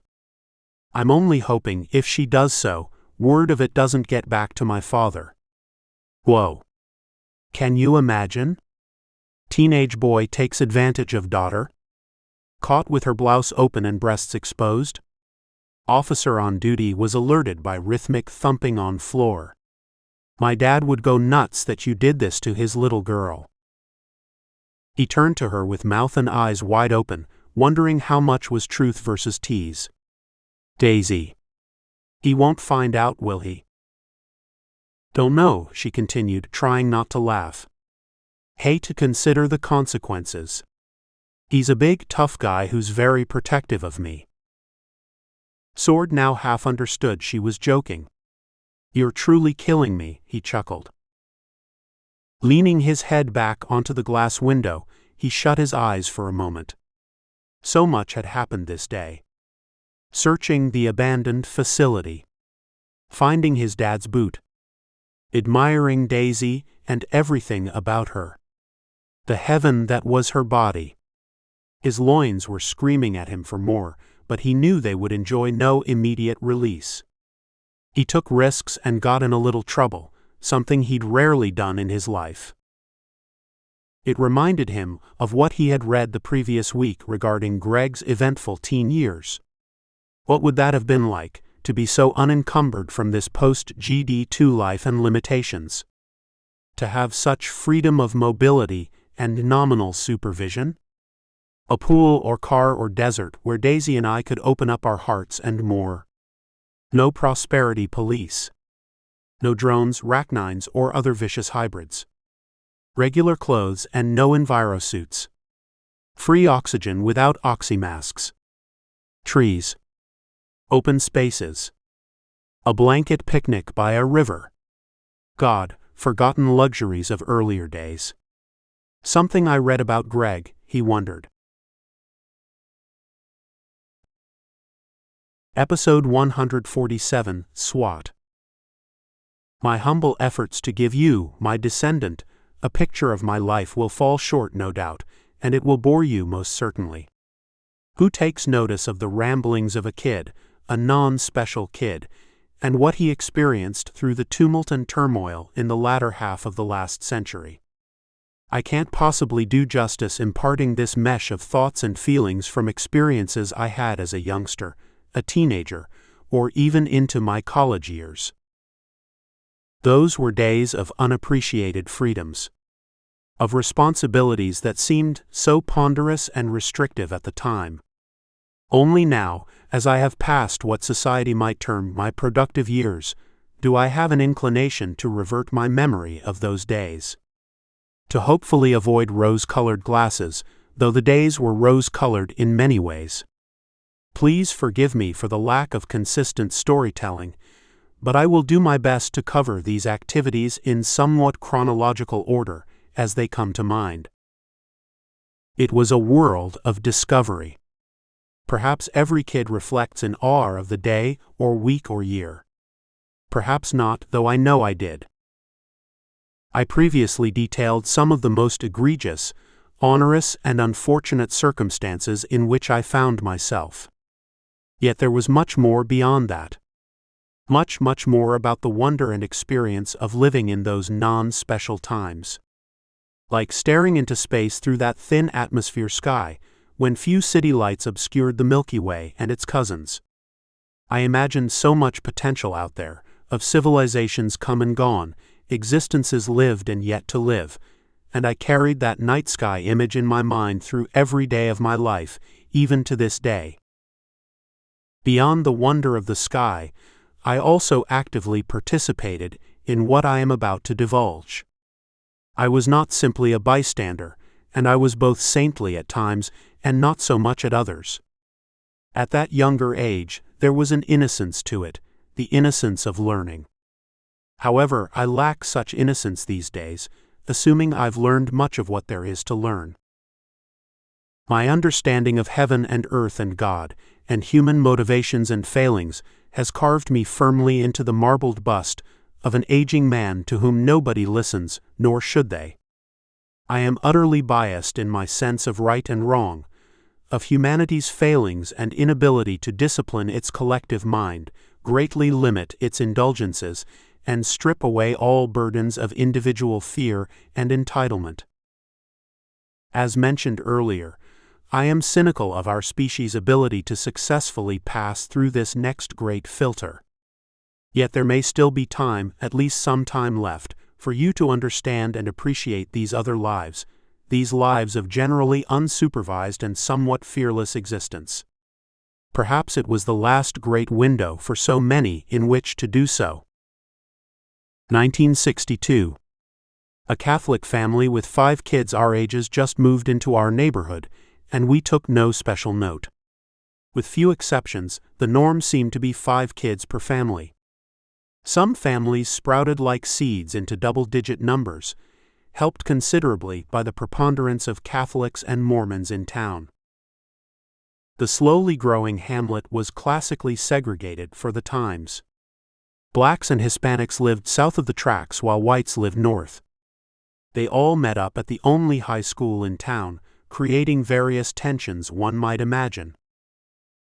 Despite my father's Latino heritage, we lived on the north side of town, farther north than most. Sure, crazy shit was happening in my family's life by either intention or circumstance, but I've covered some of that already and care not to indulge further. Instead, I'll focus on the surrounds, the life outside the blue brick walls of our small, hastily constructed post-war home. Did you see the broken glass in the hallway on the way in from recess? My best friend Jeffrey was asking. He and I had a bond, a strong bond, since we were the 2 out kids in our class of 15 boys and a similar quantity of girls. What made us the out kids was my long-standing friendship with Jeffrey, brought on by his unmatched physical skills, especially at football. His abilities were so outstanding that the class bully Douglas selected Jeffrey as his mark, the person he would vilify and harass with the cowardly comfort of having his little thug gang trailing behind him. As much as Douglas tried, however, he was no match for Jeffrey in any competition, and this bugged the hell out of the jealous, tormented youngster. Douglas was a recent immigrant from Texas. Arizonans widely perceived the state as a different land with its own history, people, and lifestyle. Given that New Mexico kept Texas at arm's length to Arizona, most felt much more aligned with California than that oil-soaked mystery land to our southeast. We also had a good share of what we called Okies, or recent immigrants from the east, still moving westward as late arrivals from the 1930s Dust Bowl catastrophes. Because Williams was a convenient watering hole along the famous Highway 66, many of them either got tired of traveling or they took notice of the pristine forests and never made it to their planned final destination of California. Not many of us Arizonans liked Texans. They talked differently, were brash and loudmouthed, and our new neighbors were no different. Arriving in the 4th grade, Douglas had already started his growth spurt, and towered well above the rest of our class. In whatever odd fourth-grader logic that equates size and loudness to leadership, the kid commanded respect and was granted such by most. Given the boy's newly discovered powers, if you failed to kowtow to whatever idiocy he was spouting at the moment, he would place you at the wrong end of his gang's shit stick. This was all new to me. I'd never known a bully, not so close up anyway. Up to that point, all the kids I knew were friendly. There were no cliques or favorites or inherent animosities, only a few oddballs in class who never seemed to fit in. I was the smallest boy in class, though I feared nobody because I held a secret power few dared to confront, my dreaded headlock. I discovered this effective defensive technique by watching a wrestling program on television. My little sister allowed me to try it on her one day. After discovering how quickly her face turned red, I immediately understood the deadly fear that occurs when you can hardly breathe. You'll do just about anything to get out of that menacing grip. Thursday was the designated day for fighting at the street corner, with an old man's yard serving as the convenient boxing ring. He had a day job, no wife, and a house that faced the forest. It was the perfect venue for settling quarrels. On one certain Thursday, I committed some slight that knocked Douglas's fragile ego into reprisal, I'll show him mode. He decided to have my former best friend fight me. I say former friend because Rory was indeed that. Only a few months prior to that day, I was having fun at his birthday party, sans Douglas. Douglas knew my headlock was widely renowned in the neighborhood, even beyond the confines of our little school, and it could be as lethal as he'd hate to imagine. Like any effective bully does, he declined in his cowardly way to take a direct part in the attempt to humiliate me, knowing that going down in defeat would diminish his standing considerably among his cultish followers. The gang of neighbors, including some older and younger boys, formed a rough circle in the old man's front yard. It was maybe the 20th fight there in the past few years, and everyone knew just how much room to give to the combatants. A few lookouts were posted at all corners to ensure that no vehicles would be passing by. Normally, once blood was drawn from the nose or mouth, the defeated would typically concede, and all would acknowledge the victor, who directly or through his proxy would deliver the final statement of supremacy and verbal threats. Being especially small for my age, fist-punching was no option for me. I cared not for my face to come in contact with some kid's long arm. Instead, I knew that if I could just get the kid to give up or pass out, we'd require no evidence of shirt-soaked bloodstains and therefore no need to get parents involved. Poor Rory. He took a few swings at me and missed as I waited for my opening. Rory then turned around to take instructions from Douglas on how to fight the coward's fight. That was my chance. I immediately scaled his tall, thin frame from behind like a squirrel scampering up an oak, then placed my arms in the strategic locking pose around his neck. I looked from atop his crew-cut head as the reality of his predicament overcame the poor boy. There was my ex-friend crouched over, his red face turning purple, and so in fear of his life that he couldn't speak. Since I was now functionally in control, I peered back at Douglas, who continued issuing orders from his corner, flanked by his cadre of followers. I then looked on the other side of the lawn circle at Jeffrey, standing alone and looking as scared as Rory. From his position, he had a clear shot of the boys changing colors. "Hit him," Douglas ordered. "What's the matter with you, Rory? He's a weakling. I could kill him with one punch." In what seemed like a heroic span of 30 seconds without a breath, I finally heard words drizzle through Rory's clenched teeth. "Let go. Enough." That wasn't enough, however, not for me. As kids, we were always out for a little blood, figuratively if not literally. "You want me to let go?" I screamed. His entire body shook. Yes. This was still not enough in the scheme of fourth-grade hierarchical dominance. I stared menacingly at Douglas. Have you had enough? I yelled. He halted his sideline commands. Yes. Rory squeaked. Do you give up? Are you giving up? Yes, he muzzled. Stop. I heard what seemed to be a last gasp and knew this should go no further. The fight ended and Rory fell to the ground, gasping for air. Douglas, too proud to approach his failed conscript, watched with disgust as Rory crawled back on his knees, choking and coughing. God knows, I certainly never intended to permanently harm my former friend, even if he had shifted sides. That was a rather typical week in unsupervised Kidsville. Yet there were also weeks out of the norm. Not typical but now humorous days and weeks. I saw some broken glass on the floor by 7th grade, I observed early one fall morning before class. Jeffrey appeared terminally disappointed in me. You mean you haven't heard what's going on? No. You know how the fire extinguisher says, break glass in case of emergency? Someone did exactly that and stole it. The whole thing. Gone. Disappeared. As innocent and unsuspecting as a fourth grader can be, I always tried to look at the positive side. Well, maybe it was a fireman or someone who needed to put out a flame. Jeffrey shook his head vehemently. No, you aren't getting it. There was no fire.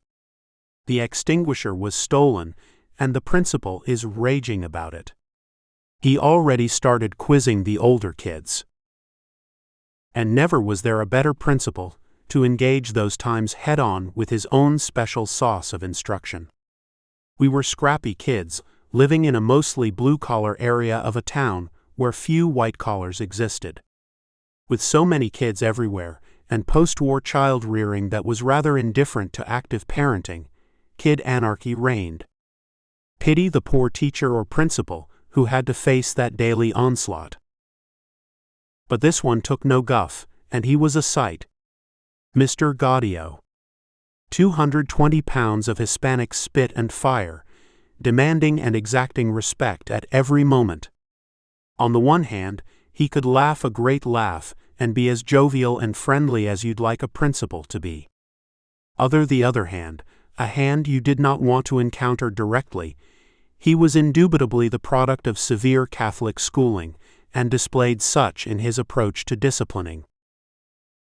I recall lining up in his office area one day for a requisite childhood vaccine. A good enough kid to stay out of that place for other reasons, I never previously had the chance to gaze around. And there it was, the beast, dangling ominously by some mysterious force at the entry of the anteroom to his office. The reminder of that which we constantly needed to be reminded about, the infamous SWAT paddle. I can't tell you who manufactured the beast, but there must have been mail-order catalogs at the time where a principal or parent could choose among multiple types of paddles. Desire a smooth handle that doesn't chafe the palm under vigorous action? Try this. Prefer the grain of oak to birch? It provides a more satisfying swat noise with a long-lasting and memorable butt burn, but it's prone to cracking and not as pliable. Want a paddle to impress others? We can carve your name and title onto the handle or directly on the sweet spot, guaranteed to leave your enduring legacy scorched proudly on butt cheeks for hours. That night after dinner, my mother called my older brother and me into the living room. Do you boys know what happened at school today? Of course we knew. It was the talk of the school. We were the immediate progeny of harsh discipline World War II veterans, and crimes like school theft rarely happened. Such news travels fast among snot-nosed kids. No, we responded in feigned ignorance. She was a veteran of kids' lies, and could read into everything we weren't saying. Someone stole the fire extinguisher. Apparently, there was one next to the door by the playground. Her mention of playground momentarily distracted me. Sure, a lot of play happened there, multiple times a day by dozens of elementary school kids. And you might loosely term it as ground as well. Indeed, if one dug deep enough through the 15 inches of razor-sharp volcanic cinders, you could actually find good, hard, northern Arizona soil. That's right. Volcanic cinders. The kind from volcanoes of the recent type, likely no more than 10 or 20,000 years old, and too new to be edge-softened by weather. This is the stuff the Earth belches into the sky to eject the constant scratching and cutting irritation it creates in the mantle. Indeed, some genius in playground engineering decided to use these knife-edged volcanic cinders, averaging an inch in diameter, as the substitute for a less damaging substrate upon which kids could play, such as grass or plain old dirt. You'd think they were telling us something by this. Don't run too fast. Oh, I guess that's not possible, since you'll sink down 6 inches every time you walk upon it. Being safety inclined, that same genius thought the best way to prevent the normal schoolkid scrapes and cuts was to place the worst possible substance for trips and falls right beneath our sneakers. I can't tell you how many times my mother patiently extracted small chunks of volcanic cinder from my bloody knees, palms, and elbows. Then the occasional unfortunate kid would fall down face first onto the pile of Devil's Delight, resulting in a cheek, nose, or lip full of black and red pebbles that would forever become a slightly visible and memorable portion of his body mass. But there were some workarounds. In a few places on the playground, mounds of red lava cinders had been carelessly dumped and dispersed. Red ones. Smaller cinders. Less cutting. Easier to run around in. We used those areas for our football games, and generally tried to avoid running in the larger sections of quicksand black cinders. Upon my mother's inquiry, my brother and I stared at each other knowingly. He knew that I knew that he knew. He was 2 years older, and was not about to tell me the secret of the stealing event, only that it had been made, and the culprit confessed to a select few. We both pleaded ignorance, and my mother ended the one-way conversation with the usual threat of swats, or other form of retribution, being proffered by our beloved principal. It was the times. Corporal punishment was real and even expected. These were people, men mostly, who had endured hardships of the war. Some were seriously injured, and nearly all saw friends killed or maimed. A swat was nothing to them, a blink of an eye. There was no need to question the value of this type of punishment, and they assumed it was righteous preparation for what we should expect to encounter when it was our turn to join the coming war with Russia or its proxies. The following day at school, the principal got actively engaged. We weren't sure why at the time, but he made an unusual, intentional visit to every class, 4th grade and above, apparently stopping there because he believed 3rd graders were not possibly so insidious or inventive that they'd steal from the school. At every visit to class, he'd stare each poor boy directly in the eyes, since he knew the perpetrator would most assuredly be a boy, and he asked us individually if we knew anything about it. By the time Mr. Gaudio reached our class, we had already been to recess a few times. At least among the guys, we all knew somebody who knew who the perpetrator was, but none of us were willing to expose this knowledge for fear of being considered a snitch. Mr. Gaudio suspected we all knew. In fact, I wouldn't doubt he had point on exactly who the perpetrator was, and he was hoping some do-gooder would have the courage and stupidity to expose the guy. But that didn't happen. It was 3 o'clock, and we were waiting for the pensive day to end, impatiently counting the minutes through the last boring half-hour of class until the final bell rang. We were all equally distressed by Mr. Gaudio's earlier visit and wanted the suspense to end. Surely someone would capitulate, and we wouldn't have to endure another day like that. Suddenly, Peggy, his admin, rapped on our closed classroom door. We thought it was odd that our door was closed at all. When Mr. Gaudio had exited our class after his grilling, he knew that class doors were always left open unless a movie was playing. Yet, the door that was always open had been curiously closed for a few hours. Peggy entered and strode cautiously from the rear to the front of the class. She whispered something into our teacher's ear, then abruptly left, staring down at the floor with a ghost-like appearance on her face. My head was spinning. This didn't feel right. Peggy never came around unless she was calling someone into Mr. Gaudio's office for a misdemeanor or to leave for a medical appointment. "Listen up, class," my teacher, Mrs. Storrett, began. "I want all the boys to stand up beside their desks." My friends and I looked at each other, suspecting things were getting dicey. The 15 of us obliged. "Girls," she requested, "stay here and do your required reading assignments. The boys will be back before final bell." I glanced at the clock. A half hour away. Where could we be going for a half hour? Are we walking out to search for the extinguisher in the National Forest, just steps away? That seemed odd. We might miss our buses or rides.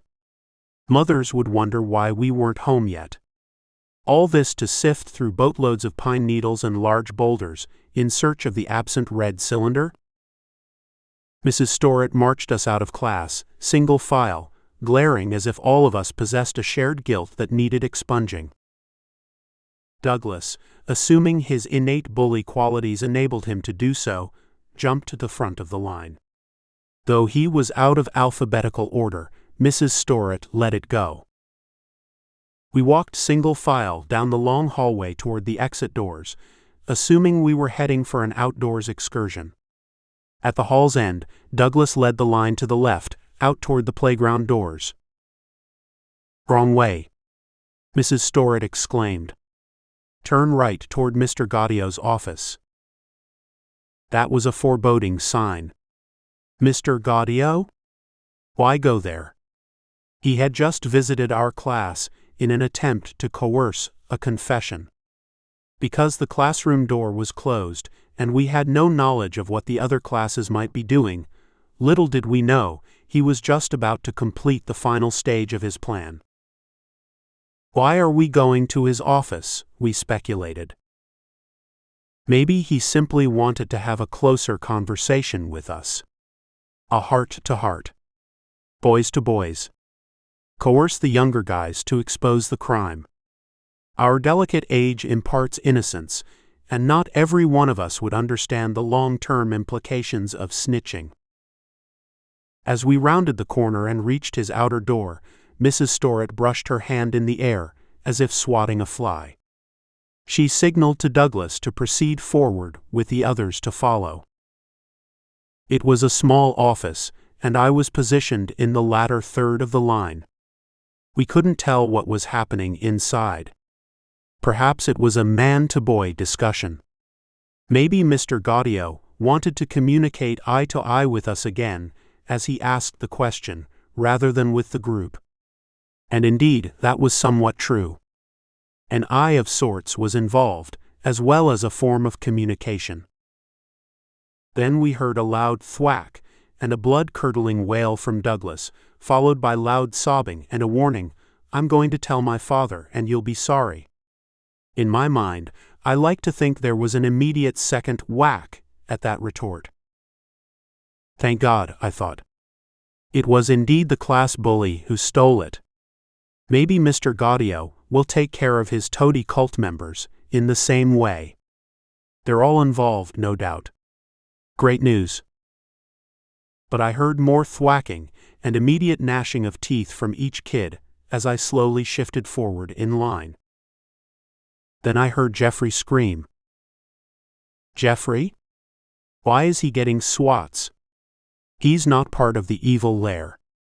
No way did he do this. Rounding the door into the anteroom, I looked up at that sacred place where the inviolable object was placed in waiting to violate some poor kid's ass. The beast was missing. Being the shortest kid in class, I jumped upward to glance over my classmates' heads at what faced us. There was Mr. Gaudio, swinging the big maple stick. He lifted it up in the air as high as he could reach, and with fine precision smacked the poor boy's butt. The kid lunged forward, his hand barely preventing him from slamming his head on the wall, after Mr. Gaudio followed through with his wicked decisive swing. Hold it, I told myself. This is Mr. Gaudio. He and my dad know each other well. They look alike and could be brothers. He knows I'm one of the good guys, not a deviant like Douglas and his cult. Surely when I get up there, he'll let me off. Be on your way, Greg, he'd advise. I know you couldn't have done it. I know you're the best kid in class, the most well-behaved. You're among the last in line for a reason. No swats for you. Besides, I'm buddies with your father. Been through stuff together. The war. We're two peas. Suddenly I was at the spot, and I peered up innocently at his dark brown but very tired eyes. Drop your pants, he demanded. What? With his patience waning at this point after swatting over 100 boys, he wasn't about to have this runt delay him. He grabbed at the rear of my pants to expose my cheeks, but my belt was too tight. Loosen your belt, boy. Hurry. I fumbled anxiously at my belt, though my mind was not on the looming swat. Not by a long shot. My mind was on Mrs. Storrett. She had watched intently as every poor male in her class pulled his pants down and received the damage, perhaps ensuring it was severe enough that crying and screaming would be the final result. But this was Mrs. Storrett. She loved me. I loved her. I sat at the front of class. I'd raise my hand, answer questions, and do my homework. She'd call on me. We had a thing. Our thing. After loosening the buckle, my pants fell to the floor, and I felt a rough thumb piercing along my lower backbone and pulling my underpants down. Thwack. I didn't jump, and I failed to lunge forward into the wall dead ahead where so many kids' foreheads had landed after the dirty deed. In fact, it was such a surprise to me, not being able to recall the last time I had been spanked, or better yet, not recalling ever getting spanked, that I was too shocked to cry. And I was pissed. Very pissed. She watched it all. She saw my little 4th grade butt. Exposed. Lily white. God only knows if she saw both sides. Things hanging down. I wasn't thinking of the pain at all, not in the least. Just utter embarrassment. That and anger. I didn't do anything wrong, yet I suffered. It seemed so grossly unfair. That night, sitting in the same 3 kitchen table chairs which were again unceremoniously placed in the living room, my mom asked us for the last time what we knew about the missing fire extinguisher. My brother Colt obviously had encountered a more difficult time with Mr. Gaudio's maple pride. Colt was 2 grades ahead of me, so Mr. Gaudio's arm was fresher and stronger, with more vigorous thumping power. Thank heaven he didn't use the 4th graders for his warm-ups. Colt was shifting uncomfortably in his chair, still suffering from the lingering butt heat of the SWAT hours before. Howie, he blurted out. I'm not certain if he regurgitated this name out of pain or anger. All he knew was that he did not want to connect with the beast again, snitch or not. My mom nodded. Yeah, makes sense. Those Okies. It wasn't that we had a bias against Oklahoman migrants, it's just that they were so different, like Texans. Accents. Carefree. Less socially aware. The kind of people who kept their large Doberman locked up in their car when they weren't home, with the dog joyously honking the horn all afternoon in protest.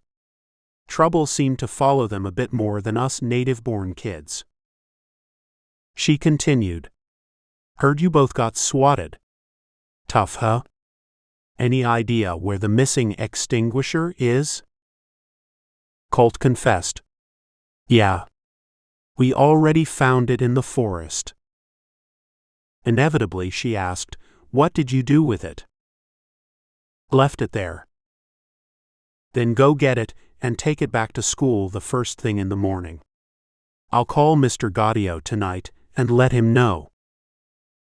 Howie got suspended for a few days, and Cort was so athletically inclined, a major status symbol, that he suffered no consequences from snitching.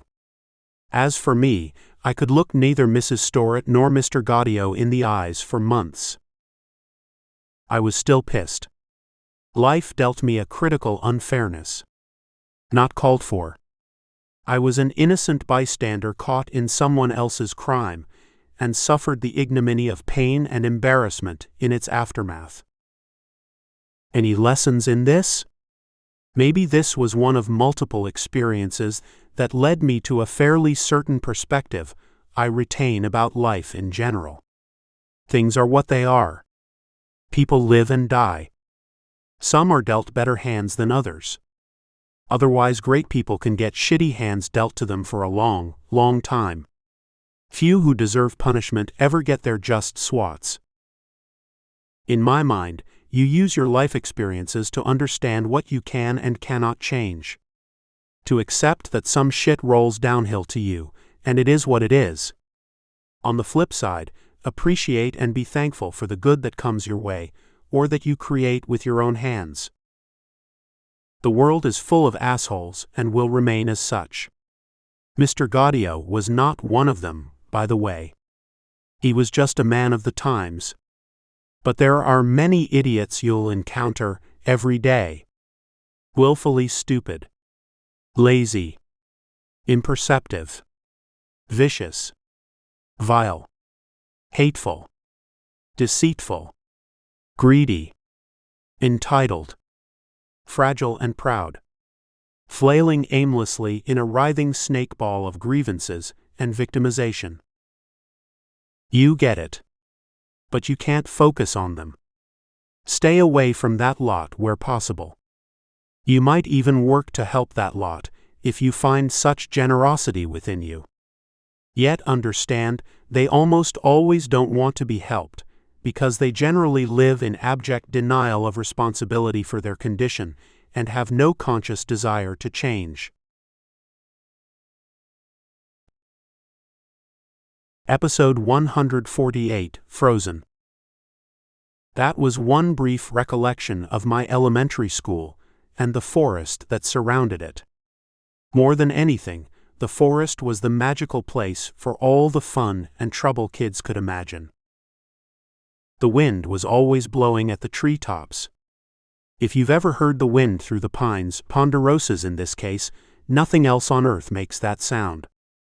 At once it is both a comforting familiarity and a constant reminder of danger.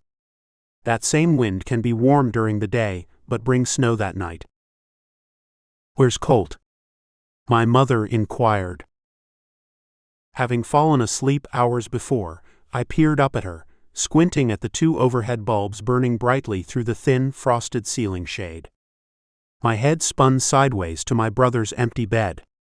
Mom had thrown back the covers, exposing his pillow and bunched-up clothes, in a classic kid's attempt to emulate a sleeping body. It was not the first time she encountered such trickery. I had no idea. Bathroom, maybe? I grumbled. No, he's not there either, and he's not in the other bedrooms. I peered at the closet with some hesitancy. He may have been hiding there, assuming he could find any room in that mess. However, entering the closet would have required chucking onto the bedroom floor an assortment of board games, jackets, and snow boots that normally inhabited its dark recesses. And inhabited the closet was, in my young mind. The two doors barely held back the avalanche of belongings inside. They were comprised of the cheapest lightweight wood available, veneered in even cheaper wood that was rich with knotholes. And after dark, those ominous round spots became as sinister as one might imagine. Two of them, equal in size, were paired beside each other, and anyone at a moment's glance could easily discern the outline of an angry owl starting at you.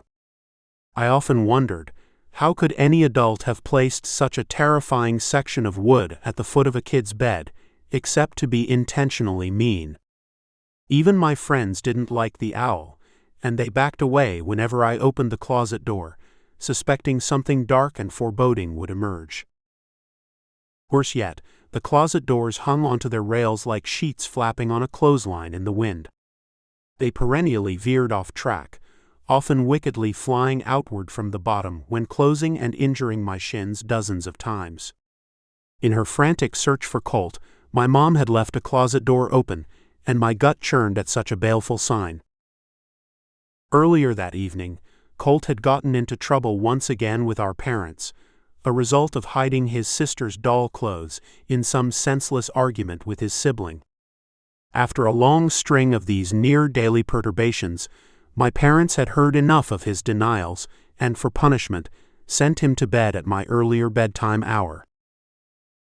But when you're 9 and the male alpha dog, being forced to go to bed at the same time as your 7-year-old brother is the ultimate ignominy. In a sign of his anger, Cort didn't even want to listen to the radio, an old 1940s tube-burning Philco console. We both loved and appreciated that console for what it brought us, including the Cassius Clay fight with Sonny Liston. That first fight was 1964, but this was 2 years prior to that event.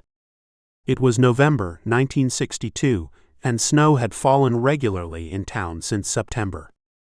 Our forest floor, typically sheltered by the pines from getting too much deep snow, had just been blanketed with 2 additional feet of fresh powder. We exerted substantial effort and energy to trudge through that muck to our elementary school, even though it was only a few hundred yards away. One leg high up and crunch. Then the next leg, and on until the usual 5-minute walk took 15 arduous, sweat-laced minutes. Due to the heavy snow, the 2-lane behind the house was closed for the night until the plows could come by to allow school buses to run. Nobody in their right mind would have considered leaving their house that night, unless they were in a high-clearance vehicle with chains. Given the scarecrow body occupying his bed, my mom and I needed to say nothing more. We nodded in mutual understanding, both knowing that when angered, Cort was not in his right mind.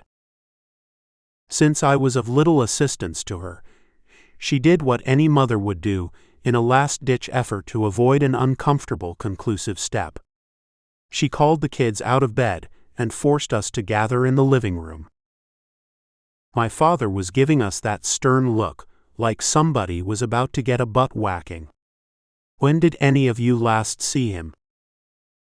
A dark-skinned man, Dad's 5 o'clock shadow always seemed to grow back completely by 7:30 a.m., minutes after he had just shaved. Nixon, in his debates with Kennedy, had nothing on him. Though he was often a jokester with us boys, he was especially hard on my older sister, where jokes turned into teasing more often than not.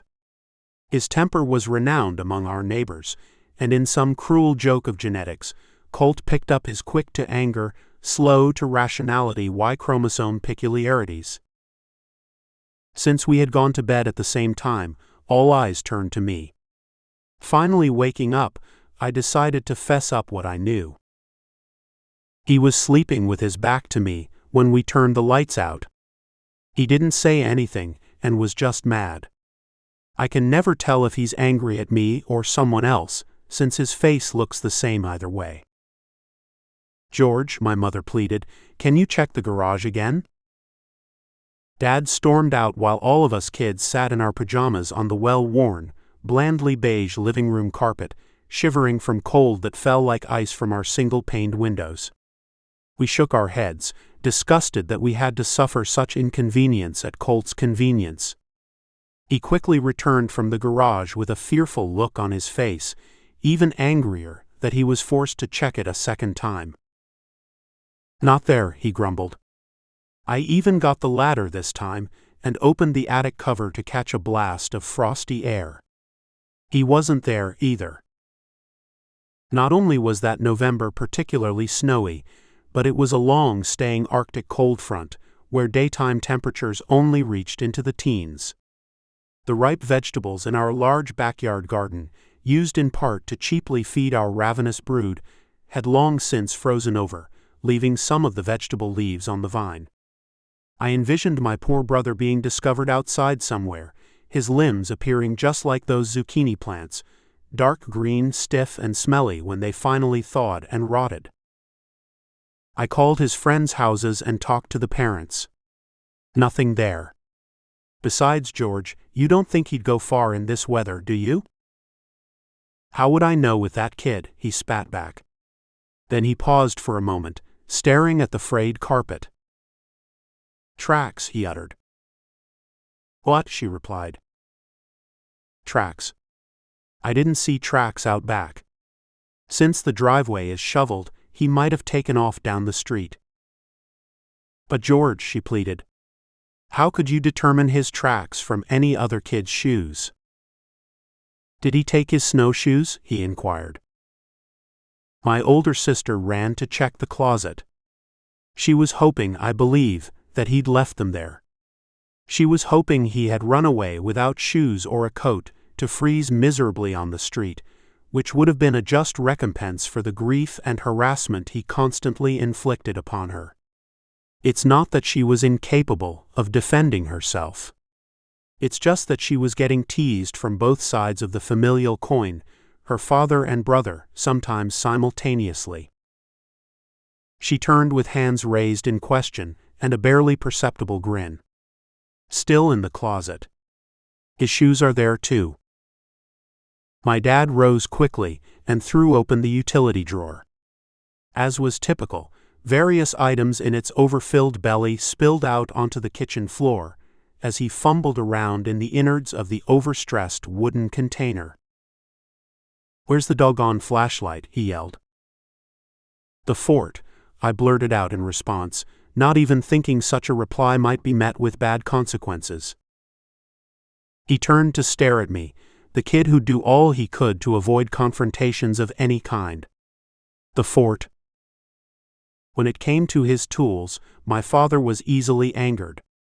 He was a mechanic, after all, and also a do-everything handyman around the house, constantly working to keep things in repair to bolster the scrimping and saving. "Why have you kids taken my flashlight to the fort?" he yelled. My grogginess subsiding, I finally started thinking like a kid. What would I do when running away at night? Well, I'd first prepare for the weather. Coat, snow boots, warm stuff. Then I'd walk into the kitchen, quietly slide open the utility drawer, and steal the flashlight. Knowing my parents would alarmingly call all the neighbors, as they did in this case, I'd avoid their houses entirely. Instead, I'd go to the fort. Our secret place.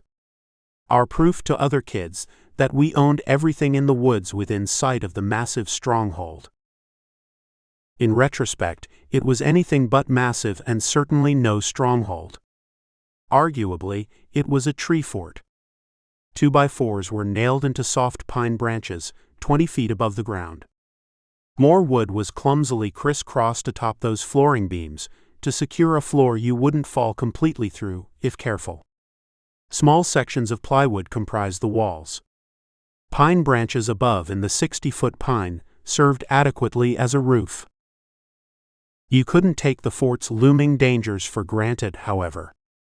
It was a long way down to the ground, and every kid in the neighborhood had experienced at least one nasty fall from a tree fort, hopefully hitting a pine needle cushion, but often slamming a body part into a boulder cast off centuries earlier by the nearby volcano. "I don't know," I replied meekly. "He likes the fort. I would go to the fort." What I meant to say was that I would go to the fort if I was him. I wasn't suggesting my dad should go there. He can't be so stupid as to run away to that rickety fort on a 10-degree night. I've seen that thing, and it's as dangerous as they come. George.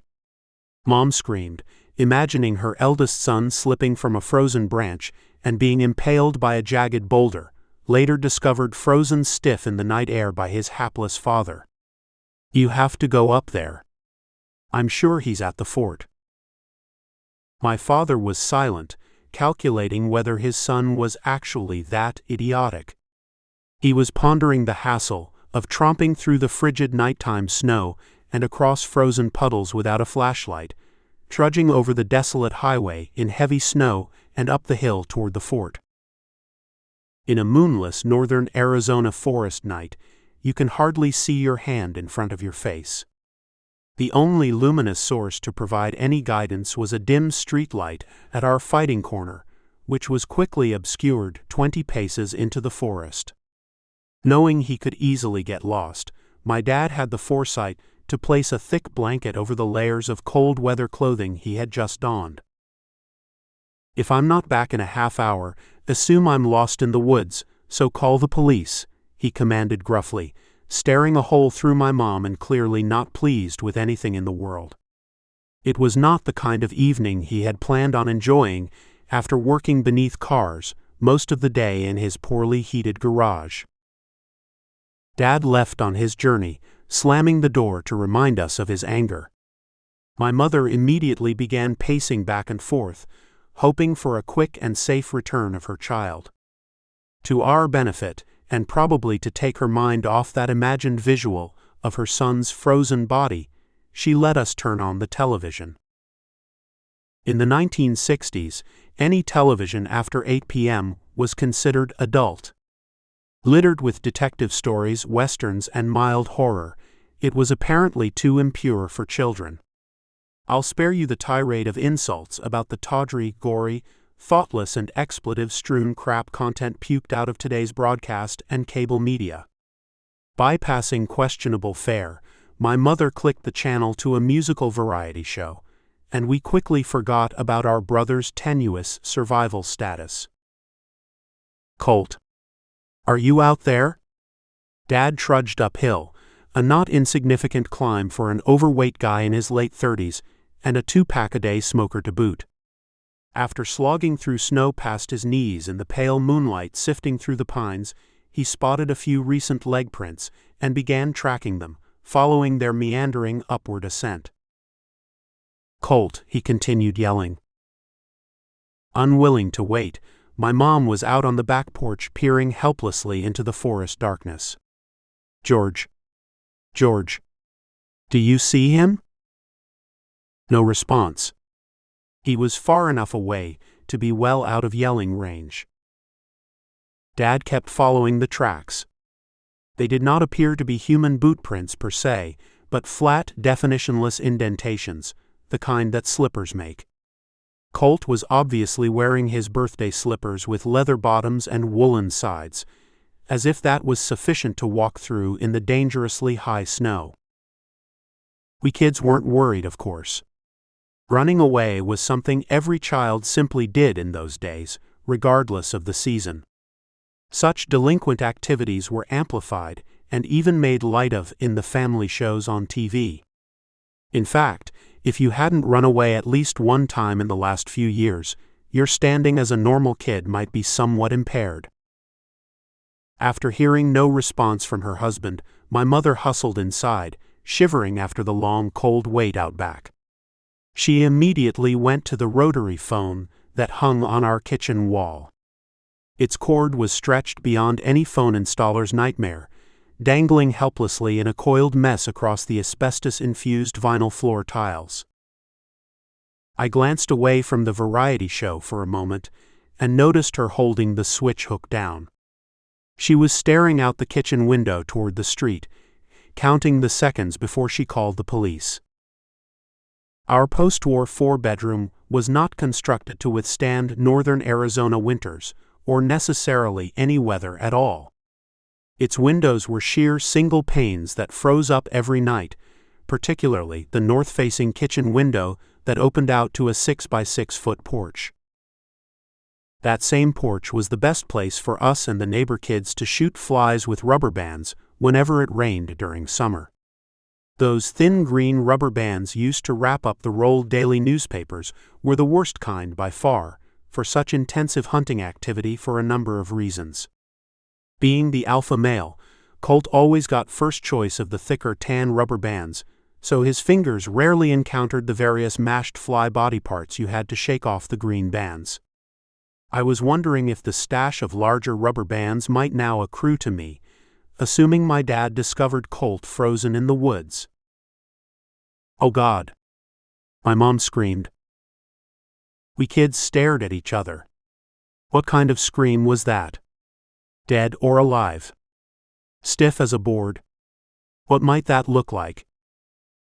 Although she ran to the front door, we were not as concerned about the outcome, good or bad. Television after 8 p.m. was an exceedingly rare luxury, one you bragged about to your friends, and even our brother's stiffened corpse could not have pulled us away. "Get over here," my father demanded. "Come look at your brother." We shook our heads in sadness and disgust. Not that he might be dead, but that our special treat ended so quickly. There was Cort. Pale white, which was unusual for him. He was lucky enough to inherit my father's dark skin, and it was anything but dark at this point. He was wavering precariously at the front door in snow-covered slippers, unable to stand without assistance. I had been cold before, many times, but I'd never seen someone's face close to dead cold. His body shook uncontrollably, and his teeth chattered like a snare drum, echoing through his skull in the frigid open doorway. My dad yanked the blanket from the boy's half-frozen body, and we knew what was coming next. Do you see what he was wearing when he decided to run away to his fort? Look at this. Pajamas. Pajamas and slippers. Not even a coat. What kind of idiot does that in the middle of winter? My dad, his jeans covered with sticky, wet snow up to his thighs, was as riled as I'd ever seen him, at least not since the time my oldest brother yelled "spick" out the car window at some dark-skinned passerby. On that occasion, my dad stopped the car right beside the kid and dared my brother to repeat it to his face. He didn't. "That crappy fort," he began, "is coming down immediately. No more forts. I'm not climbing some damn tree to pull my kid from a fort, dead or alive, ever again. Did you call the police?" By this time, my mother had somewhat come to Cort's rescue physically, to no appreciation by my father. As far as he was concerned, the frozen boy could stand at the open door all night, shivering to his death of cold in wet pajamas and slippers. "No," she replied, attempting to put her arms around him while she discreetly closed the door. "Too bad you waited," he grumbled. "I would have told the officer to cart him away as is, straight to juvie with the other JDs." By that reference, he was not referring to any law school designation. No, this JD was short for the notorious juvenile delinquent moniker. My dazed brother, half-conscious and in hypothermic shock, heard none of the conversation. "Oh, George, you wouldn't send him to juvie, would you?" "Not tonight." Per our understanding, juvie was the worst place for a kid. We'd only ever heard of guys who went there, and only knew somebody who had been committed. That we knew, you emerged from juvie with only one pathway, a life of non-stop Bonnie and Clyde type crime. I doubt my dad was serious about the threat, since Cort was a rowdy but overall good kid, though my mom never knew when to take him seriously. He started to brush the snow from his jeans, right in the entryway that my mom was always cleaning. We'll see how he does after this utterly stupidest event of a lifetime. Cort's frosty brain was finally coming to, so he did what all bodies long to do when adapting to the cold. He peed in his frozen pajama pants right in front of his siblings. "Go," my mother urged, shooing us away and not wanting the poor guy to suffer further embarrassment. "Go to bed." "Now," she demanded. We ignored Colt's minor inconvenience and moaned, "Can't we finish watching our show?" Her hand was raised, pointing to the bedrooms, and her face had that look, so we hung our heads and reluctantly slumped toward our rooms. What seemed to be hours later, I heard Colt and my mom enter the bedroom. I have no idea what words were exchanged, but he was sobbing, and she was quietly consoling him. I peeked to see if she left our bedroom door open, and was relieved to find she had the foresight to close it, a strategic move to avoid the fatherly, give him no quarter World War II Army discipline. Episode 149, Booty. That national forest was a giver, always a giver. On our worst days as kids, we could always retreat into the woods and get away from everything that bugged us: siblings, school bullies, mean teachers, homework, and boredom. 20 yards behind our house was the hill my father climbed that freezing night to find his son hunched in a fetal position on stiff wooden boards too far up a ponderosa pine. Had my mother not had a sixth sense, we would have found him the next morning as stiff as those boards. The hill was my home as much as my house was. In winter, we'd drag our sleds up the run for 30 yards, our cheap single-knit woolen gloves covering fingers perennially frozen in place. We'd peel our digits off the sled handle, then jump on, and use our feet to steer for our lives down to the bottom, going so fast that any unfortunate crash always resulted in body damage. We quickly learned to pack enough clothing and coats around our bodies to cushion most accidents. I was once speeding down that hill when the rusted barbed wire between two old fence posts, precariously buried in the snow at the bottom of the slope, suddenly sprang up right in front of me at the end of my run, just before I shot across the finish. Bloodied in multiple places, my coat ripped as in a cougar attack, and crying uncontrollably as I entered the house, I still knew that it was an awesome sled run and was simply the price you paid for fun. Our houses in the neighborhood, and the school itself, were constructed in a small valley at the base of the gradually sloping hill. This place had known centuries of human habitation. God only knows what historical relics and architectural wonders were destroyed by the bulldozers and backhoes of the day, clearing the way for roads and houses. Pottery shards were strewn everywhere, atop the ground, in the gullies, and on the hillside. Though we'd try our best, we could never find a single piece of pottery that matched the others. It was like dumping every puzzle ever made into a pile and trying to fit at least two pieces together. The forest floor also issued forth an occasional Mexican corn grinder, as we called them, and arrowheads. The latter was prized by us boys, of course. We assumed every arrowhead was created by a Native American who used it to fight off the U.S. cavalry. Some of the neighbors had collected hundreds of them and showed them off proudly in framed wonders of defensive or offensive technology from those bygone eras. As for the corn grinders, I assume all are now long gone from the forest floor. Hewn over the years from grinding corn cobs against soft lava stone, this necessary kitchen implement was so prevalent that we didn't even bother picking them up. Were we unsupervised? Hell yes. The woods was our place of unadulterated freedom, meaning that no adult ever set foot there, save for my father to rescue his son from certain death. Since those days preceded all current pastimes for kids, including computers, cell phones, gaming, and social media, we and our friends were always roaming around the woods. The hill was gradual, indeed. It rose up from the highway for a few hundred yards, and at the top was a large clearing, as if someone had overtly cleared a small pasture for farming. The clearing was our place to sit and rest, to take in the fact that we had just achieved a significant objective by climbing the hill. At that place the mountains were displayed in regal view, bearing down on us as if they were inches away. They had erupted only centuries prior, and I was always concerned when staring at their blue-green and often snow-capped beauty.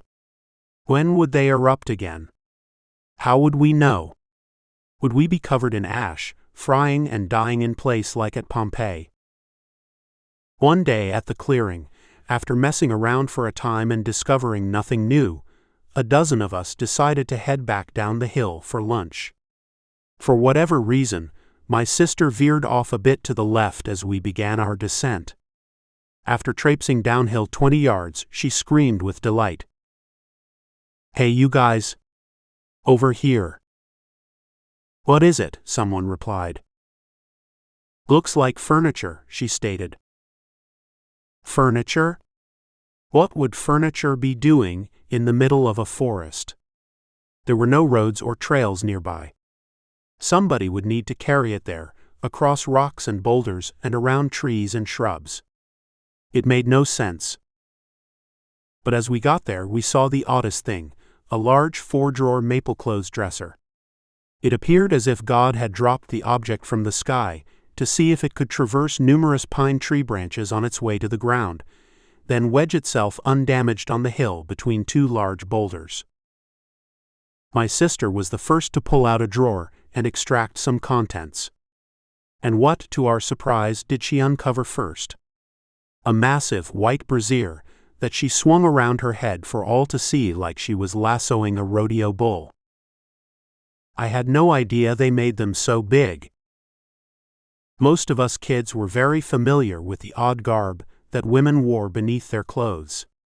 Pointy brassieres had thick straps ingeniously crisscrossed at the back to hold the frontal contents at full mast.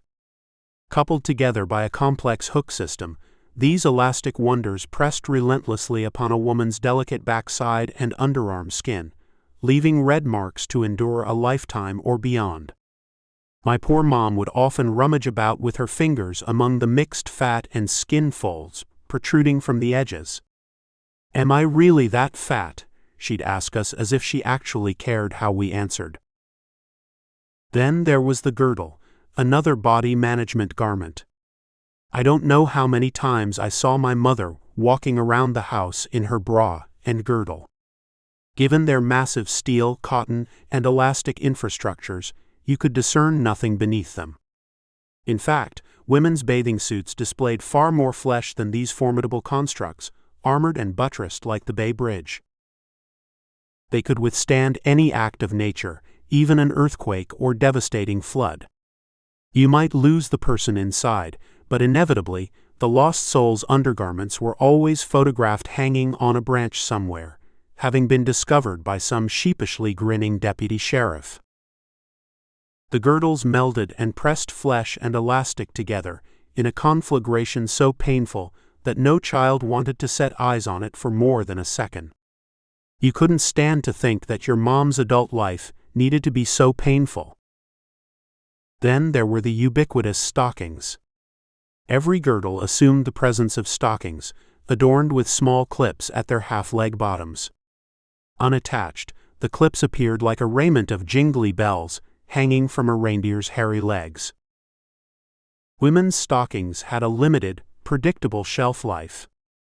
My mother's legs were so regularly woolly, and her leg hair was so resistantly stiff, few stockings ever survived their first journey up her legs. I imagine 3 or 4 college tuitions were wasted on those brown-hued wisps of nylon, the epitome of designed obsolescence that always found speedy retirement into an overstuffed bathroom trash can. Back to my sister, smiling as if she had discovered a pirate's treasure. The gaggle of kids surveyed the booty, a complete dresser with drawers intact, save for the one my sister had opened. We could have cared less whose dresser it was or how such a thing, clothing and all, could be carried to this place hundreds of yards from any road. What mattered was that we were gifted with some large woman's clothing to rummage through. We each selected our chosen booty to display, then screamed and laughed, bounding joyfully down the hill while partially draped in them. We had no awareness of voyeurs or any other similar sordid criminals or crimes at the time. This was free stuff from the forest, no different than any other unexplained and unaccounted for trash dumped there for our taking. So took we did. My best friend had donned one of the brassieres, and it dangled across his body from right shoulder to left hip, snapped together in the front. A leg appreciator at the time, I grabbed a pair of stockings and tied them around my head as if I was hunting for elk with my bow and arrow. When we arrived at the bottom of the hill, tiring of the screaming and uncontested elation, we stopped and peered across the 2-lane at our houses. What would our parents think of our discovery? Why are you wearing somebody's undergarments? How do you know they're clean? You can get diseases from stuff like that. Where did you get these? They're not mine, are they? You didn't find them in one of the neighbors' houses, did you? You'd be grounded if you did. Each of us was thinking exactly the same thing at exactly the same time. Our downhill elation was tremendous, but fleeting. An old Chevy sedan passed by, and the passengers marveled at the sight, likely wondering what juvie hall so many kids had just escaped from. Without speaking a word to each other, we discarded all the undergarments in the dry creek bed, the one that carried so many shards of pottery downstream during rains and snowmelt. But it's not like we forgot about the memorable event. We talked about it for months afterward, that unusual, spectacular, unsupervised day in the forest. I'm certain that hill still holds evidence of that eventful day, hiding under volcanic boulders and laying low until the next intrepid explorers discover the garments fully intact and just as useful as the day they were manufactured. Episode 150, Hitched. Weeks after that event, my 2 friends and I decided to walk the 2 long miles through the woods to the museum. It's not that we wanted to visit the place with its prehistoric monsters, but more that we'd heard a rumor that the pottery shards we saw in the gully by the woods came from discards originating at the museum. We decided to check the story out by following the shards upstream in the creek bed. As we meandered along, the 2 miles became 5. We'd veer off into the wrong direction at nearly every fork.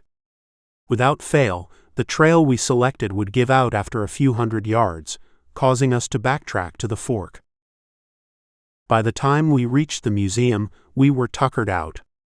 I was so tired, I didn't care about seeing the dinosaur bones or imagining when these creatures walked the same land. While my 2 buddies were hunting around the museum and getting the evil eye from uniformed personnel seasoned in railing in deviant kids from nearby schools, I rested on a bench. A question of convenience popped into my mind: how do we avoid the long walk home? I eyeballed the front desk and peered across the floor to search for a parent who knew us, but I saw no familiar faces. Dejected, I closed my eyes and wondered, if only we could hitchhike. A quick trip home, and nobody needs to know. For whatever 1960s parental reasons, getting caught hitchhiking was among the worst offenses imaginable. We never knew why, as this was long before there was any widespread awareness of criminal adult deviants preying on kids. For the plan to work, I needed to devise a way to prevent my mom from discovering this possible transgression. "Let's go," I demanded after my friends checked for the fabled source of broken pottery, but found nothing. "Crap, I'm tired and don't feel like walking," one of them responded. I laughed as if I had just invented the airplane. "Listen to me, guys. We are not walking home," I confided with an air of unusual authority. "We're hitchhiking." Both friends paled at the mention. "What?" "I've done it before," I lied. "Lots of times." They challenged me on lots of times. For a kid, that means you may have considered it more than once, but never dared to actually take part. To my surprise, however, they nodded in agreement, so we walked back to the 2-lane highway and started south toward our homes. "Cripes," one friend complained, his thumb sticking out half-heartedly. "Nobody's going to pick up kids." Right then, an aging red Ford pickup going our direction slowed down. I peered inside. What seemed at the time to be 3 30-year-old women was no doubt 3 teenage girls. At that age, however, kid brains have strict classifications: babies, kids, teenagers, adult types, and old people. The 3 in the pickup appeared to be adult types. "You guys need a lift?" the blonde spoke, smiling from the window. She was magnificent. I was smitten and tongue-tied. Luckily, my friends nodded their heads. "Then hop in the back," she laughed. "The driver wants to know how far you're going." 2 miles, I coughed out, feeling like a humble waif kneeling before a Swedish princess. "Knock on the cab window when we're close, then we'll stop." We had now executed our plan successfully, and were basking in glorious defiance as we bounced along the old bumpy pavement, hobbled by potholes unrepaired from the previous winter's damage. We were happy. Got away with this one, we did. Something to tell all our friends about, but never the parents, obviously. One more kidhood rite of passage. One more risk taken without dying or serious injury. As we drew closer to my house, I knocked on the window. "Stopping here?" my golden angel yelled from her passenger seat. "Stop by the side street," I requested. The last thing I wanted was to crawl out of a pickup bed with my friends, right in front of our living room picture window, looking out onto the highway that was slightly elevated above house grade. The pickup slowed as it approached the stop sign at the corner. I was so concerned that our deed might be exposed, that my mother was intently staring out the window to see if her rarely does-wrong son might be hiding in the truck. I immediately jumped up and onto the ledge of the pickup bed. My plan was to use that small ledge as a liftoff pad where I could show the blonde angel my amazing cat-like powers. I intended to prove that I could jump from a moving pickup bed, fly across the air for yards, and land on my feet while waving goodbye to her at the same time. Problem was, my right foot understood the plan, and my left foot didn't. It decided to stay behind, and my rubber-soled tennis shoe on that foot gripped like glue onto the rusty ledge. Instead of vaulting gracefully forward like a cat, I dropped like a 2x4, straight to the ground from 6 feet up, my arms flailing outward in dubious glory. In a snap, my forehead and the concrete met directly, unimpeded by arms, legs, or other body parts. Forehead. Concrete. 6 feet. I recall lying there, face down, unable to move, with cymbals playing loudly in my ears. Before I knew it, I was rolled onto my back, and my angel and her 2 friends were staring at me with, "Oh my God," expressions. I was dazed and searched for my friends. They too were staring incredulously at the wound, a golf ball-sized forehead knot, erupting in ugliness and bleeding profusely. Quickly grasping the implications of being exposed for the hitchhiking indiscretion, my friends immediately did what any rational kid would do. They scurried home, never to tell their parents about the incident. As they scampered away, I felt a major headache coming on. My angel grabbed my hand. With fear in her eyes, she coughed out to her friends, "I don't think it's that bad, do you? It's a knot, but I doubt his skull is cracked. Girls, do you think it's cracked?" Geniuses they were apparently not, as they believed a cracked skull implied a visible crack. "No," they replied in unison, backing away towards the idling truck. "Sorry, honey," my angel confessed, "we didn't think you'd get out until we stopped. Whatever got in your head to jump out while we were moving?" She was fast worried talking at this juncture. "But I think you're good enough to walk home, honey, don't you?" Starting to get a glimmer of what was going on, I was far more worried about looking as stupid as I actually was to this beautiful woman. I guess I'm okay," I stuttered. My house is close by. She nodded her head and backed off. Well, you just sit there for a minute on the sidewalk until you feel well enough to go home. Hope you have some bandages there. Ever conscious of parental scolding, meaning from her parents, she added, I wouldn't tell your mom or dad what happened though. Just tell them you fell while walking on the sidewalk. Okay, honey? I nodded, glad that I was her honey, if only for a moment. Then I watched as my angel hopped into the truck with her friends and sped off, the occupants hoping nobody else had witnessed what happened. Within minutes, and to my good fortune, a friendly neighbor lady saw me sitting dazed on the sidewalk and bleeding from the forehead. She stopped her car immediately. Greg, are you okay? I'll walk you home if you can make it. I think I can walk, I mumbled, trying to not vomit, but what about your car? If there's one thing I could change about myself, it would be this hypersensitivity about what other people think.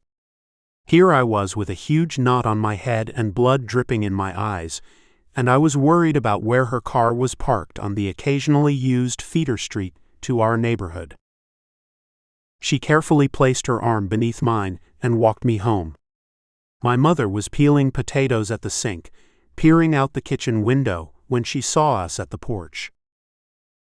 Then came that motherly hell scream. Next thing I knew, the neighbor was gone, and I was stumbling onto a kitchen table chair. In those days, your kitchen and dining room were one merged entity, and there was only one uncluttered horizontal surface in the entire house, the kitchen table. It was where you had your meals, did schoolwork, and built model planes and puzzles. Family rooms, game rooms, and playrooms were not in our lexicon. Mom didn't need to say anything, though she was clearly worried. I had never seen her in such a state. Can you talk? She asked. I nodded. Can I see it? I asked innocently. No. No. It won't help to see it, she said with the fear of God in her eyes. You'll have this bump for quite a while though. How do you feel? Head hurts. Pretty bad. Then came the inevitable. How did this happen? Even in my semi-conscious state, I was not stupid enough to divulge the truth. Tripped. Tripped? How could you trip and get a lump that size? It looks like you fell straight on your head from a tremendous height. I had this vision again of my mother staring out the living room picture window, waiting for my friends and me to pass by after illegally hitchhiking in the bed of that red pickup with the 3 girls in it. So I deflected to an atypical response, though one quite real. I'm sick to my stomach, Mom. Feel like throwing up. I hated throwing up. Whenever I felt like yuppie-chucking, I'd use my full body strength and willpower to push it down. I'd much rather have that burning hot fluid forced out the down tube versus erupting from the up tube. At least the down tube doesn't scare you into thinking you'll drown in your own vomit. After birthing so many kids, that woman was a ravaged war veteran of vomit and knew exactly what to do. She scrambled to the under-sink cabinet, extracted a half-filled trash can of potato peelings, and placed it within puking range of my pounding head. I couldn't look at it. Whatever happens to your body when ready to explode in vomit, the last thing you care to gaze upon is potato peels. In the current days of moderately educated parents and parenting, any kid with such a significant head injury would immediately be taken to the emergency room, examined by a physician, tested for concussion, and X-rayed for fractures. But not in the 1960s. We weren't dirt poor, but we were far from wealthy. Every consideration in our lives was first placed in the rainbow colors of, what will this mishap cost? Light orange? Don't even think about it. Give the kid some ice cream. Dark orange? Let's see what it looks like in a few days. Red. Flip a coin, maybe even call the doctor. But still, that costs money. Best to just put the kid in front of the TV, place a worn washcloth filled with ice cubes on his head, and change the channel when he requests. Placate him a bit. If he starts going into spasms or vomiting uncontrollably, then consider changing the color to ruby red. That color implied the craziest and last of all care options, a visit to the emergency room. Just don't go there too early or too quickly. Kids are resilient. They snap back quickly. Even ones who fall headfirst 6 feet onto the pavement with blonde angels at the wheel of the getaway vehicle. I survived the mishap uncomfortably for a week, and my forehead lump was still very apparent months later in August when school started. My older sister used it as her primary tease point. Hey, Neanderthal head. Look at that brow, that ridge. My brother, the missing link. She and my younger sister had greatly assisted in solidifying my caveman appearance, having pulled a blanket out from under my feet some months before the hitchhiking mishap. That, too, resulted in a huge knot on the other side of my brow. I was only trying the same trick I saw the magician do on TV, my older sister complained as Mom sent her to her room. If he could pull the tablecloth out with dishes and glasses on top, I thought we could do it with a person on a blanket. And in all kid innocence and logic, that rationale made perfect sense. The latest knot became my coming-of-age badge at school. Hitchhiked from the museum, I'd tell my friends, especially the girls. Jumped from a moving truck. Foot got stuck on a barbell in the bed. I didn't go to the hospital, but should have. Toughed it out. My parents never discovered the truth, and I'm not about to tell them now. Most of that story was true for a change, and it scored major kid points, which was all that mattered back then. Episode 151, Valerie. We finally moved away from that small northern Arizona town. My mom had been a widow for a few years, and gossip about her marital status and dating habits traveled like wildfire. She hated the unwanted attention. Besides, she had lost a husband to heart attack and a son to drowning within a span of 2 years. It was time to seek less intrusive, warmer, and hopefully more fortuitous climes.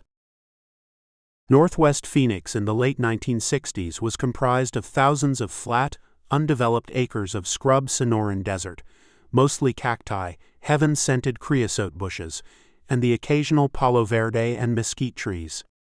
It lacked the stunning beauty of the higher-altitude desert miles to the north, and was relatively devoid of humans, save for a smattering of 1950s housing developments. Because of its unattended nature, the desert was an ever-present lure to every kid seeking risk, fun, and adventure. And risk there was. Beautiful, unsupervised risk. With no father to provide an income, my mom took a day job to pay the bills, working at that savings and loan, the one with Eddie at the helm. She had started in the teller profession, to use the term loosely, 20 years earlier in post-war Los Angeles. Then marriage and kids happened. At 40+ and weathered by years of child-rearing us monsters, she lacked the youthful attraction of typical bank tellers. When can I get you to do other things like backroom operations work? Eddie would constantly ask her. And they both knew the truth. He believed she didn't have the looks, not any longer, to interact with customers at the teller window. He wanted someone more attractively pleasant to chum with customers, and it riled her to hell. Given her 45-minute work drive into Phoenix proper, and a 9-hour workday including lunch, she was typically not home during our most sinister hours. And in 8th grade, there were lots of opportunities to be sinister. My testosterone had just rocketed to go crazy for it mode, yet I was too uninformed to understand what was burning in my veins. "Did you hear about Patrick and Stacy?" a friend asked me one morning. I shrugged and walked into class as if it didn't interest me, though I sensed something sordid was in the offing. Being somewhat new to the school, I was barely familiar with the two kids. Many students held them in high regard, since they were the class troublemakers. They smoked cigarettes in the restrooms. They never finished their homework or in-class assignments, and they were the first to guffaw or moan at the teacher's slightest requests. I waited anxiously the entire period to hear about the mystery. What could they do that they weren't already renowned for? Vandalism? Called the teacher a bad name? Wrote graffiti somewhere? Hit another student? Both were in my homeroom class. Aware of their penchant for trouble, our teacher had placed them at the front rows. I watched them during that class, snickering together as if only they were clued in to the deep, dark secret. So what did they do? I pleaded with my friend after class was dismissed. They did it, he whispered, his eyebrows raised in amazement. Did what? I begged in all innocence. You know. They did the nasty thing. Then he placed his index finger on one hand, through a circle he'd created with his index finger and thumb on the other hand. Uninitiated to such things, I was flummoxed. Given his hand signals, I imagined one of them defecated outside the restroom. Did they poop or something? He laughed and began to realize I didn't fully understand. Out in the desert, I guess. Yesterday. No blanket or anything. I was now getting the picture, but it was still confusing. I probably wasn't the only 8th grader who didn't understand a thing about sexual relations with women. Sure, I'd seen a number of girly magazines my friends stole from their father's stashes, but I never came across anything that fully explained how things actually worked. My only reference was one day in 6th grade, back in Williams. We watched a half-hour movie, an elementary school version of The Explanation, but nothing was mentioned about a penis penetrating a vagina. No visuals were provided, and there was never a direct reference.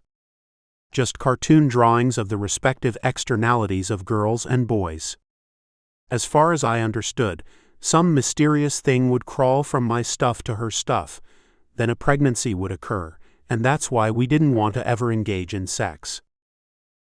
The girls watched one movie, the boys another, and the teachers made us swear, in some weird scholastic secrecy, not to divulge our movie's contents to the other sex. During the 20-minute explanation, we boys were generally not paying attention anyway. We used most of that time to express disgusting and gross commentaries, amongst ourselves, joking and teasing each other. Later that day, my poor little sister unfortunately transgressed the assumed girl-boy secrecy barrier in the biggest way by telling me about administration. Once she described to me such an unbelievable physical phenomenon, I instantly informed my friends about what the girls had watched. Yeah, they talked about administration, I explained. The girl bleeds from her crack every month, then they have to use cotton bandages to clean it up. Word quickly spread among all the 6th grade boys, and my poor sister was railed by her teacher for exposing the deepest, darkest secrets of womanhood. By 8th grade, that rather confusing 6th grade movie was the limit of my knowledge base. When the They Did It desert adventure happened, I was entirely unprepared to understand. But once my friends described the lurid details later that day, it quickly made perfect sense. My primitive brain now understood one thing: these feelings I was experiencing had a purpose, and that purpose was girls. I'm not saying at the time that I only saw girls as a potential means to satisfy my hormonal lust. Indeed, that was a key incentive, and such a need for experimentation seemed to be equally met by the girls on the other side. I also assumed sex would be likely intermixed with a lot of other things, but it just wasn't clear at the time what those things would be. Too quickly, the remainder of elementary school sped by, and my 8th grade class graduated. Where we were once the top dogs in school, the campus giants, we now were cast asunder on high school as tease and taunt fodder for upperclassmen. It was such an abrupt change to suddenly be tiny, witless grunts at the base of the 4-year totem pole. But driven by hormones, I came around to certain things fairly quickly. One of those things was more serious girlfriend-boyfriend coupling. Val caught my eye within the first few months of 9th grade. She and I started a conversation one day after discovering our 15th birthdays had just occurred within a few days of each other. Gleaning some sort of kismet in that, we both felt an undeniable, immediate yearning to fawn over each other and engage in constant physical contact. Val made my gut burn with desire, and I had to be with her at every free moment. Just out of class. Where is she? Oh, here she comes.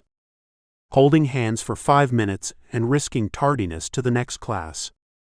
Asking a friendly teacher to move our lockers next to each other. After 4 intensive weeks of this intermittent school-only contact, we had not yet found the opportunity for more than a moment's kiss, which was disallowed on campus by mandate. She had cheer, I had cross-country, and our schedules never seemed to match, not even to grab 15 minutes alone and out of sight. And there were so many possible, convenient places to go farther, if the occasion ever presented itself. Under the bleachers. In the desert. Behind the wrestling gym. We had multiple friends who were actively consummating their physical desires to varying degrees in these concealed locations and bragging about their exploits. But we could never find the chance. Finally, a perfect opportunity arrived. Greg, a friend of mine, is having a birthday party at her subdivision's rec area on Saturday, my youthful darling divulged, her blonde hair waving in the warm desert wind. It's a big place on a hill, and about 40 people will attend. Really? Who else that we know? You were never completely yourself at a teen event, unless your best friends went along. She's from my church but goes to a different school, so it's nobody you know. She said I could bring a guest though. Do you want to come? We'll get to. She stopped talking and smiled at me. We both knew what this meant.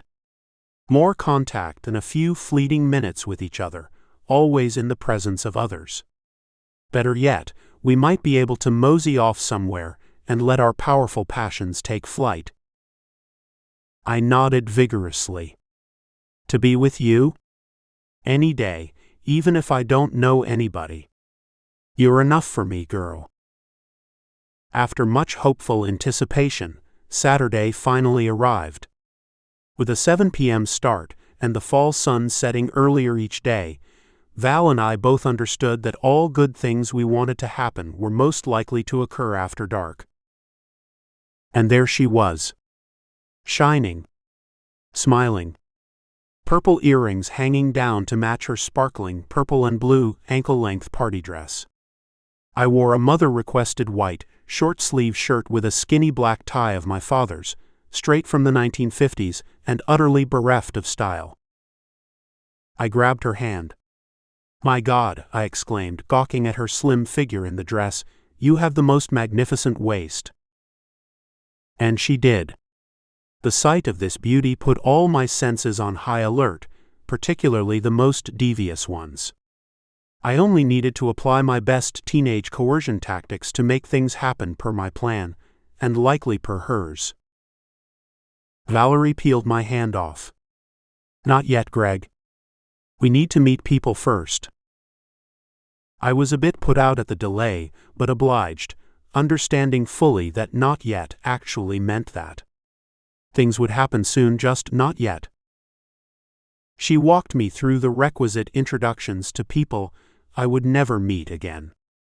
After a half hour of dancing and making our presence noticed by the few supervising adults, she grabbed my hand and led me to a quiet corner of the venue, well beyond the line of sight of other partygoers. We sat on a soft fold-down lounge chair in a dark and quiet corner obscured by walls and bushes, drinking punch.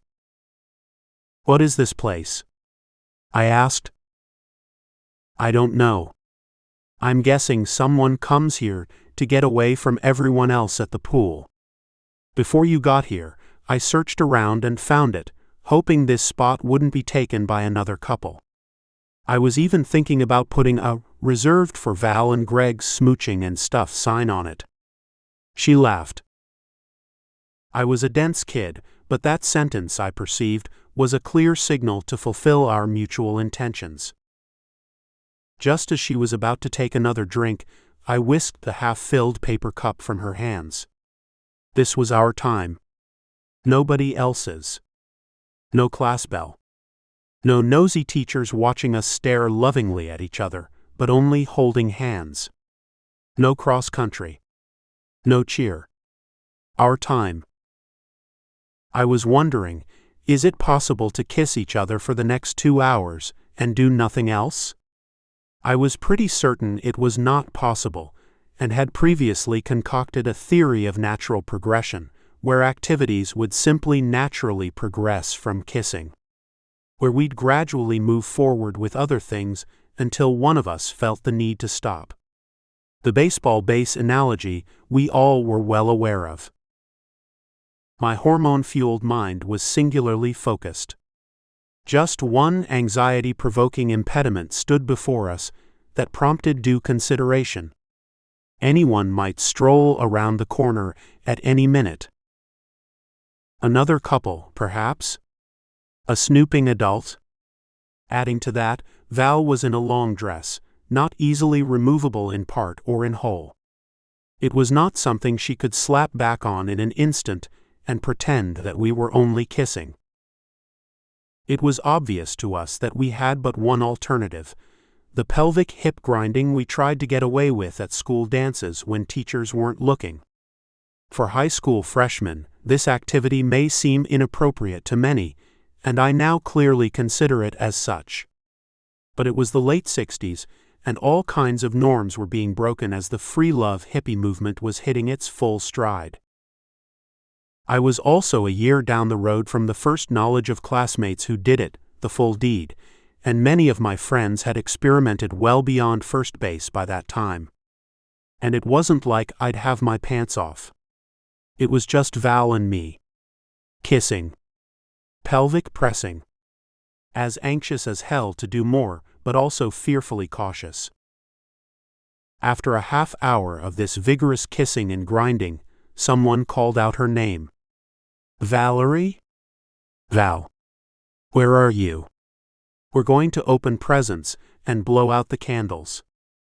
Are you and your friend still here?"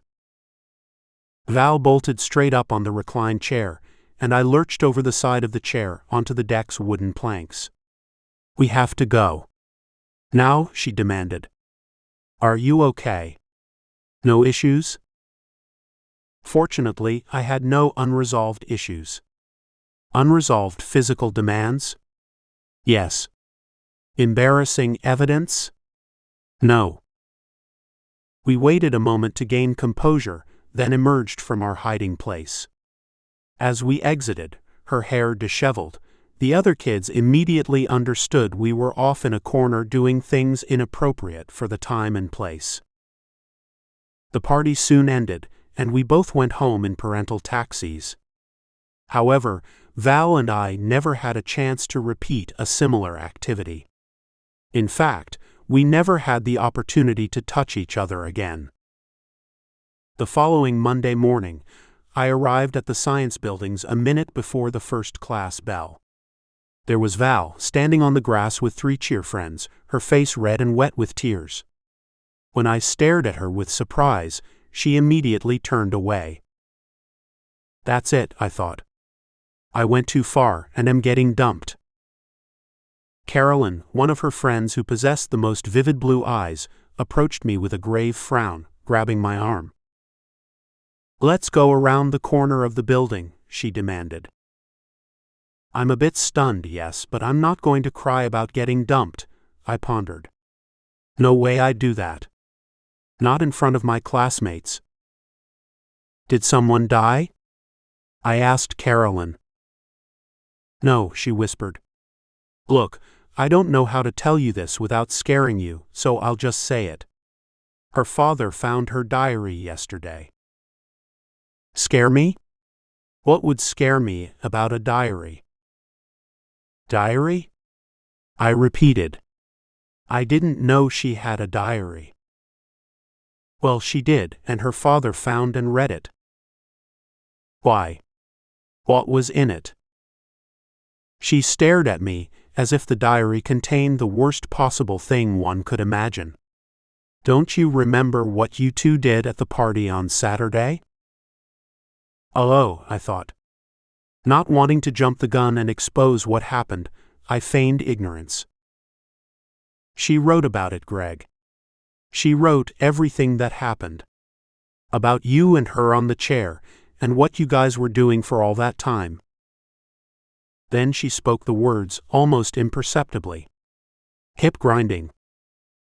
I started backpedaling. What? We didn't do anything bad. We had our clothes on. We were on the chair. There were people around the corner. We're not that stupid. Well, she said, apparently she was stupid enough to write about the entire event in her diary, then leave it out in the open on her dresser. Who found her diary and read it? That's kind of mean. Aren't those private thoughts? Her dad found it first.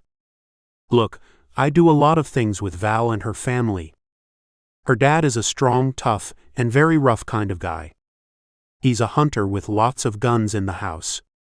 I'd say he's not somebody who would appreciate anything like this, especially when it involves his only daughter. My response was the classic kid regurgitation, acting as if it was nothing important. Overblown. So. I mumbled. So, she spoke louder so that I could understand the full implication of what I was about to hear. He said that if he ever sees you, he's going to kill you. I was flabbergasted. Some old father kills his daughter's boyfriend because he laid on top of her fully clothed one night? It took only a few seconds for the stun to subside, and the fear set it. Immediately, my brain plotted an exit, a spur-of-the-moment, careless, save-your-skin exit. As it just so happened, and despite my attraction toward Val, I'd been pondering another female alternative to her the previous week. One with vivid blue eyes. Sparkling personality. Radiant positivity. Naturally tanned skin. Standing before me was that woman of uncanny beauty and sweetness. I was going to tell her anyway, I blurted out unconsciously. Tell her what? Carolyn wondered. I was going to tell her today that I was breaking up with her. Her eyes grew wide. You can't be serious. Do you want me to tell her that? Yes, I nodded, glad that I would not have to face Val directly. Please. Carolyn quickly ran the 10 yards around the corner to the spot where Val was still crying. The first bell was just about to ring, and most kids were at their desks. The doors to all classes were still open, the pre-bell conversations had subsided, and the cool morning air seemed unusually quiet. Suddenly, Val burst out. What? He's breaking up with me? She screamed at the top of her lungs. I remained around the corner of the building, and was not willing to face the poor girl. The next thing I saw was Val's back, hunched over. She was sobbing uncontrollably, and stumbling toward the girls' restroom with Carolyn doing her best to keep her walking steadily. As happens in high school teendom, word of the event spread immediately, even in that same class, and it was one tough hour and rest of day to sit through. Cold stares from the girls. Head shaking from the boys, including my best friends. I was now a first-class cad, persona non grata. Not famed for my exploits but instantly infamous for my cowardice and lack of consideration. My diminished status endured for a few weeks thereafter, until Carolyn, her vivid blue eyes ablaze, agreed beside that same building to become my new girlfriend. Given that she was also a freshman cheerleader like Val, my class social status was immediately reinstated. Years later, I still carry, in the shame recesses of my mind, a hefty dollop of guilt and remorse for having hurt Val. It seemed the convenient thing to do at the time, though convenience is often a rationale to obscure underlying fear or cowardice. If I ever see her again, I'll ask her forgiveness for my thoughtlessness. One dim light illuminated in my brain as a result of the incident.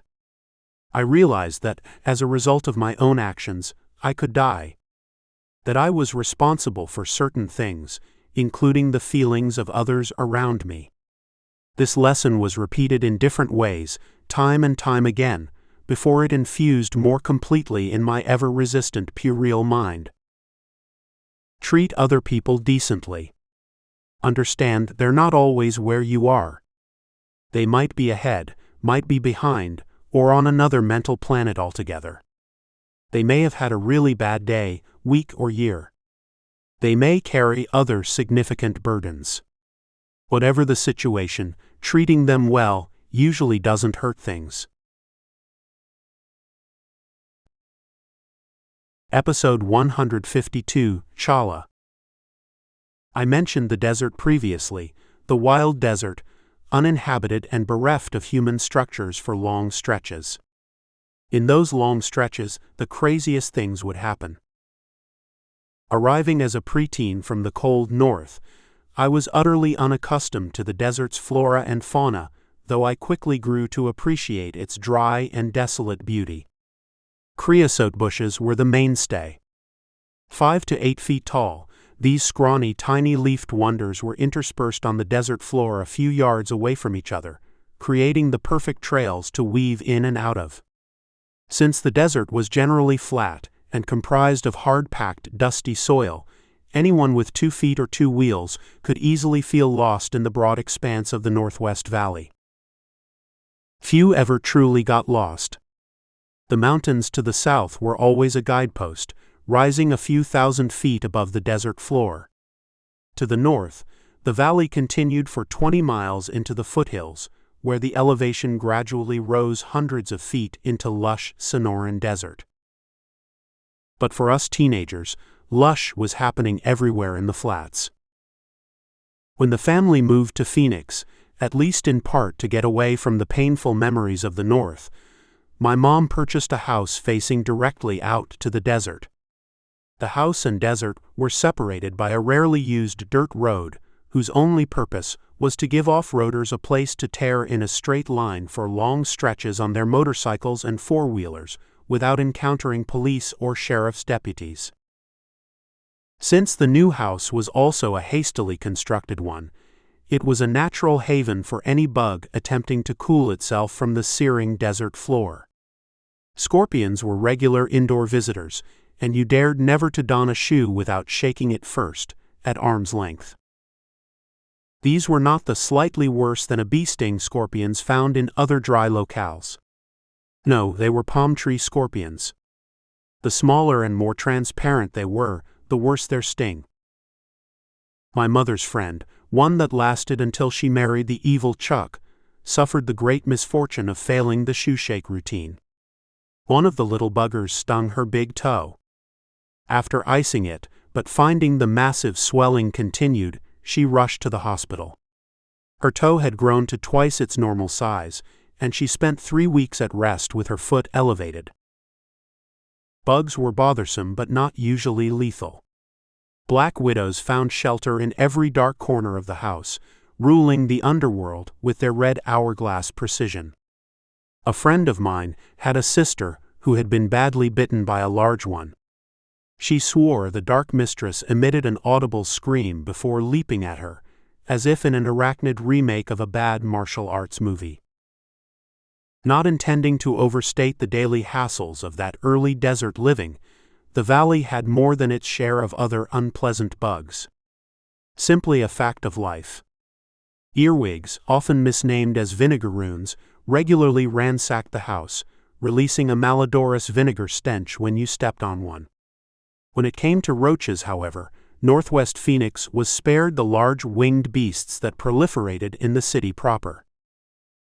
Growing up in northern Arizona with a forest across the highway, I was accustomed to bugs, so quickly learned how to get along with them. But my mother considered them a constant, unwelcome nuisance, whose most effective method of control was the bug guys. The always youthful, uniformed gents would visit each month escorting canisters of godforsaken chemicals that, no doubt, had long since evaded every attempt to comply with the weak national guidelines for pesticide use in homes. Because our concrete slab foundation was a few inches above desert floor grade, most bugs only required a moment to traverse up the foundation and enter through the multitude of inviting cracks in the slab or crumbled grouting in the slump block walls. Once the bug made it that far, the fortunate invader was then given free rein throughout the entire house. The drywall attached to its flimsy wooden frames never touched the concrete, so the space behind the crooked floor baseboards served as comfortable, cool, and safe homes as well as convenient shelter from foot-crushing harm. We may as well have used Las Vegas neon lights to invite them inside, to the buffet. The bug guys were left with only one option in these houses made for bug living: spray the hell out of each room at every visit, then drop powdery pounds of noxious chemicals around the foundation. Nowhere was this chalky plague of pesticides more apparent than at the doorsteps into the house. At every step up, a powdery poisonous stockpile of brown dry chemicals greeted your shoe or bare foot. "Don't step in that stuff or track it inside," my mother pleaded every time we entered the house, hoping we actually would look at where our feet were landing. She understood the implications. Kids. Shoes. Dust in the house. More cleaning. I doubt she was overly concerned about the dangerous amalgam of granular death at her doorstep. What mattered was keeping the damn house clean. To any poor lady with 3 teens and only a few hours a day at home, I can't say her choice of priorities was misplaced. Despite the losing battle to keep the abundance of desert life outdoors away from the indoors, I didn't necessarily perceive the two as different things. The house was a place for sleeping and eating. It was generally, though not always, safe from rattlesnakes slithering inside, and one could manage the presence of scorpions and black widows by assiduously checking their normal dark enclaves of shoes, carpet, bed sheets, and pillows. The house was also the place where my highly valued portable Panasonic stereo record player was located. My mother was raised on Glenn Miller, Frank Sinatra, Doris Day, and other great singers and musicians of her era. But she was no fan of rock and roll, and forced me to keep this wonderful gift in my bedroom. "When you play that thing," she commanded, "keep the door closed. I don't know what the songs are saying, and I don't want to know. Just don't let them lead you into drugs." Every kid in the 1960s heard that same refrain continuously, but few kids followed the advice. Rock began to rule my life. Every week, I'd grab my meager allowance from completing my chores, ride my bike a few miles to the local 5 and dime store, and buy another record or two. This was during the transition from 45 RPM singles to long-playing 33 RPM albums. Album covers were often magnificent works of art and information, basically an analog version of the internet that whetted your appetite for more information about the band and the album's songs. For a kid who knew very little of the world, rock opened many doors in my mind, and I am compelled to mention the significance of it in my life. Most who grew up in that period would say the same. Though I could trudge on about how great it was and still is in comparison, I'll leave it at that. A magical place the desert was, teeming with life under every rock. Every unsupervised moment was spent out in that wonderland where my friend Tommy and I would traipse around and explore for endless miles. One sunny day, Tommy concocted a crazy-ass death-defying plan. Like me, his father was gone, not from death but divorce. Another latchkey kid, he was far more adventurous. He also owned a dull red, used Honda 50 motorcycle, when no other kid I knew could afford one. It wasn't that Tommy's family was wealthy. I guessed that his father gifted it to him, in an attempt at guilt recompense. But where it came from didn't matter to us. This low-powered marvel allowed us to discard our bikes when we got tired of wheeling them through the desert, dodging creosotes and cacti. The red Honda always awaited, assuming he could sneak it out of his carport storage room and avoid the suspicious eyes of his worried mother. The lure of unconstrained motorized riding is unavoidable for desert kids. Of course, we used no helmets, thinking we'd likely not hurt ourselves because the underpowered 50cc engine would never exceed the maximum speed achievable on our bicycles. That blistering afternoon in the middle of summer, Tommy wanted to see how fast two people could go. So we hopped onto the machine and set out to sail across the desert at full throttle, traveling northward as far as possible or whatever the gas tank allowed. I could tell by the strain of the motor that this was our fastest speed yet achieved. I was holding on for dear life, my arms locked around his belly. "Tommy," I yelled above the rattling engine din, "how fast are we going?" "Like 40, he yelled. "Can I drive?" We had gone out many times before, but it was his Honda, he was always in control, and he loved the motorized wonder. He knew how to shift gears, accelerate, and safely come to a stop by coordinating the rear foot brake with the front tire handle brake. To my surprise, he slowed down. "Sure. I think we're far enough away that you can't damage anything if we crash." We both laughed, understanding the low likelihood of that happening. He then showed me how to shift gears. Satisfied I understood, he hopped on back. With all the new things to consider, 2 brakes, a throttle, clutch and gears, and the hot exhaust pipe, I nervously inched forward.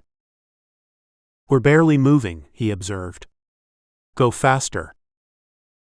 I obliged, but had still not gotten the hang of the handle-based throttle.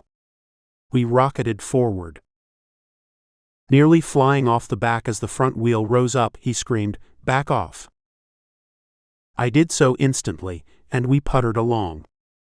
After a few more tries, he saw I was getting the hang of it, and commanded me to pick up speed. We were now skimming across the desert, wind in our hair, and dust in our eyes. The motorcycle felt airborne, as if it had lifted us from the desert floor. Nothing could stop me now, I believed, from screaming like a banshee across that dusty brown tarmac, weaving and dodging around the sparse creosotes, and enjoying the exhilaration of having mastered the machine. Nothing, except for barbed wire. It wasn't that barbed wire had no place in a desert where no cattle ever grazed. Instead, it was often used to section off desolate desert ranch plots, so one rarely encountered it. To our misfortune, however, we met up with a baleful that day. "Stop!" Tommy screamed, noticing in a split second that a wire was stuck to the front wheel, rattling and spinning with every revolution. When he asked me to stop, I did what any bicycle riding kid would do. I applied all my hand strength to the front brake handle. Whether it was my amateurish braking or the barbed wire, or both, we'll never know. Either way, the Honda's front wheel, rotating dozens of revolutions per second at 40 miles an hour, stopped abruptly. A dead stop. But Tommy and I continued forward. Motorcycle less. When slow motioning through an accident, you don't think about how it happened, and you don't have time to consider where or how to land. Instead, you gaze at the bright blue desert sky as it rotates multiple times into view. You wonder if this is what the astronauts feel like in space. Weightless, almost. You also assume it's all going to work out okay, like it does most of the time for them. The choking desert dust from the mishap began to settle. It took me a moment to gain my sense of what just happened. I was coiled up like a frozen cinnamon roll, my chin smashed against the sternal notch. "Tommy?" I uttered with teeth clenched. No response. "Tommy, are you okay?" My legs were thrown over my head, and I couldn't budge from my cinnamon roll position. I heard movement. "Shit," he groaned. "What the hell just happened?" In the immediate post-accident moments, we each envisioned our potential personal outcomes. Broken bones. Hospital visits. Paying for the smashed motorcycle. Angry mothers. Consoling girlfriends enamored by idiot risk-taking. "I can't see you," Tommy continued. "Did you land in this chala like I did?" That's the last word you want to hear at a time like that. Chala. It's the only cactus a desert lover loves to hate. We weren't cactologists by any means, or whatever they call experts in cacti, but we knew their technical names and had previously experienced many unfortunate encounters with these monsters. Saguaros? Don't ever meet up with one. Their needles are interspaced and stiff, instant death for anyone crashing at speed. Ocotillos are easy enough to dodge because of their height. Prickly pears are right next to chalas, taking second place as the least favorite cactus of desert brigands like us. Chalas are little thumb-sized bastards that somehow insidiously fuse together in prickly segments, creating a wicked and deceitful defensive cluster designed by demons to jump effortlessly on the unfortunate passerby. A friend to none, this succulent fiend is the undisputed master of desert trickery, wasting no time to cling painfully to your shoes, socks, pants, or even the hair on your arms. Peering between my curled-over legs, I looked directly up toward the sky and realized my view was obscured by that nasty nemesis. To my good fortune, I wore jeans that day.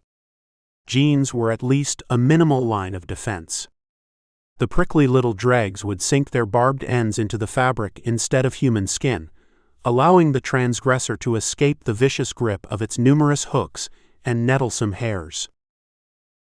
Very cautiously, I uncurled my legs, being certain not to disturb the dark devil bulbs of pale green pain shimmering over my forehead.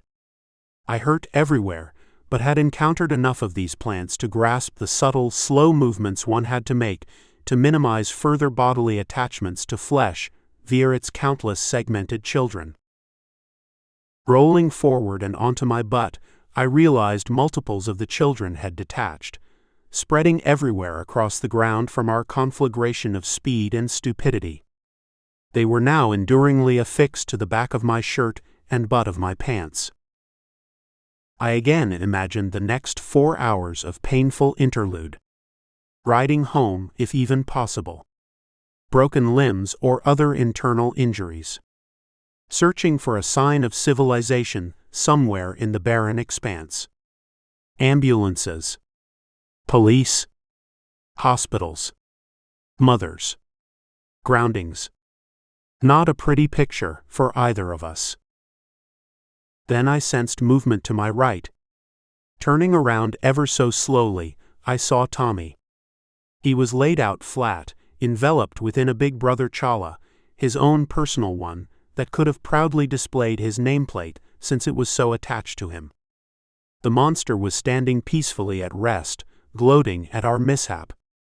Its ravenous arms were still attached and fully loaded, as if anxiously waiting for an unsuspecting coyote to brush by.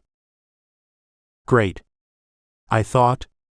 He avoided my fate. Tommy slowly arose, clearly dazed. A dozen chala segments adorned his hair. His sleeves were covered in them like unwanted epaulettes, gifts of the desert. He turned his back to me. "Shit," he cried. "Some are in my back." I surveyed the damage and gasped aloud. The chala's long arms had been undisturbed by his ground landing. It was the kind of chala you'd always give a wide berth to, and for good reason. It drops all of its nasty progeny within a 5-meter circumference of the ground surrounding it, fearful of pushing those thorny children too far away from their mother. I counted 23 sizable segments embedded into his t-shirt and back. As desert veterans, we knew enough not to attempt removal of the children by hand. The hooked barbs would simply become firmly embedded in whatever device was used to extract them, be it a Good Samaritan's fingers or a stick. So a stick it was going to be. In that moment, any other bodily damage from the accident was taking backstage to the immediate and urgent pain of the chala barbs. "Can you help me?" he begged, frozen in place and attempting to limit any additional movement of his body. I wasn't yet finished removing the few dozen bastards embedded in my own pants and shirt. They were uncomfortable, but not imperative problems. "Sure," I replied, stumbling like an inebriated dog toward his inglorious landing place yards away. "Can you believe what we did?" he yelled with an air of excitement, wincing as I extracted a segment. "Crashed and survived," I replied. "No. Not that. We flew. We flew in the air like 2 eagles. That was the best feeling I've ever had." I was snipping the segments from his back and assumed he was delirious. Leaning forward to study his eyes, I noticed they were peering up at the sky, as if he was in a trance. It was no trance. It was his girlfriend. Tommy was a stunning athlete, a runner, and one of the best in the region for his age. He was the only guy to win a freshman letter, and the only freshman to own a letter sweater, universal proof of teenage virility. 4 years, 4 stripes. Shit. Nobody had 4 stripes. Not even the greatest football or basketball players. Indeed, 3 stripes was enough to give anyone pause at such apparent manhood. But that day, Tommy wasn't thinking about his letter sweater or his uninvited ride in the sky. He wasn't pondering his yet-to-be-uncovered injuries from our crash, or the pain of hundreds of chala barbs embedded in his skin. He was thinking of Callie. Callie was half Native American and half Anglo. Blessed with unblemished, naturally brown skin, dark brown eyes, and long, lustrous black hair, she was the undisputed beauty of the class. Most of us boys were secretly in love with her, though nobody would never confess as such to Tommy. She had gone steady with him for months, and the two were regular fixtures at every party. Like any reasonable kid with a beautiful girlfriend, he considered her before all else. I wonder what Callie will say when she hears about this smashing the motorcycle shit? When I describe our acrobatics? The injuries? Crashing into the netherworld of an ancient chala? She'll be aghast and amazed as I describe the lead-up, the sheer stupidity of the driver to hit the front brake, the rolling thunder as we tumbled in the air, and the brave tolerance for pain. I knew some narrative like this was buzzing around his head, so his next comment didn't surprise me. If the Honda can still run, I'll take you back home and then head over to Callie's house. Just need your help to get these chala out, he stated with an air of certainty, like it was just a regular day and things were fine. Once we managed to extract the most noxious barbs from our clothing and flesh, we surveyed the Honda. The back half of the motorcycle had assumed it was still traveling forward. The engine was idling, and a cloud of dust and debris was kicking up at the behest of the back wheel. After shutting the whimpering machine off and deftly unwinding the barbed wire from the front wheel, Tommy picked it up by the handlebars, the only place not blanketed with chala. He brushed off the seat and kick-started the engine.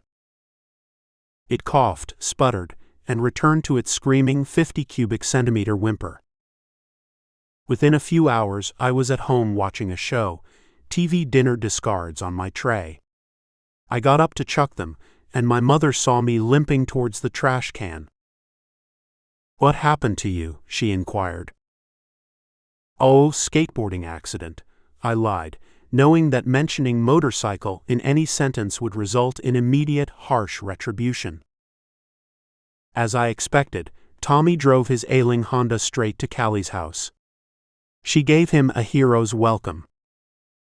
And, in a sign of Tommy's thoughtful rationality, he never let me drive that motorcycle again. Episode 153, Rattles.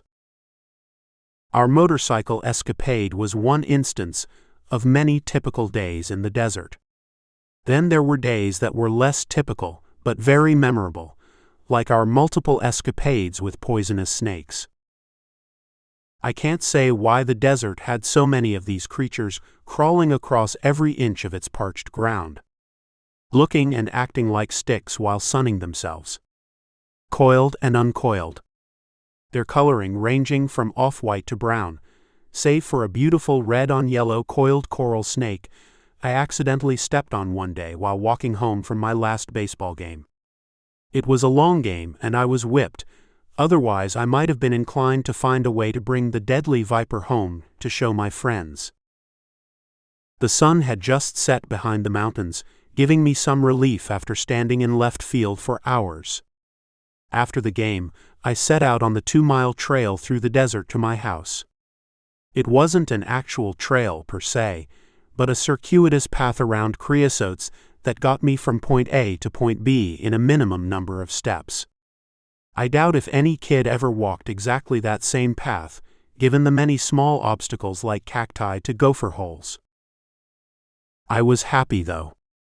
It was September, and I knew the hot summer was about to come to an end.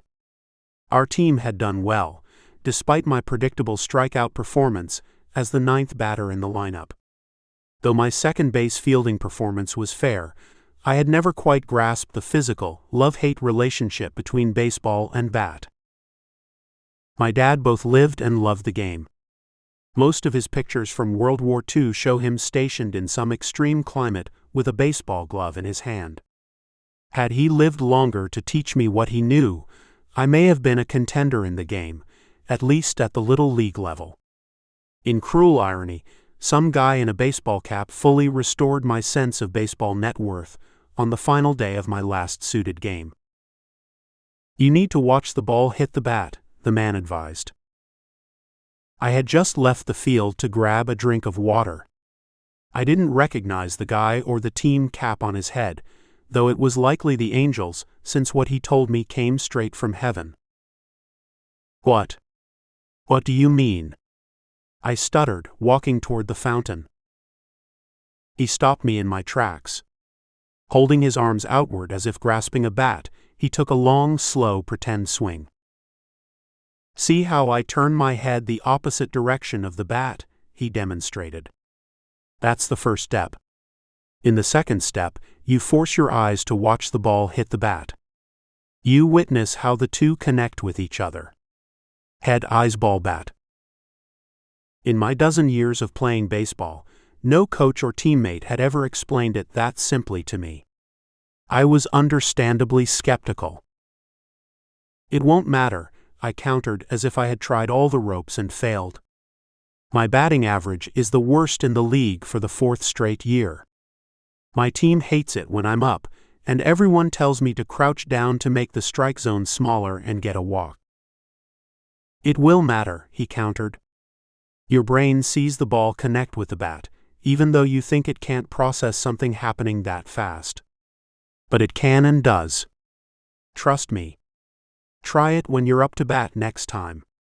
Turn your head the opposite direction of the bat, and give your eyes and brain the chance to see the ball connect with it. Make an effort to watch the ball hit the bat." My batting average was in the mid-double digits at that time, and I had 2 more tries that night. The first time up, I looked over at my coach. He was giving the only signal he ever needed to give me: "Don't swing, take a walk." I decided to ignore the coach and take the baseball cap guy's advice. A double the first time up, then a single. On that day, I realized that I don't know everything, most especially when I think I do. Spirited with a glorious feeling of invincibility that evening, I avoided my usual desert due diligence and failed to scan the desert ground as I walked. Luckily for the coral snake and me, we were both equally surprised at the event. The snake? Wondering why this cleats-bottomed shoe was trouncing upon it. Me. Wondering why the desert ground was suddenly squishy and reddish-yellow.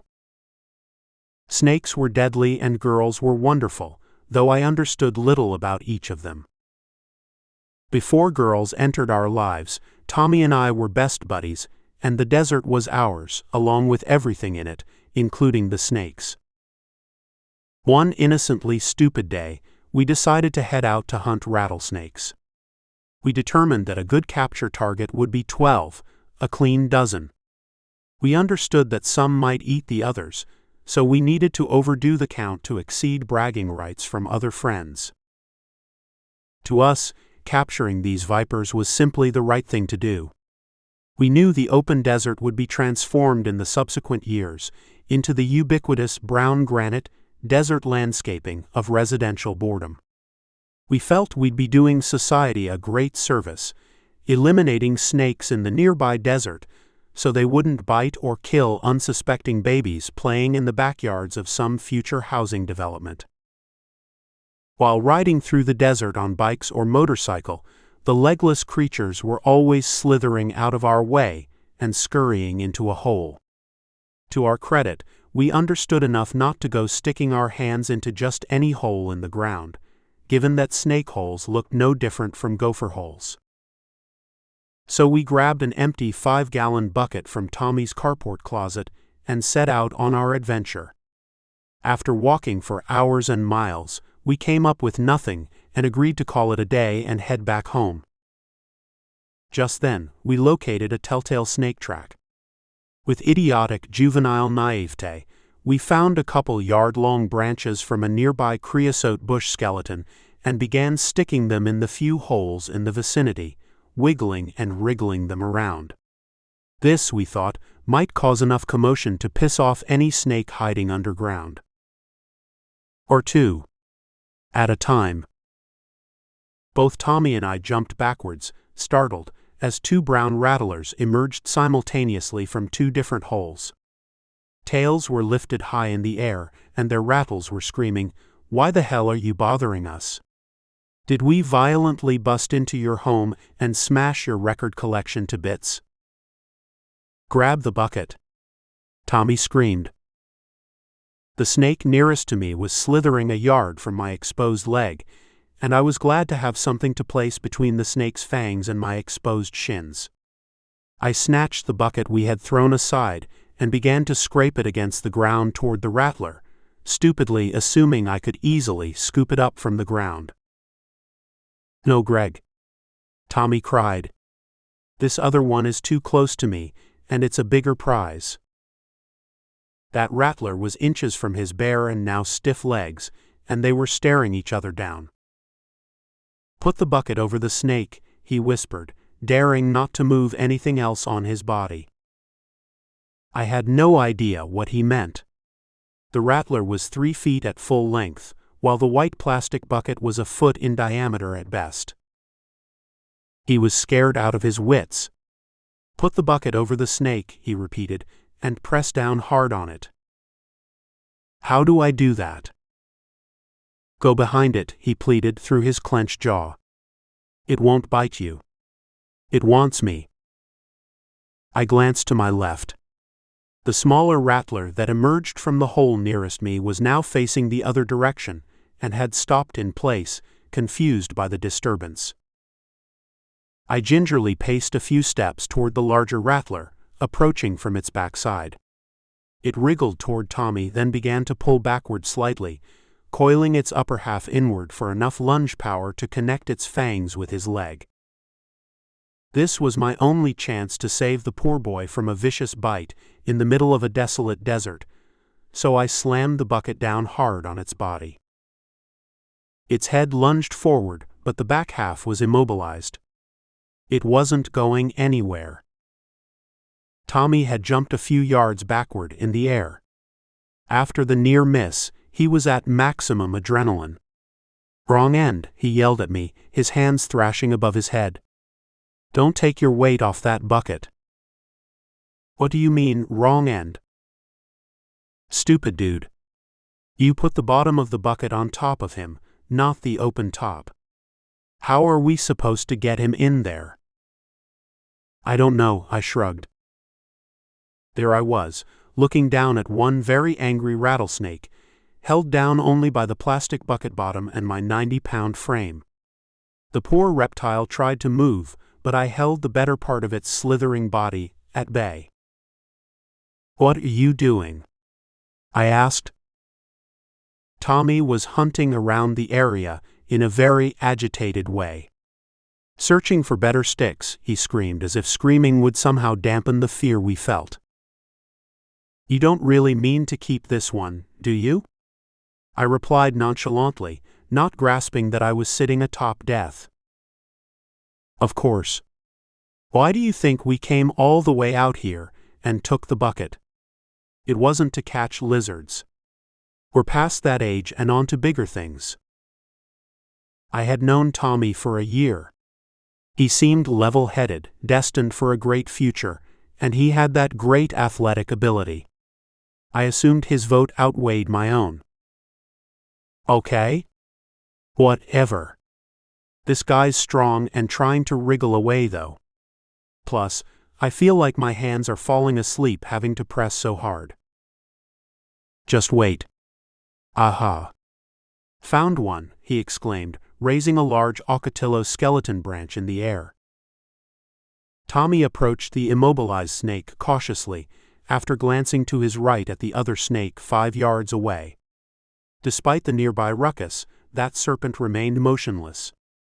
Tommy then broke the branch at a fork, creating a V-shaped end.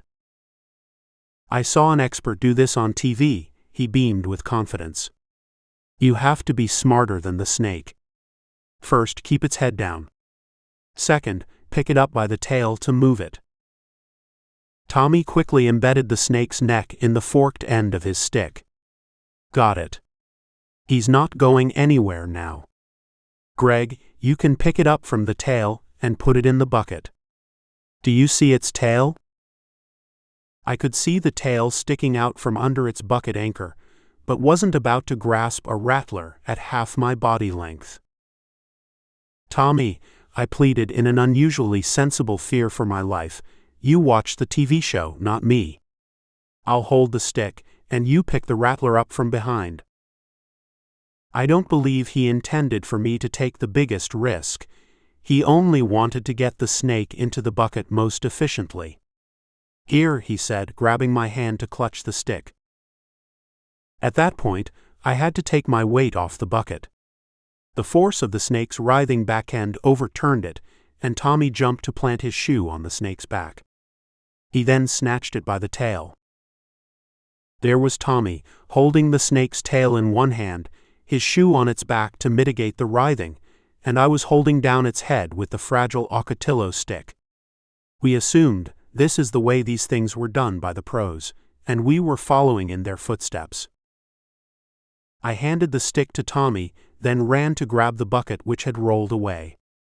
The rattler's tongue was flicking outward wildly, trying to sense what meal was in store for it once this minor trauma was over. "Out of the way," Tommy warned in just enough time for me to jump back. He removed his foot from its back and let go of the stick around its neck. He now held the rattler upside down in his hand. It was angrily twisting its body back and forth, swinging to and fro like clothesline linen flapping in a tornado. Quickly, he guided it into the white plastic prison. "Got it," we cried. We both danced around for a moment, oblivious to the other venomous menace a few yards away. Staring at our prize, the unhappy occupant of the bucket, we came to the same conclusion. "If it was that easy, let's get the other one," we shouted in unison. By this time, the smaller rattler had begun a slow descent into a hole. Oblivious to the risk, Tommy sprang over to extract the viper by its tail, to prevent it from slithering into its intended refuge. He tugged hard. "I can't fully pull it out all the way," he screamed, its tail rattling in his hands. "Like it's stuck in there. Can you get the stick or your shoes and poke at the ground to collapse this hole?" And stupidly, I did just that. My foot crushed the dirt above and landed within an inch of its nose. "There it is," I exclaimed in sheer delight as its hiding place was exposed. Tommy held its tail tightly. "I see its upper body," I claimed. "You should be able to pull it out now." With one powerful tug, Tommy forced the snake from its collapsed lair. The angry serpent swept across the desert ground and flew into the air like a large pendulum, its body grazing Tommy's exposed leg along the way. As it swung back, he casually stepped aside and gracefully dropped the enraged viper into the bucket. Alas, we had captured our prizes. 2 rattlers. 2 kids. 2 minutes. 2 tales to tell friends, especially the females.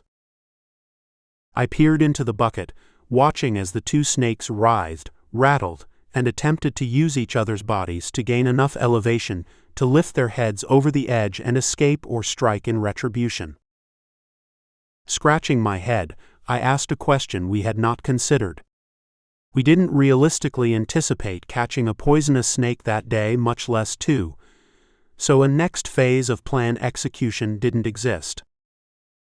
"Tommy, what the heck do we do now?"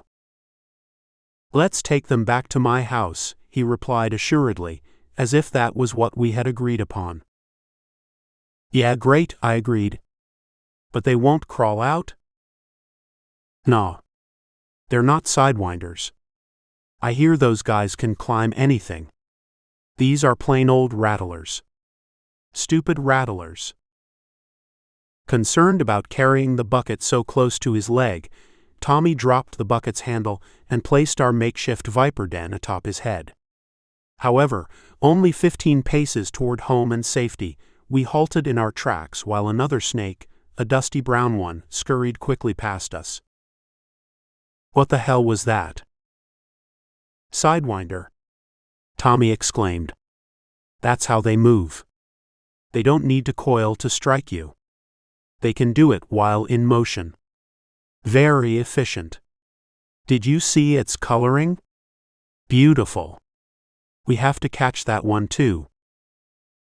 If 2 rattlers were not enough of a prize for our presumed show and tell to an unsuspecting audience, a sidewinder certainly would be. He carefully took the bucket off his head and asked me to take it. I pushed my hands outward, indicating I wanted no part in carrying that dungeon of death. So he placed it gently on the ground and ran back to fetch the fashioned catch stick. "Look, it's hiding in the crack of this rock," he discovered, crouching down to get a good take on its position. "I can see its eyes looking at me. Since we can't use the bucket to hold it down this time, just grab a boulder to put weight on its back half that's hanging out there." I spied a head-sized desert boulder buried in the dirt and tried to dislodge it. Not a budge. Then I found an inch-thick, basketball-sized sliver of flat gray shale, perfect for pinning the back of a sidewinder. I dropped the rock down atop its exposed hind section, ever conscious of the warning rattle. The desert shale was lightweight, however, and the snake began to wriggle out beneath it. Tommy was quick to react. He grabbed his V-shaped implement of torture and jostled the end over its wriggling head, placing it firmly upon the sidewinder's neck. "Okay," he instructed, "I've got its head down, so see if you can budge that rock hiding the rest of the body. Then I'll grab its tail and put it in the bucket, just like the last one." Confirming he had adequately locked the head down, I pushed as hard as I could, finally moving the rock aside to fully expose its hiding place. Until that moment, we didn't understand that a sidewinder is a reptilian trapeze artist, capable of all sorts of bodily gyrations. Though its head was now fully subdued, Its body flailed back and forth with far more energy than the other two vipers displayed. Since the wriggling, rattling tail scared me more than its venomous head, I volunteered once again to hold the stick.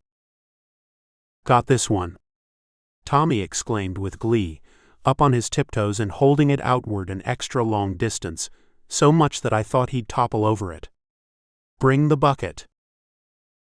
After checking to ensure the bucket's two rattlers had not escaped, I picked up the dungeon and held it in front of me as far as my arms could extend, then placed it down near Tommy. "Greg, this guy is strong, so you should back off when I let his tail go. If he bites me, run to my house and call an ambulance." His comment gave me little confidence that he possessed great confidence. I watched as he slowly removed the implement of torture from its head, while grasping its tail securely.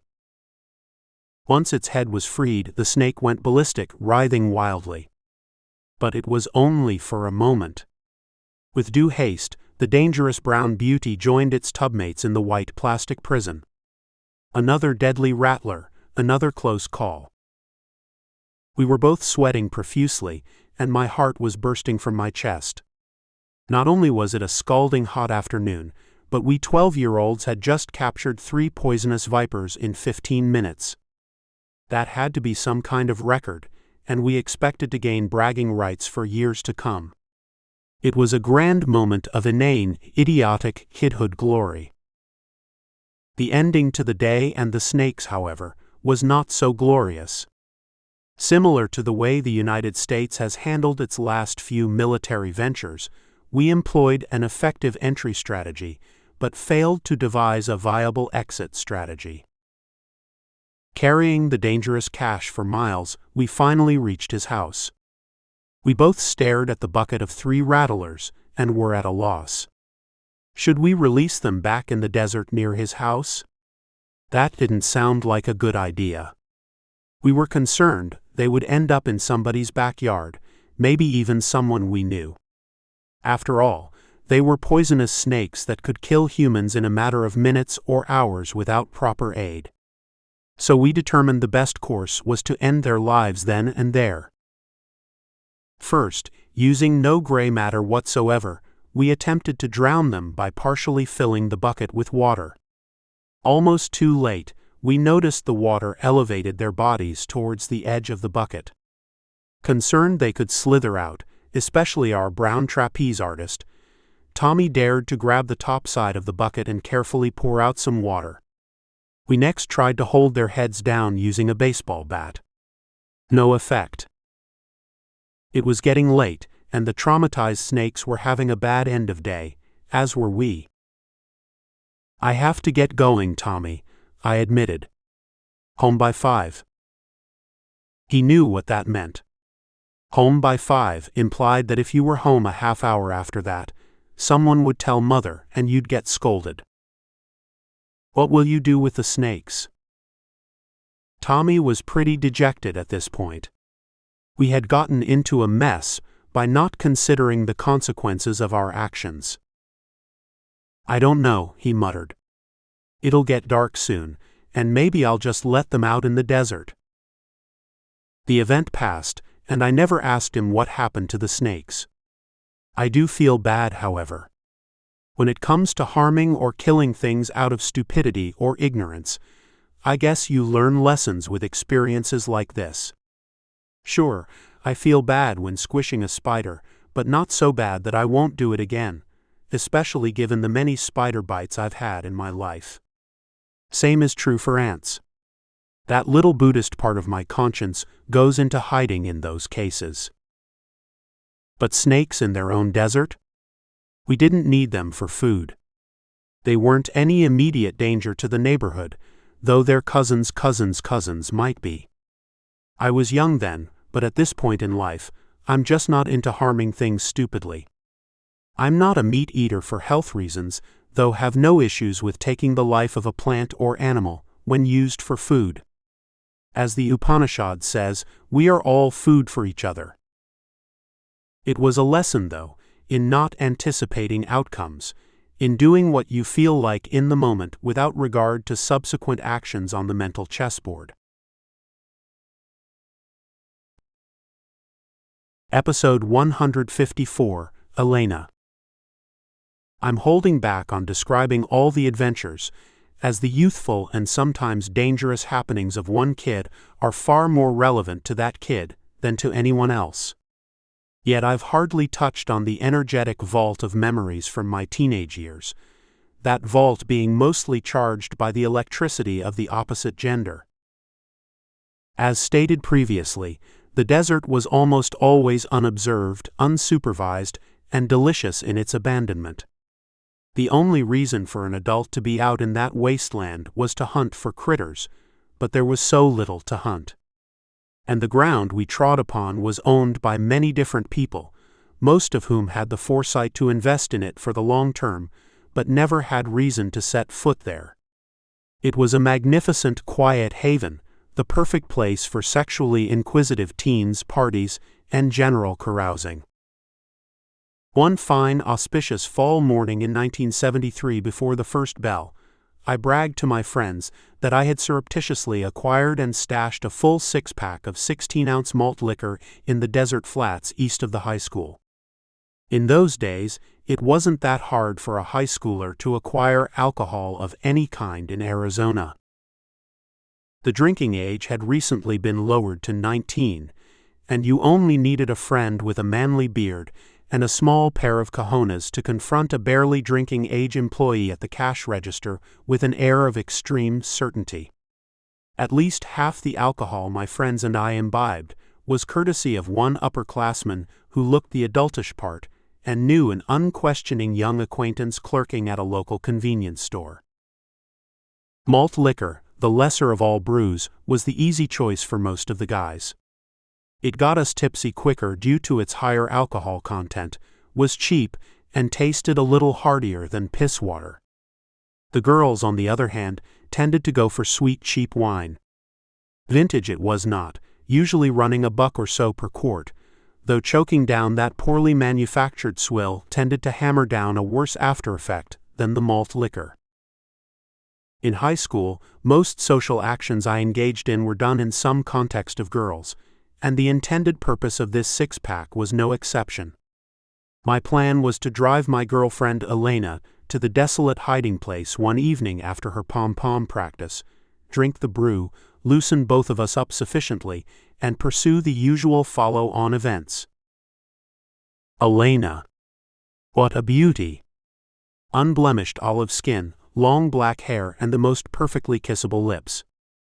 At the start of our extended high school relationship, we'd kiss for hours in my car, often in the high school parking lot. I couldn't get enough of her. Here I was, this scrawny, lightweight, wimpy runner and wrestler. And there she was, a gorgeous Greek goddess in her ebullient pom-pom perfection. Why pick me? I'd wonder. She could have any guy. Can you imagine what our kids would look like? Of course, that's a dangerous thought for any teenager to entertain, male or female, but it's a natural one. Her father was a full-blooded, robust, and friendly, second-generation Greek-American. Although she indicated he worked a normal job, she constantly teased that he was also a silent member of the Greek mob. She always followed that tease by a laugh and comments about my needing to treat her with proper dignity, and to definitely avoid getting her pregnant under penalty of severe torture. Setting aside the malt liquor desert adventure for a moment, you can imagine how I felt when facing her father and mother the night of "Wake Up, Little Elena." Like the song about Susie, Elena and I were at the drive-in, probably the best place next to the open desert for teenage sexual escapades. In the desert, you weren't concerned about passers-by, though the drive-in was somewhat different. Kids and families might saunter by with sodas and buckets of popcorn, and the curiosity seeker might even inauspiciously glance inside your car to get a view of activities. Devious males like myself prepared for such uninvited intrusions by stashing a few bed linens on the floorboards of the car's back seat. As required, they also doubled as alternate seat upholstery for our beater vehicles.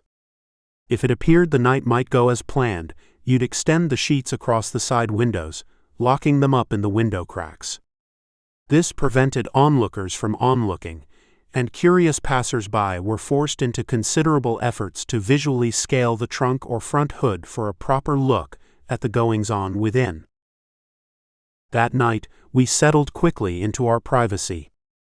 Both of us had the clear understanding we were not there only for the movie, popcorn, and drinks. We were there for each other, and each other was what happened, starting at 8 p.m. "Greg!" Elena screamed, bolting upward, her half-naked body exposed in the windows. "My God, do you know what time it is?"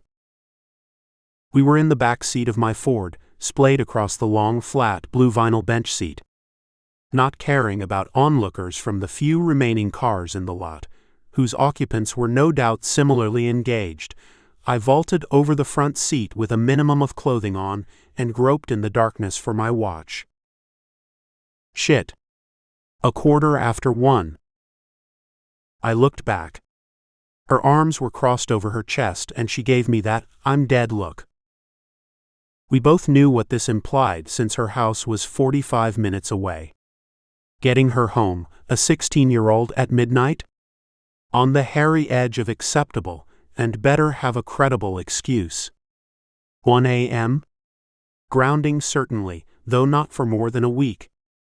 2 a.m.? A prolonged and painful death via familial ties. We had just recently seen the Godfather movie at a theater, and my mind was racing. I imagined a few of her father's friends would be outside her house in a dark sedan, waiting for us to pull up. While Elena might be allowed to slink indoors to her own fate, her dad's friends would wrap their massive arms around me and suggest in a very threatening tone, "Greg, buddy, let's go for a ride and get acquainted. We can help you understand the meaning of respect." That's where my mind was after 5 hours of roughhousing in the Ford's back seat. As a teenager, however, my thoughts were no longer about my love for her or those hours of pleasure. Instead, I was pondering how to sidestep her inevitable forthcoming ask. We began the long trek back, and Elena was very quiet with her head slumped down. She stared blankly at the glove box, wondering about her own certain punishment. "Sorry," I repeated when we pulled in front of her house at 2 a.m. I was relieved no unusual vehicles were out front, and was thinking that my apology would be enough. She could tell her parents I was sorry, and I could get off scot-free. I kept the car running to solidify my cowardly intent. "The lights are on inside," she winced, gazing toward her house with the remorse of a felon facing the hangman's noose. "I'm sure my parents are still awake." "Have you thought of an excuse?" I asked, fully confident that I was now an unaffected party to what was about to happen. Her head snapped back and she stared me down. "Me?" she asked. "Oui, you mean. Have we thought of an excuse?" My knuckles were frozen white on the steering wheel, and I didn't want to let go. Since she had said so little during the drive home, I assumed she was planning to take the bullet, and was silent only because she needed time to create a viable rationale for our tardiness. That was how I would dodge the unpleasantness, I thought. Sure, her dad might make an offhanded comment when I saw him again in a week or two, but by then his legendary temper would have dissipated, and most of the sordid waters of that late-night memory would have long passed under the bridge. "Well, what do you mean by that?" I replied, as stunned as a dove clipped by a speeding vehicle.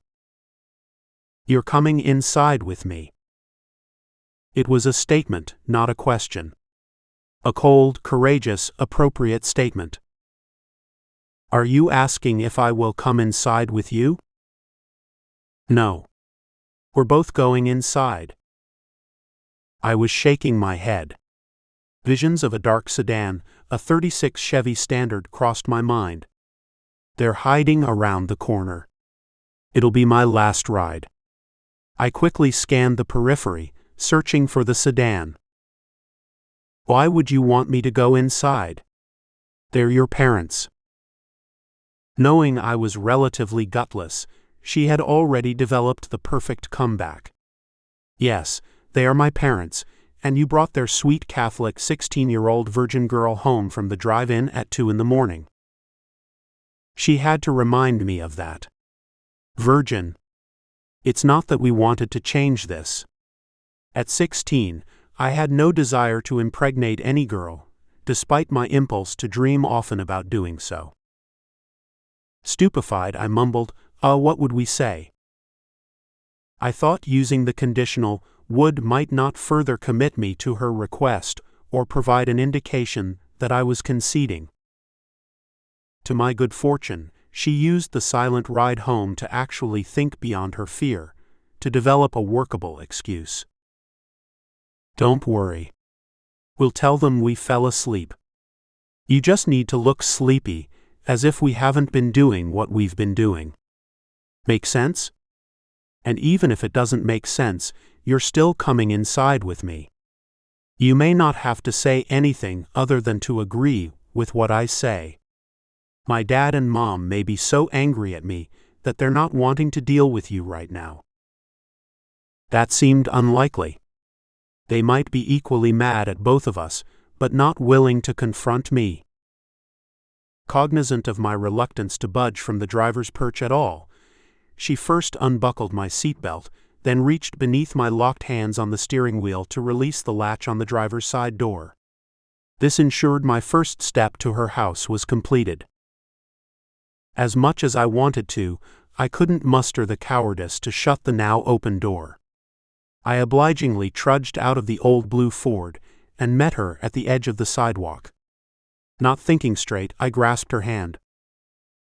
She shoved it away. My mom, she whispered, nodding her head for me to glance upward. And there was her Greek mother at the kitchen sink, staring intently out the window as we approached. A great woman, by the way. Friendly, warm and kind, but she could yell at her kids like a first-class screamer. My heart sank, awaiting judgment. As we approached the door, it creaked open slowly, as if the two parents inside were uncertain who the 2 a.m. visitors might be slogging up their sidewalk. The doorway was not wide by any means, and it appeared much smaller to us, as both parents stood like Praetorian guards at the entry, stern-faced and barely letting us advance. After jostling a dance around them, her dad's deep, resonant voice boomed out. Please sit, you two. Holy crap, I thought, suddenly feeling like throwing up. He's going the polite route first. He'll pretend he's in full control of his emotions, even unemotional. Then we'll see the eddy grow into a dust devil. The crescendo will be a full-fledged tornado. Couches, chairs, and books flying everywhere. Maybe even me. I was ready for death or anything near that. I felt he was at least justified to lay me out and punch me in the face. This was his girl, his first of 3 daughters. He was proud of her. And here was this puny hack she'd been going out with for so long, the hack he tolerated for months while donning a pleasant face, always wondering what the twerp was doing to corrupt his beautiful, innocent daughter. Worse yet, I wasn't even Greek. Her mother sat on a sofa seat, tight-lipped, shaking like an M80 with a centimeter left of fuse. What happened? At that point, I knew where the 6th degree would come from. She was livid, far more than the father. We were at the drive-in, I began, thinking I'd better do the manly thing and at least fess up the obvious. Alina's face was frozen in fear, and she shook her head imperceptibly. Stop there. Bad move. This is mine, she was signaling. We fell asleep, Mom, Elena released, in a valiant attempt to save my life. Both adult heads spun around to stare at their daughter. The two had planned well enough to separate us, placing each at different sides of the living room. That way they could quiz one, then quiz the other, as if we were actually confessing from separate rooms.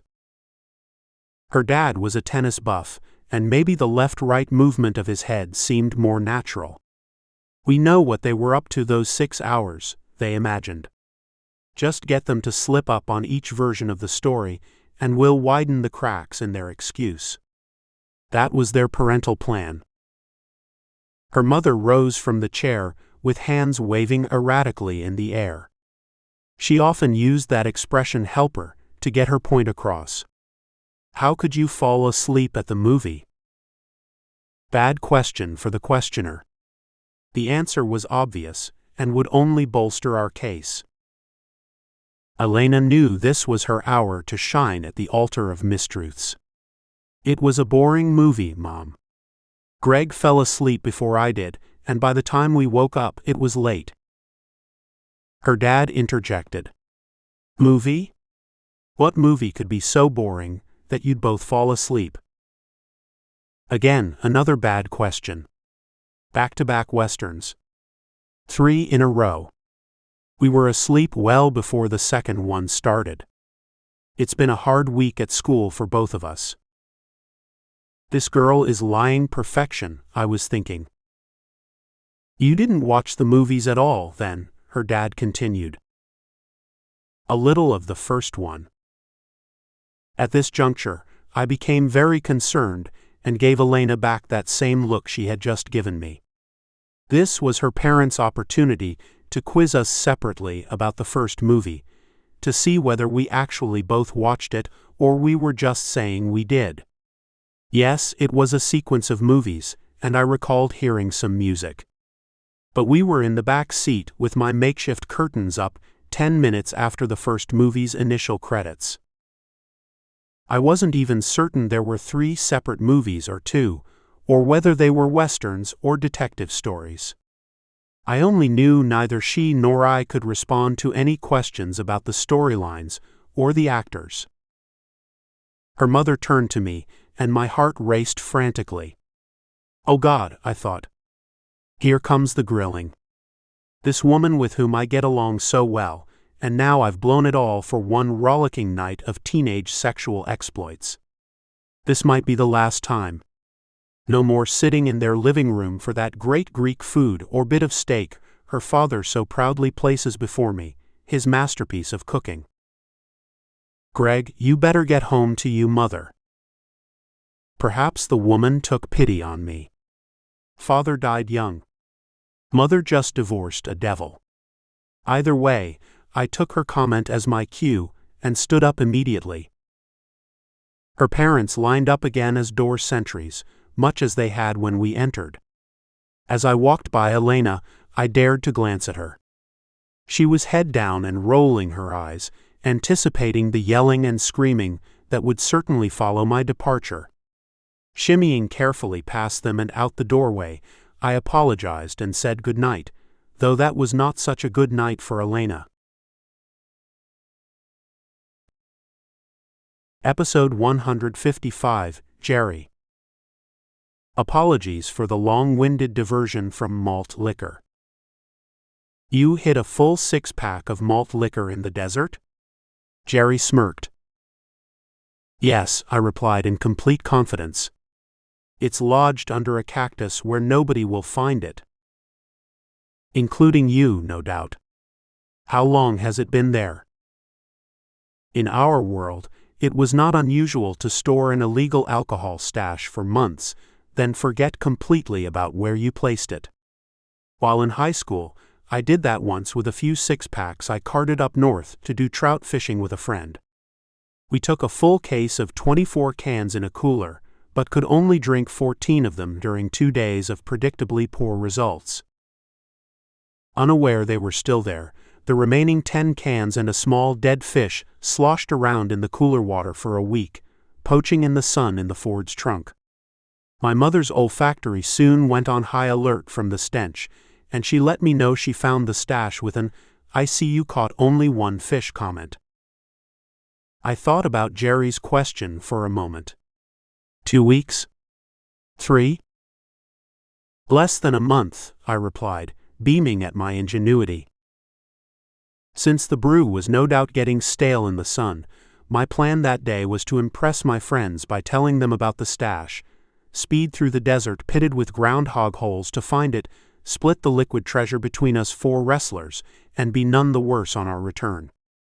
Another successful venture to brag about to the women. No way I'm drinking month-old beer that's been broiling in the sun all that time. Jerry then reconsidered. Did you bring a cooler? Any ice? Jerry was a weight class above me, and wrestling had just begun. Being a boys-only sport at the time, like many sports, the mat maids were new additions in the mix. They would pensively sit at the edge of the mat and cheer us on to pin or win. Indeed, that team of non-elites lacked the visibility and status of cheer or pom-pom, but it was nice having them watch us in our muscular frenzy. Jerry had been going out with one of them, wondering whether he should partake in a noon desert drinking foray or have lunch with his love interest. "What do you think, guys?" he queried, frowning at our other 2 wrestling friends. "Let's do it," they responded without thinking, which was very typical of wrestlers. So we loaded up in the Ford after the lunch bell rang and headed due east, straight from the school lot, across the 2-lane, and onto the dusty and roadless desert, dodging creosotes, Palo Verde trees, and cacti along the way. "Shit, dude, can you drive any faster?" Jerry asked as we bolted to and fro in the Ford. He was riding shotgun next to me, and the other 2 were in the back, getting the hell beat out of their butts. It was a facetious comment, obviously. I was tearing a streak across that desolate brown wasteland, worried about the time. My mind was affixed on making this illegal and improper venture work successfully without getting caught. After the bell rang, we'd have 10 minutes to get to the car and load up. 15 minutes of driving to locate the malt liquor, as it had been a while since I placed it there. 20 minutes to guzzle down the brew and shoot the bull about wrestling or planned or actual sexual escapades. 10 to get back and 5 to run to class. That was a full hour, but it would require skin-of-the-teeth timing. However, I was having trouble finding the spot, and drove around more than 15 minutes searching for the hidden brew. Jerry was getting noticeably impatient. "Not worth it, asshole, and I'm hungry for lunch. Turn around and drive back," he demanded. The other 2 sitting in the back agreed, and I started explaining how we should just skip lunch to lose wrestler weight. Just then, I spotted a silvery glint beneath a chala. "That's it," I exclaimed joyfully. After slamming on the brakes and kicking up clouds of dust, we piled out of the car to grab our lunchtime delight. "Fuck!" Jerry screamed after grabbing a can. "It's not just warm. This is hot shit. Who the hell wants hot malt liquor?" The can was so hot that he was barely able to hold it in his hand. The other 2 backed off. "Wimps. People drink hot beer all the time," I claimed arrogantly. "What the hell idiots would do that?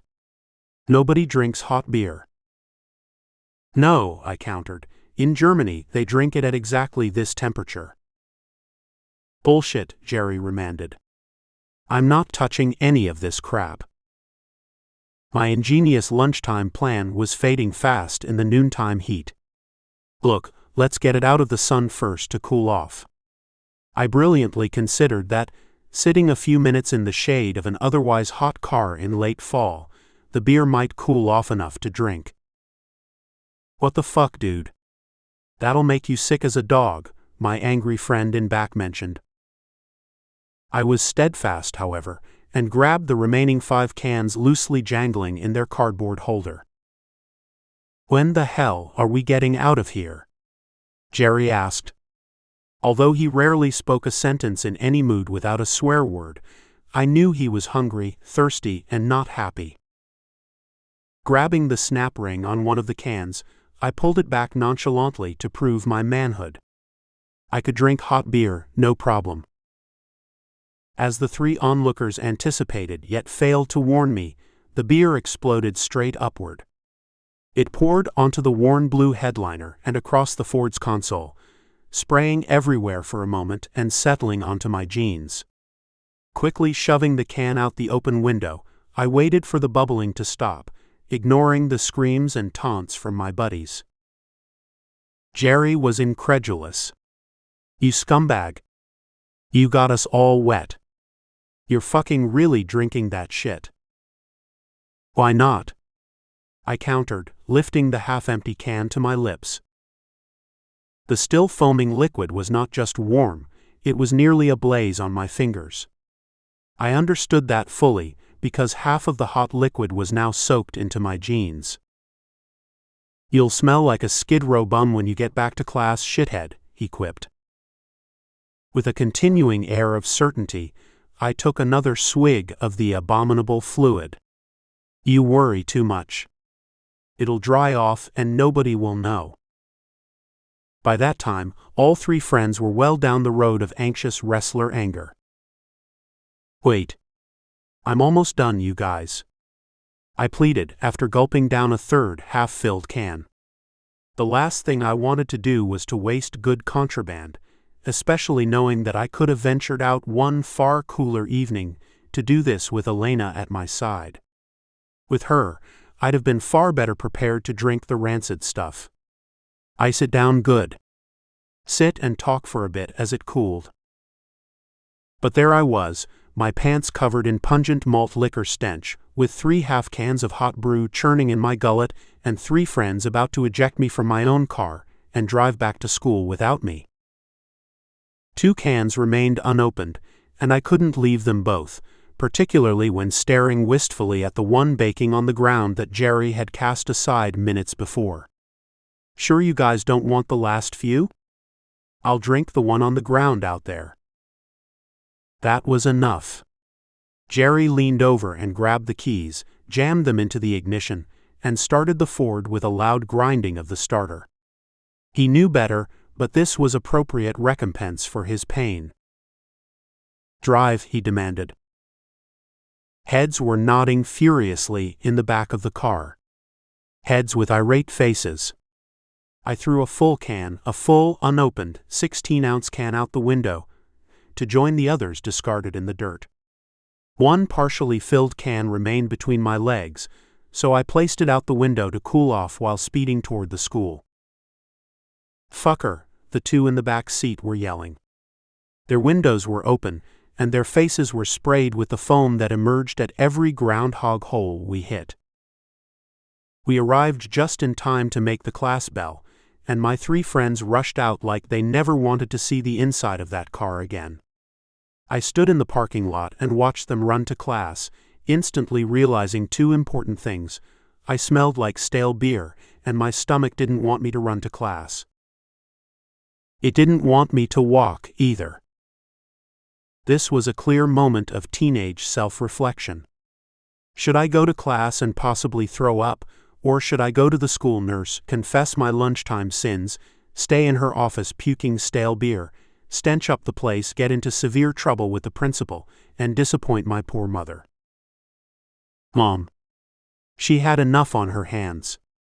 My older sister had recently flipped her life's direction entirely, going from leading the pom-pom squad at the first part of her senior year to subsequently falling in love with the class hippie with hair to his waist. It was the early 70s, mind you, and long hair on boys was highly frowned upon. He was the rare hippie, in fact, in a school comprised mostly of matching male-female versions of cool jocks, cowboys, and band orchestra geeks. Now my sister was off at college, living with said hippie, and my mom had just divorced the evil wife-beater. No, I decided. I'd rather risk embarrassing bodily eruptions from either end while in class than place more weight on that poor woman's shoulders. I ambled carefully to class and sat down slowly in my seat, a minute after the bell rang. The teacher, who liked me, cast an unusual evil eye my way. Did I smell that bad? I looked around, and every student within a few yards knew that I had been drinking. My color was apparently pale white, and my teacher asked, "Greg, are you feeling ill?" Those two scenarios ripped again through my gray matter, but the latter one was looking more likely. Inebriated and woefully sick to my stomach, I quickly envisioned a third possible scenario that might work. "Yes, ma'am. I threw up this morning before school." This tale was unusually ingenious. It allayed suspicions of probable lunchtime antics, which were always in wide use by many students. If I was sick beforehand, she couldn't accuse me of desert misdeeds, despite the fact that I reeked. Then I added the clincher: my sister was sick a few days ago. I must have caught it. With that, I twitched and jolted a little, as if an upchuck was imminent. Though she knew my little sister, I surmised she wouldn't go to the trouble of hunting her down on campus to ascertain the veracity of my claim. In an amazing act of grace, she didn't rise from her desk, sniff the air, and send me to the dreaded office. "Go home," she gently advised. "Get some rest and try not to get anyone else sick." By her last words, she knew what likely happened. There were others in the desert with me, and they too might be ill from drinking the same concoction that was making me sick. I slowly rose from the desk, ignoring the classmates' snickers as I exited through the door toward my Ford. Upon opening the door in that sacred old beast, I finally puked up the putrid stomach contents, mostly as foam. I recall waking up around 6 p.m., laid out on the back seat. Missed wrestling practice. The lot was empty, save for a few athletes' cars, and my poor blue Ford's interior was rancidly stewing in its unfair share of beer vomit. Regurgitating these memories from my brain is a thing of wonder for me, although very likely just me, alone. It's not that my memories are more interesting or meaningful than anyone else's, it's just that you, presumably a descendant of mine in some way, might find them slightly worth the read, since the times you are living in are likely somewhat different than these. I was just in the shower singing Werewolves of London, then London Homesick Blues. Classic songs and artists. They reminded me of how fortunate I was to live through that unusual and brief epoch of great music. Thinking about that first song, however, brought me back to one crazy night in college, admittedly, another alcohol-fueled one. It was a late fall Saturday, and I was with a few mates at a friend's house in downtown Tempe. We were all tired of the constant press of homework, and decided to celebrate the approaching end of the semester by drinking too much beer and wine. As the evening drew late, the air ceased being an oven, so we turned off the air conditioner, opened the front door, and left the screen door closed.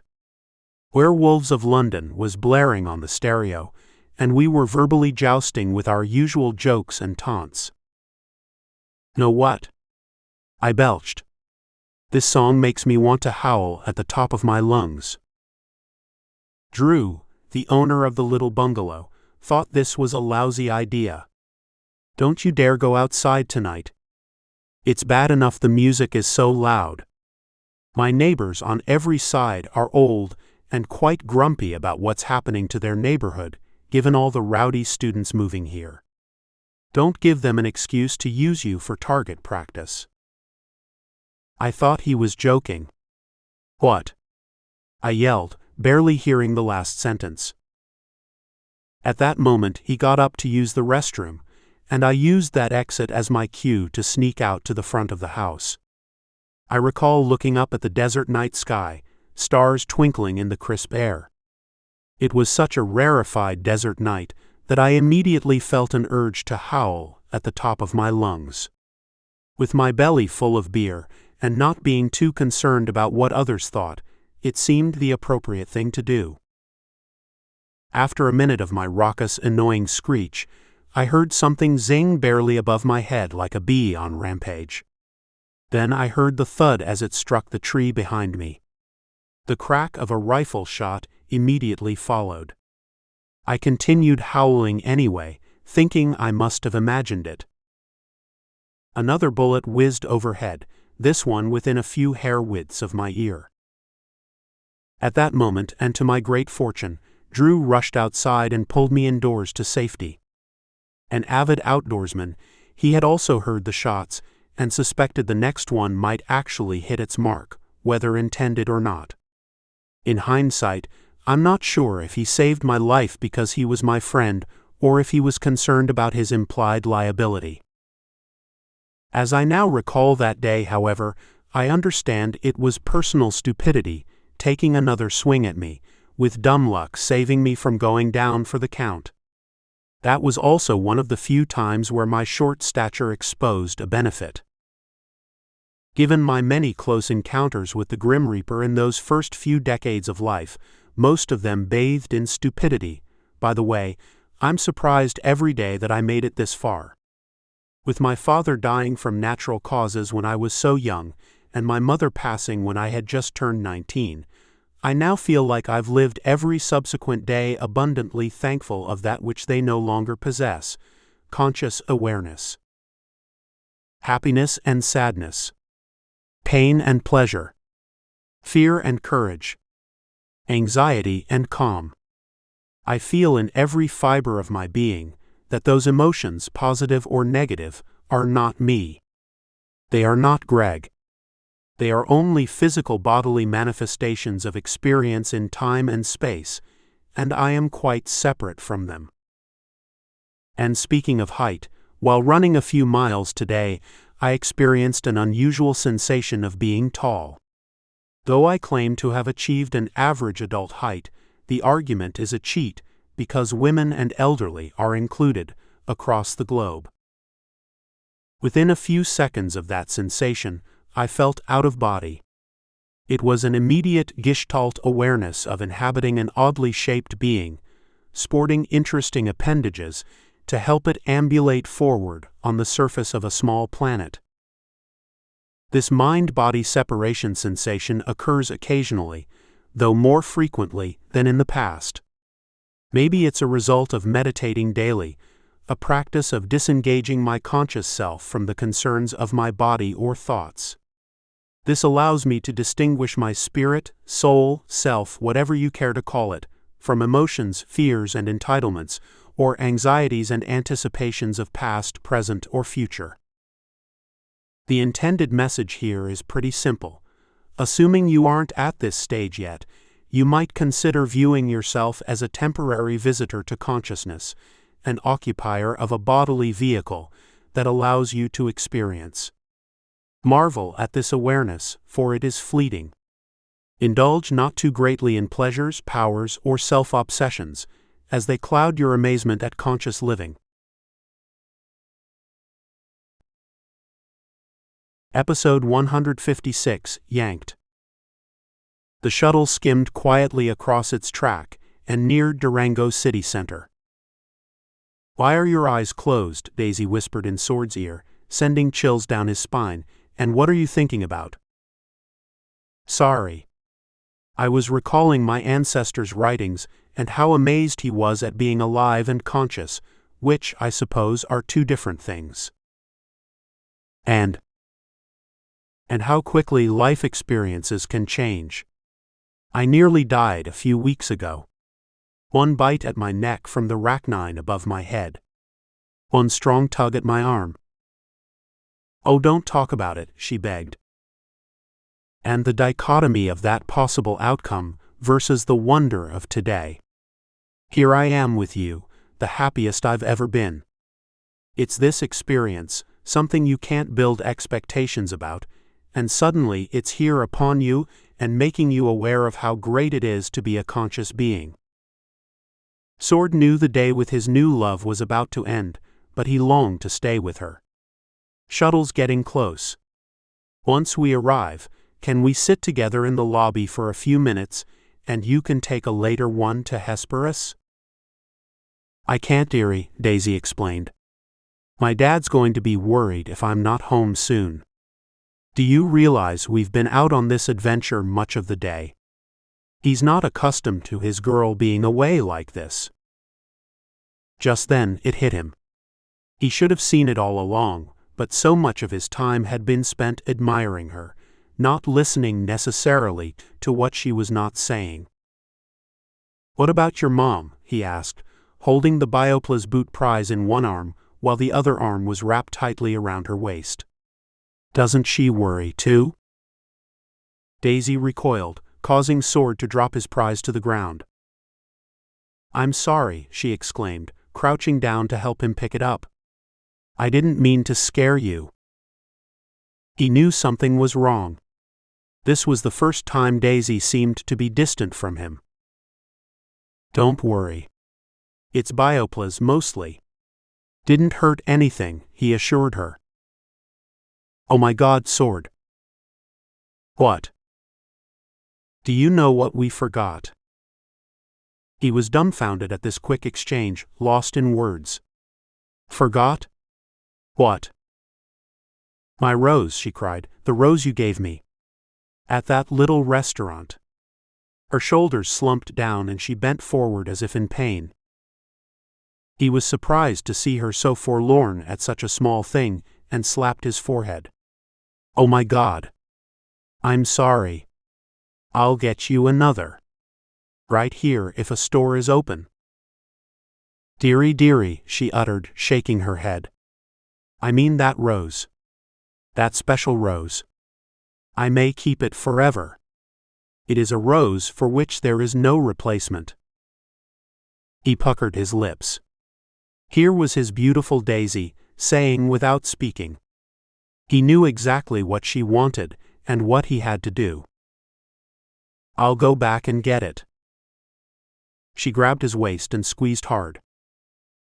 Okay, he laughed, nearly dropping the Biopla's boot again. "Assuming a molecule of oxygen remains in my lungs." He set it down and they kissed until the shuttle came to a stop, where they exited. "Next time we meet, please bring the rose, okay? Oh, and store it upside down to preserve it." Sword smiled and watched as she slowly walked away toward the elevated bridge and the shuttle to Hesperus. "Love you," she yelled from the top, waving frantically. "Got to go." Daisy was now out of sight, but he knew something was different about this day. Every nerve in his body was buzzing. The only thing he could compare it to was the relaxed sense of well-being after waking from a long sleep. He boarded the shuttle back to Bayfield, Biopla's boot in hand, and peered at the map showing the shuttle's location in the tunnels. A little after 3, he observed. Nobody else was in the shuttle, so what he said aloud didn't matter. "Mom probably expected me to be gone until dinner. God, I hope Miss Lamb is still at her restaurant. Daisy really wants that rose, some oddly profound meaning to her. To me, a rose is a rose, but she's probably memorized every petal and imperfection in the stem. Apparently, men have little choice when it comes to a woman's requests." He felt different with Daisy. 16, sure, but adulthood was so close. This was his first meaningful adolescent love, and maybe the first of many loves like this, through the ages he might live. He could pass from adolescence to adulthood and back again, as many times as he pleased in the world of technology that allowed selective progression and regression of biological age. Amazing tech, he considered. I am among the first humans of the many billions who have lived before even able to make that choice. 1,000 years from now, maybe after I've experienced many dozens of long-term relationships with other people, will I still recall this elation and euphoria that I feel with Daisy? Is the novelty what's so special now? Will my 10th love be more or less meaningful than this centuries in the future? God, I hope this experiment, this prosperity plan and ethic, allows me to find out. The shuttle sped along its path and finally arrived at the Bayfield destination. As the car came to a stop, the Biopla's boot slid off the seat where he had placed it and sailed across the shuttle floor. He jumped for it but banged his head on an overhead rack. Damn, he complained, grasping the boot with one hand as he rubbed his head with the other. A searing, obnoxious voice echoed inside the shuttle as the door opened. "Hey boy." "What?" he replied, spinning around to face the open door. "Did I just hear you swear, young man?" "Shit," he mumbled. "Matt, what are you doing here?"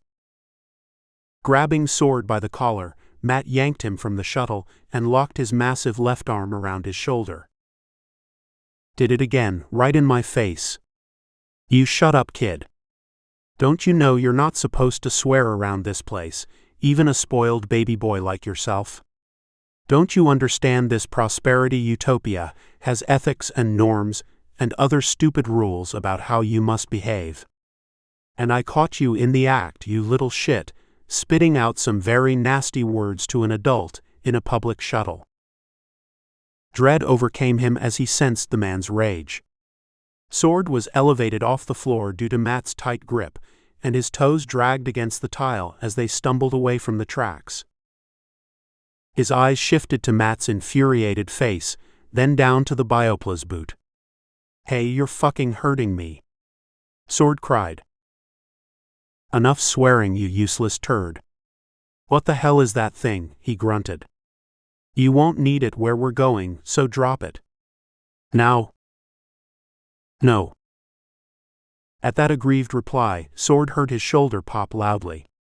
Matt's grip was getting tighter, and he felt like his ribs were on the verge of breaking. Matt peered down at him, veins bulging. "Boy, you scream once more and it will be your last, because I will snap your neck like a chicken bone. You'll have wished those rachnines tore you to pieces that day." With his head and neck crushed uncomfortably against Matt's shoulder, Sword glanced desperately to see if anyone was in sight. He knew most people wouldn't be around the tunnels until 5 o'clock. "I can feel you fucking going limp on me, little shit. If you think someone will notice you as I drag your body away, they won't, because we're going somewhere your prosperity comrades will never go.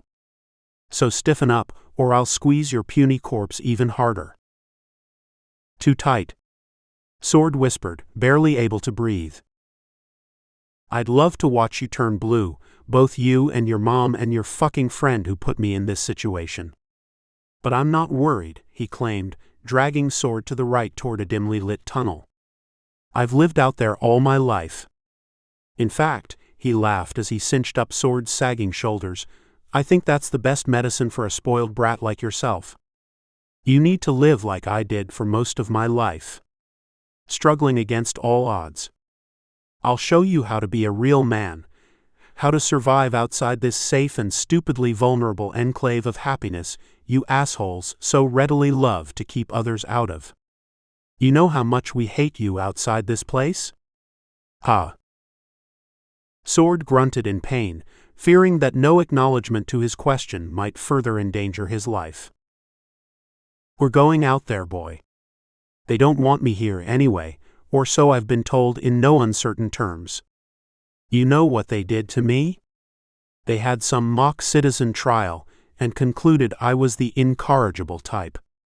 That I gave up my chance at redemption to stay with you sweet and helpless fuckers under these domes.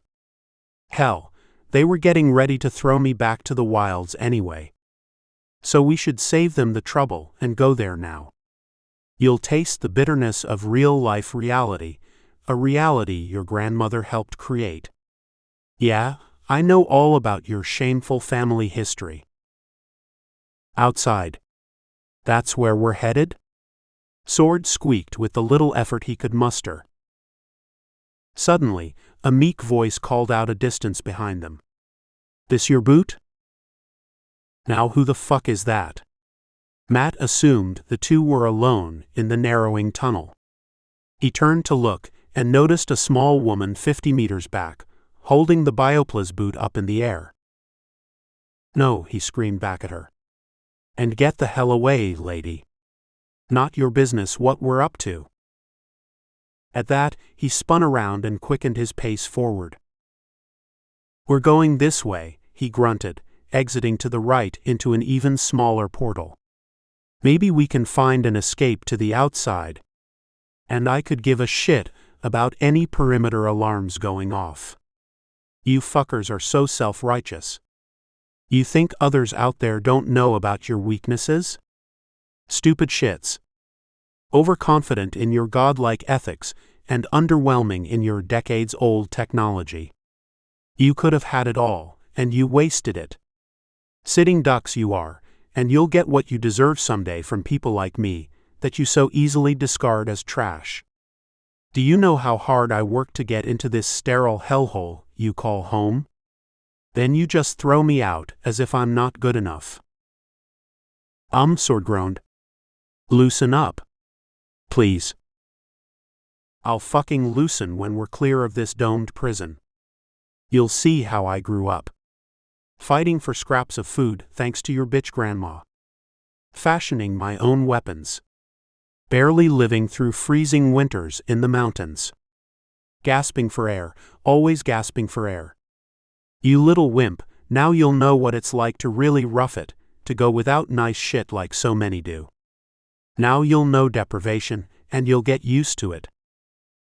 Drones, he uttered. Seriously? I can avoid prosperity's drones like the best of them. We'll be long past their limited range by nightfall. I have experienced eyes and ears that are better than any decked-out mech you've ever seen.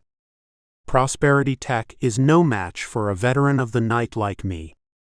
We should reach a camp in a few days, assuming you don't die or I don't kill you first. Hey. A second call from behind. Matt turned to again find a small Asian woman, still holding the boot up in the air. He continued walking forward. What? He laughed. You ran here with that thing? I told you to beat it, lady. It's not ours. Episode 157, Screams. Sword couldn't turn to look behind him, and was fearful any movement or noise on his behalf might mean instant death. He gasped for air as Matt tightened his grip, bringing Sword's skull in painful, crushing contact with Matt's shoulder. So get the fuck out of here. This is our business. Me and my sons. Matt was walking faster as Sword's toes continued dragging along the floor. Let the boy go. Now, she stated flatly. Look, you little wretch, he screamed, turning backward momentarily. I told you that's not our boot. I have a very naughty son here who just jeopardized prosperity with his illegal antics, and I'm taking him home to receive his due punishment. Back off before you get hurt. The boot dropped to the floor with a loud pop, and Matt's eyes turned forward to follow a shard of bioplas that skidded in front of him.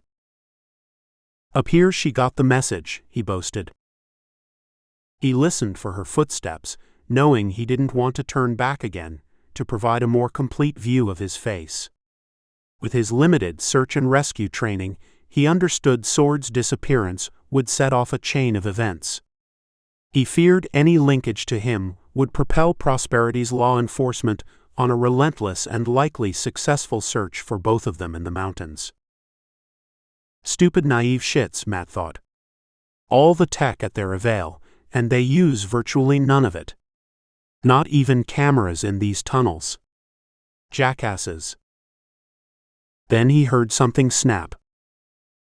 Fuck, he screamed suddenly, sensing his right foot on fire. This was followed quickly by searing pain in his right knee that shot down to the heel. His head dropped downward to determine the cause. What the hell, he yelled, loosening his grip on Sword. After disabling his leg, Miss Lamb jumped atop Matt's large frame. In a single movement, she clawed her left hand across his eyes, while using her right hand to thrust his jaw in the other direction. At the loud snap of his jawbone, Matt dropped to his left knee. "Want to be sure you don't move from here," she affirmed, standing in front of him. "Break your shoulder." With a quick thrust of her leg, another bone cracked. His left clavicle broke in half, and blood spurted from the fractured bone as it protruded awkwardly outside his collar. You're a lucky man, she advised. Could have nipped the jugular vein with that kick. But I think of another future for you, if you can still see in that future. Matt was screaming in pain but unable to move. His snapped clavicle was too painful, a far greater pain than the many injuries he had sustained before arriving at prosperity. Sword fell stunned to the ground, barely managing to crawl out of harm's way. My boy, don't be afraid. It's me, Miss Lamb. He's not your father, I know. No, Sword stuttered, trying to regain his breath. He's my mother's ex-boyfriend. I thought he was already kicked out of prosperity. Speak up, she demanded. Can't hear you over his screams. No, he's not my dad, he yelled. I said he was my mom's ex-boyfriend. Saw him wrestle you at the shuttle stop. Thought you came for the flower. Surprised you went the other way. Looked like he treated you badly, so I followed and watched. Knew you wanted that boot. You kept holding to it. Then you dropped it. Name tag fell out. I know that name. Sword shook his head quizzically. Too much had just happened. Am I in shock again, he wondered. This is getting ridiculous. You think you have shock. Just disoriented and over it soon. Why did this man abuse you? Long story, Sword continued, still yelling. He hit me a few weeks ago, then he hit my mom. Violent guy. Not original prosperity, like only here a few years. Believe the local board had a hearing, and he said they would cast him back into the wilds. Said he was taking me there too. Kidnapping? Yes. He wanted to teach me a lesson on how coddled we are here. Like, how we don't know what we're doing. So vulnerable. So naive. Possible truth in that. Sword was perplexed. What do you mean? We'll discuss soon. Back to kidnapping. That's why he took you. He nodded.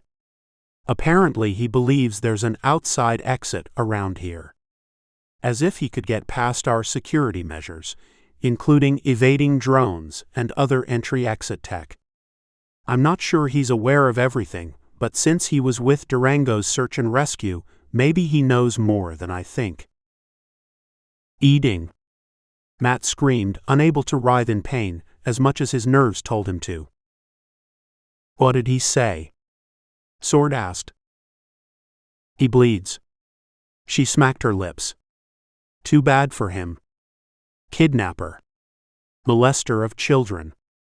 Many times I've had broken bones outside my skin. Blood dries fast. He'll live. Now get to your feet and find a call box or phone. Police? Should be nearby. Or find other people who can help us. Get going. What about you? Sword questioned as he rose to his feet, shaking uncontrollably. She smiled. Oh, he knows not to mess with Lily. Not going anywhere, but I must stay with him. You go, then come back and we'll keep talking until they arrive. Should be a few minutes. Sword was uncertain she could handle Matt if he arose, but he had to trust her. He certainly didn't want to stay with him while she searched for help. Within minutes, Sword returned beaming. He grabbed the Bioplas boot and held it firmly in his arms. When? She inquired. I found a call box just around the corner. Should be a minute or two. Fine. You sit down right there. She knew he was still disoriented and didn't want Sword to faint and injure himself further. You damaged anywhere? Really sore shoulders and neck. Something popped. But I just came out of similar injuries, I suppose, when I almost died from the arachnines. Arachnines? Another long story. Matt had quieted down somewhat and was whimpering in pain. She pointed at the boot enmeshed in Sword's arms, then reached inside her apron and pulled out the name tag that he and Daisy found in the boot. "Did you find this?" "That name tag?" "Yes. Spilled onto the floor when you dropped the boot." "You found it in the boot?" "Uh-huh," he replied. "Everything around that place you sent us to was super magnetized, at least the metal, anyway. We had some help from a mech, to dislodge the boot from most of the bioplas. There was that name tag inside." "You found the boot at the site? Why did you take the boot?"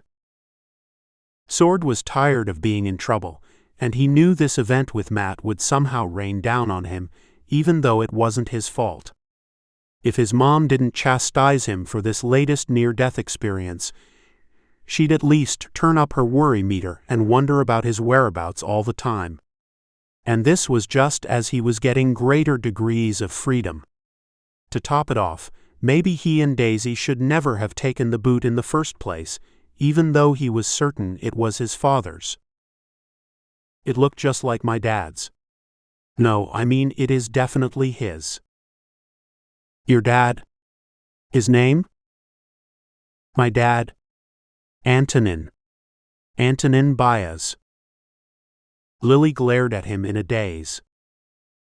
"Did you know him?" She didn't respond. Then they both heard footsteps.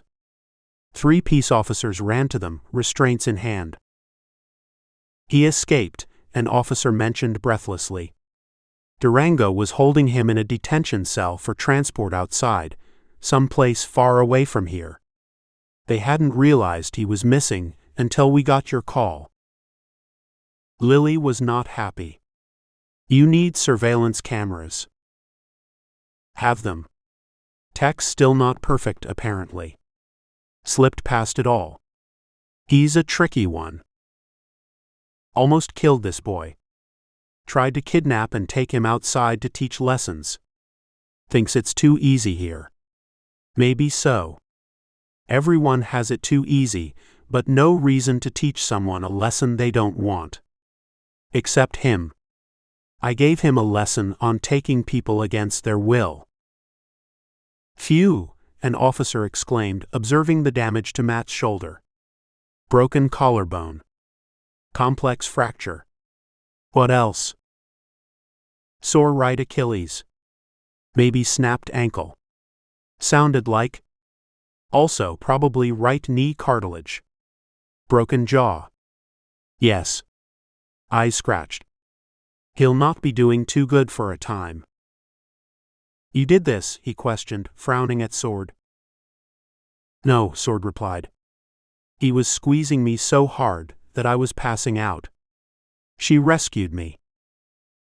"Martial arts?" the officer asked, looking at her. Lily nodded. "Kung Fu. Internal." "There will be a hearing on this, of course, to make sure excessive force was not used." "Not concerned. He was kidnapping. Boy will tell the truth."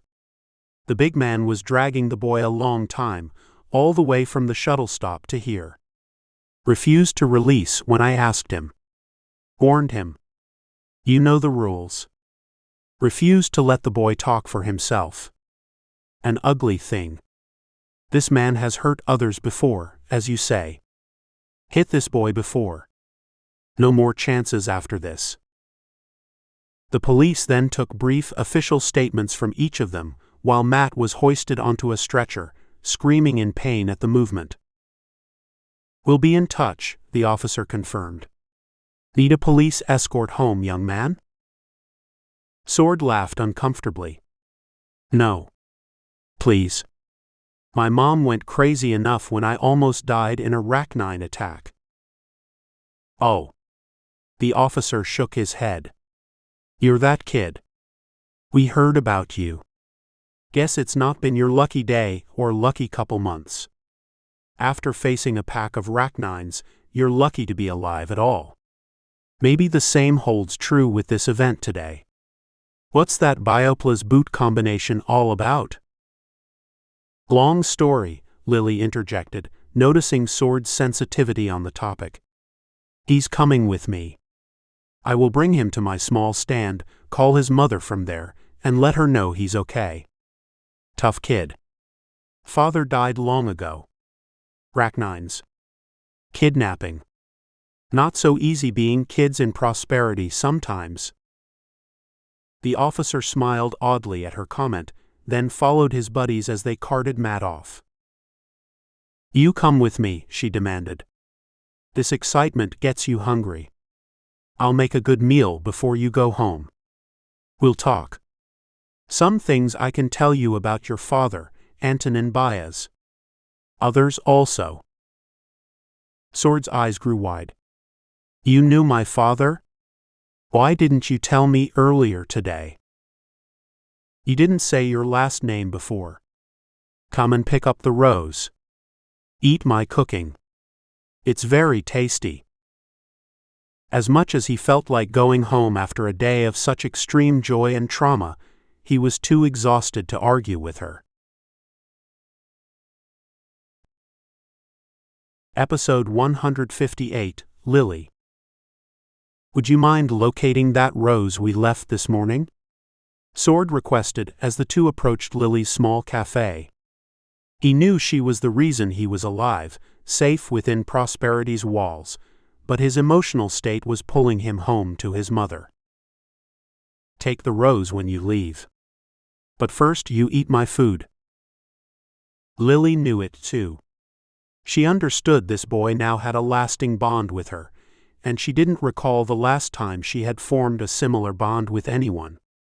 Before he could respond to her command invitation, Lily disappeared through the kitchen's swinging metal door to prepare his early dinner. "I don't why she needs to feed me. I mean not now," he thought. "My shoulder is still very sore, among other body parts, and this place is likely to get busy as people pass by on their way home. I imagine she does quite a takeout business, since this is one of only a few restaurants for passers-by. But I owe her, indeed, and it's the right thing to do. I'll eat fast and go see Mom." He could hear the pots and pans clanging behind the door as Lily prepared his meal. On the other hand, she knew my father. Finding that is a rarity. Dad's friends don't come by like they did after the accident. Maybe she can explain a bit more about what happened. I feel so bad talking about it with Mom. The cafe's lights dimmed. Is she closing this place? He wondered aloud. Minutes later, Lily banged through the door with a steaming plate of vegetables and noodles. Move your hands, she requested. Get burned. Sword slid his hands off the table, and she gently placed the plate down along with a pair of fancy gold-embossed chopsticks. You know how to use? She inquired. I think I'm okay. But Miss Lamb, you didn't have to go to any trouble. I'm the one who owes you a big debt of gratitude, not vice versa. Talk with me this afternoon. That is your debt payback. She smiled, the first time he'd seen her do that given her previous sternness. She then turned and started working at the counter, just like when he first saw her in the morning. I get it. She's lonely. Maybe she has no other friends. Might be much older than she looks. I see so few of them, but I understand old people love to talk. She might have experienced much in her day. He fumbled with the chopsticks and began to eat, annoyed slightly by a loud whirring of the blender. She returned in minutes with a frothy green drink. Thanks. I got so thirsty after all the excitement. You like it? She asked, noticing his meal was already half finished. No need to eat fast. You have time. He nodded and sipped from his cup. Everything's the best. What is it? Too hard for you to repeat. She plopped down across from him at the only booth in her small stand. Have more when you come back. This green drink is fantastic. But don't you need to prepare for the rush hour, foot traffic? I shouldn't keep you from your business. She shook her head and pointed upward toward the cafe's sign. Nobody will come by. Customers know Lily comes and goes as she pleases. Okay, he acknowledged, feeling a little uncomfortable as she watched him eat. I'll speak of your father and a person who worked with him. Sword grabbed the glass and downed a big gulp of the green drink, then wiped the foam from his lip. Really? What person who worked with him? She pulled out the name tag that he and Daisy found, clipped to a small gold chain around her neck. This person. My son. Tien. He's your son. But your last name is Lamb with no B. That tag we found shows the word lamb as in a sheep. Pet name. Called him my lamb. Good name for a small boy with the last name Lamb. He liked it, chose to keep it. Then he died. Sword was stunned. Ha. Died? Worked with your father. 3 people in the lab that day. Experimental physics. Astrophysics. Black holes. Time dimensions. That was Tien. His life. Physics. A genius like your father. He disappeared with my dad? No, she retorted with an angry tone. Not disappeared. All died. Everyone died. Nothing left. No marks. No DNA. Only a few items like clothes in the office, far from the lab. This tag you found, he wore it every day. Metal clasp. Not supposed to wear in the lab, he told me, so Tien took it off. Hid it in your dad's shoes many times. I know. He said one day your dad stepped in that boot and screamed. Swore a lot when this clip cut his heel. Sword's head was spinning. Your son and my dad. Same day. He was there? Did you ever meet my dad? Many times he came with Tien for lunch. Should have known. Now I see your dad's face. Chin. Ears. Met your mom a few times. Wow. A place as populated and spread out as Durango, and I find someone who knew my dad. That's amazing. Your mom. Have not talked with her for a long, long time. But I called from the kitchen. She knows her son is okay. Worried for you. Says bad luck followed for a few months. Mom felt sorry about that bad mat. Wants to apologize. I said not to look back. She gets this. He didn't know what to say. She was doing okay, until recently. I mean, despite all this stoic rhetoric embedded in everything we do, she had a hard time adjusting to all that happened to her. You simply don't say, it is what it is, then go about your life. Lily had a blank look in her eyes. Sometimes it never is what it is.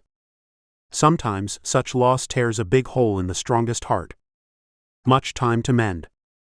Maybe these memories pass. Don't know. Not past for me yet, maybe not for you or your mother.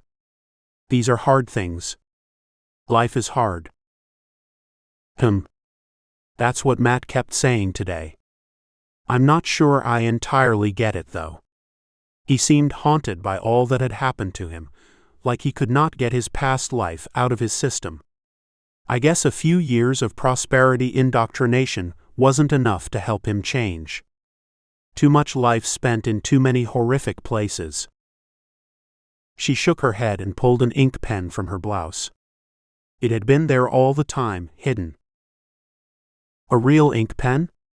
Sword asked. Memories haunt you, she confessed, clicking the pen top unconsciously. Haunt you if you sulk, feel sorry for yourself. Your losses. Self-absorb. Some people, even me, choose to let that happen. Some like the emotion from it. Makes them feel they are alive. Sword's mind went back to his great memories from the morning. I don't get it though. For me, today, sitting with Daisy, that girl. She's my new girlfriend. I've never felt like this with anybody. Why would I choose to feel anything if it's not a good, positive emotion? Feelings, she responded, pointing to her head. Biochemical. You have an amygdala. Connects to everything. Easy to let chemical, electrical signals guide your conscious direction. Steals it away to bad places of little value. What do you know of your father? Well, I lived with him for 11 years. And he was just my dad, so it's hard for me to respond to that question as anything but his kid. What do you know of his family history? His ancestors? Geez, he replied, finishing up the meal. I never really talked about that with my mother. I'm always concerned that amygdala part of her brain, as you say, might kick in and make her sad. She shoulders enough burden, especially with me being a teenager and getting into trouble like today. Besides, I'm her only son, at least for now. Why? Do you know some things about him? Yes, I will tell you some. Next time you're here. We can walk through the genetic database, and I'll tell you stories he told me of your family history. But you should ask your mother first. I don't want to talk of people and past things if she is hurt by them. Sword was surprised. He couldn't imagine anything about his father that might hurt his mother in some way, other than the memories. His head shook slowly as he pondered his mother's history.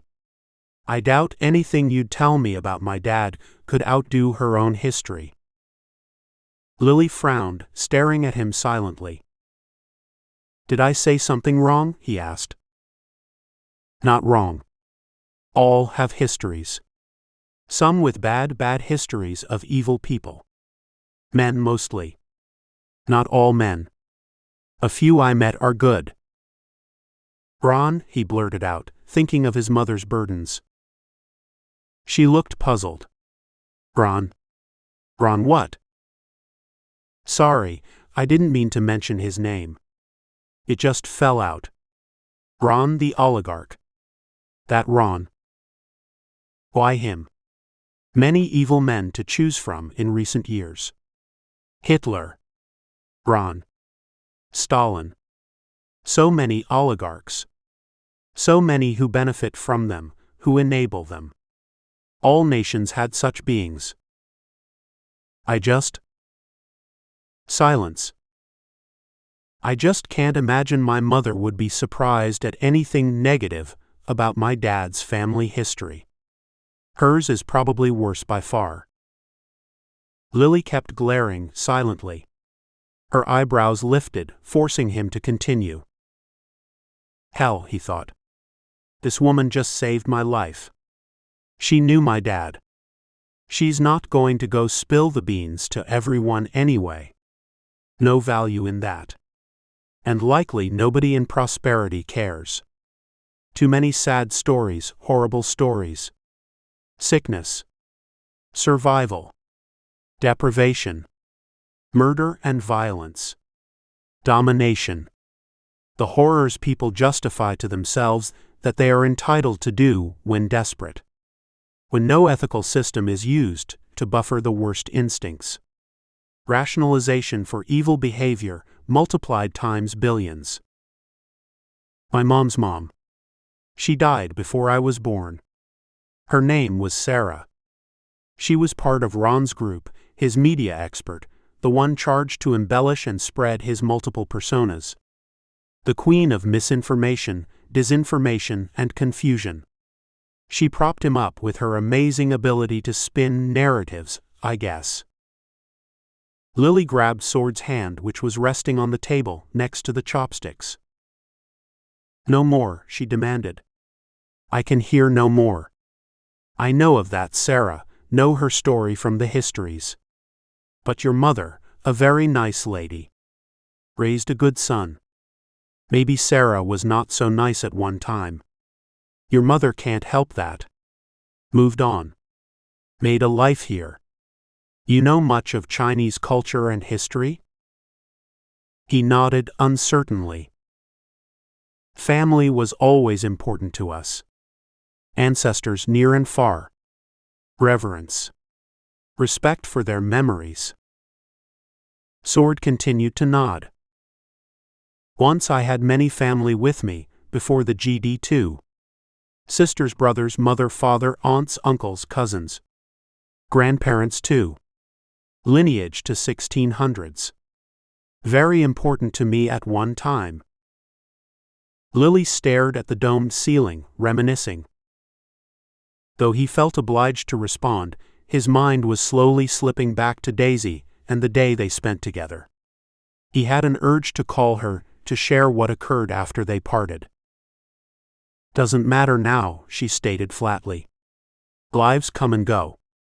Countries the same. Philosophies the same. Political systems. Ethical systems. Society narratives. Species the same. Look at all living things that once existed here. Much is now gone due to humans. Many years it will take for Earth to mend. Humans, we do not think well. You agree? He wasn't sure where she was headed, but it felt like she wanted to speak more on the topic. I guess so. Nobody can claim we're a species of genius planners or that we naturally get along well. Not after this last century of suffering. Last centuries, you mean? Since we put our fist around the first club. Humans are reactive. Men the worst. Women close second. Surprised we made it this far. Was by luck or chance, not by work for certain. Not by planning for certain. Survived, despite our bumbling to self-destruct. Hope a few of us left can change that, but doubt it. Sword had never come across somebody who was this blatantly negative about prosperity's prospects. Everyone he knew had been schooled, indoctrinated, in the same set of the nation-state's ethical rules. Sure, the teachings always acknowledged that the path they established might lead to more failures, just like all previous human societal failures. But nobody he knew believed this was plausible. Their strategy was simply too pragmatic and obvious to fail. And then there was Daisy. She was the epitome of being a citizen of prosperity in the fullest sense. A zest for living. A thankfulness for conscious existence. Ebullience and positivity. Her life should not become a minor mention in some memory stick found by interstellar aliens visiting Earth eons in the future. I don't know, he replied, sensing the negativity. Most everyone I come across is pretty consistently optimistic about our approach. At least we seem to have started in a better place than previous societies. Yes, political systems always begin with high spirits, good intentions. Then men get involved too much. Start putting themselves above the philosophy. Don't see that yet in prosperity. Don't see someone saying, "Look at me. We have a great start, but some things are not going right. Some things are messed up along with certain people. We need a leader. I'll be that leader, but only for a short time until all things are better. I'll ensure we go faster, get to the goal. But me alone. I am the only capable one to lead this. Anointed one. The brilliant. I'll step down later, and all will be happy." But that's not really possible here, right, Miss Lamb? We have no people who can stay in one position for long enough to gain control over something. Because of our terrible history of well-intentioned people becoming despots, drunk with power, our society mandates that everyone rotates. No exceptions. A head of a company is forced to step down after their time. Someone takes their place. Same with government officials or any positions, regardless of perceived power by others. It's all decentralized. That way, no power can ever be consolidated. Lily's lips puckered. Sword knew she was holding back some anger. With time we shall see.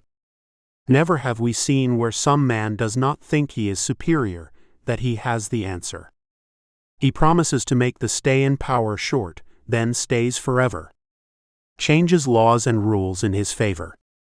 Much more dangerous this will happen now, with living to infinity. Sword wondered how they got off on this track.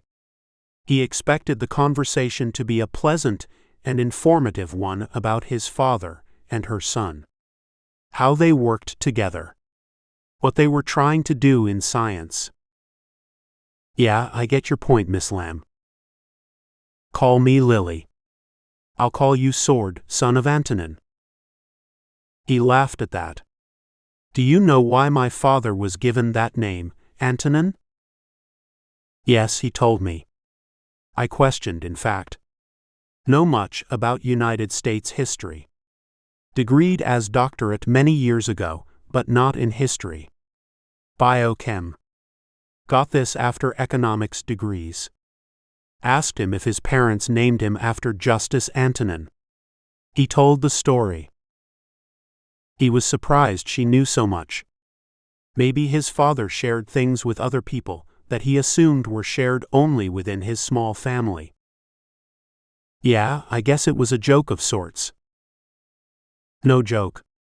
Not a funny man, the first Antonin. Sad. Made companies have the same power as humans.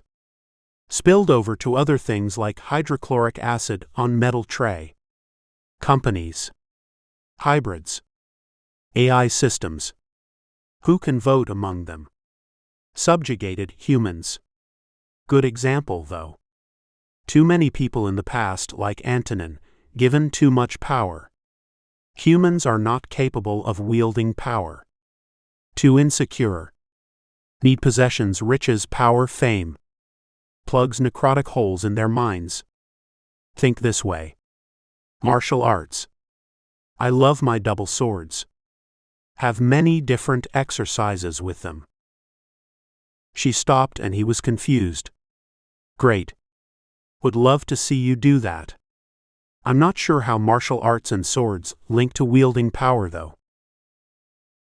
She grumbled. Direct link. When Lily does double swords, they are right-sized. Weight balance for my arms, hands, legs, body.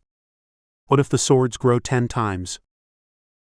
You mean if they grew in size? Yes. Then Lily dies by swords. Can't wield them. Too heavy. Too hard to swing, parry, jab, slice. Accidents occur. Lily took on more size than she could handle. She was not ready. No human, even no hybrid, could be ready for that. Some jobs, positions of power, are 10 times sized. No human can handle. Antonin was a good example. Presumptive. It's nature's way. Those who think they can handle the power get power hungry. Superior thoughts. Rationalize why they are better, and all must become similar but subservient to them. That's why we have these rules in place. Regular cycling of all jobs, especially governmental positions. Localized, decentralized control. We had to do that anyway, agree? We had to localize power and control, because centralization and concentration created such indiscretions and imbalances. Yes, prosperity is a good try. Wants to limit the power. Reduce mental corruption by its philosophies. But people are evil. Not all, but some. DNA, maybe, don't ask me. Evil people search for weaknesses in such systems, then take advantage. You know this too from school, what you're taught. These systems are not foolproof. Prosperity's system is a start, but very young. Very naive. How are we naive? I spoke of people living here, under the domes. Not all are like this. Some want other things, more power, shows of wealth, as things used to be. They say, I do more important work.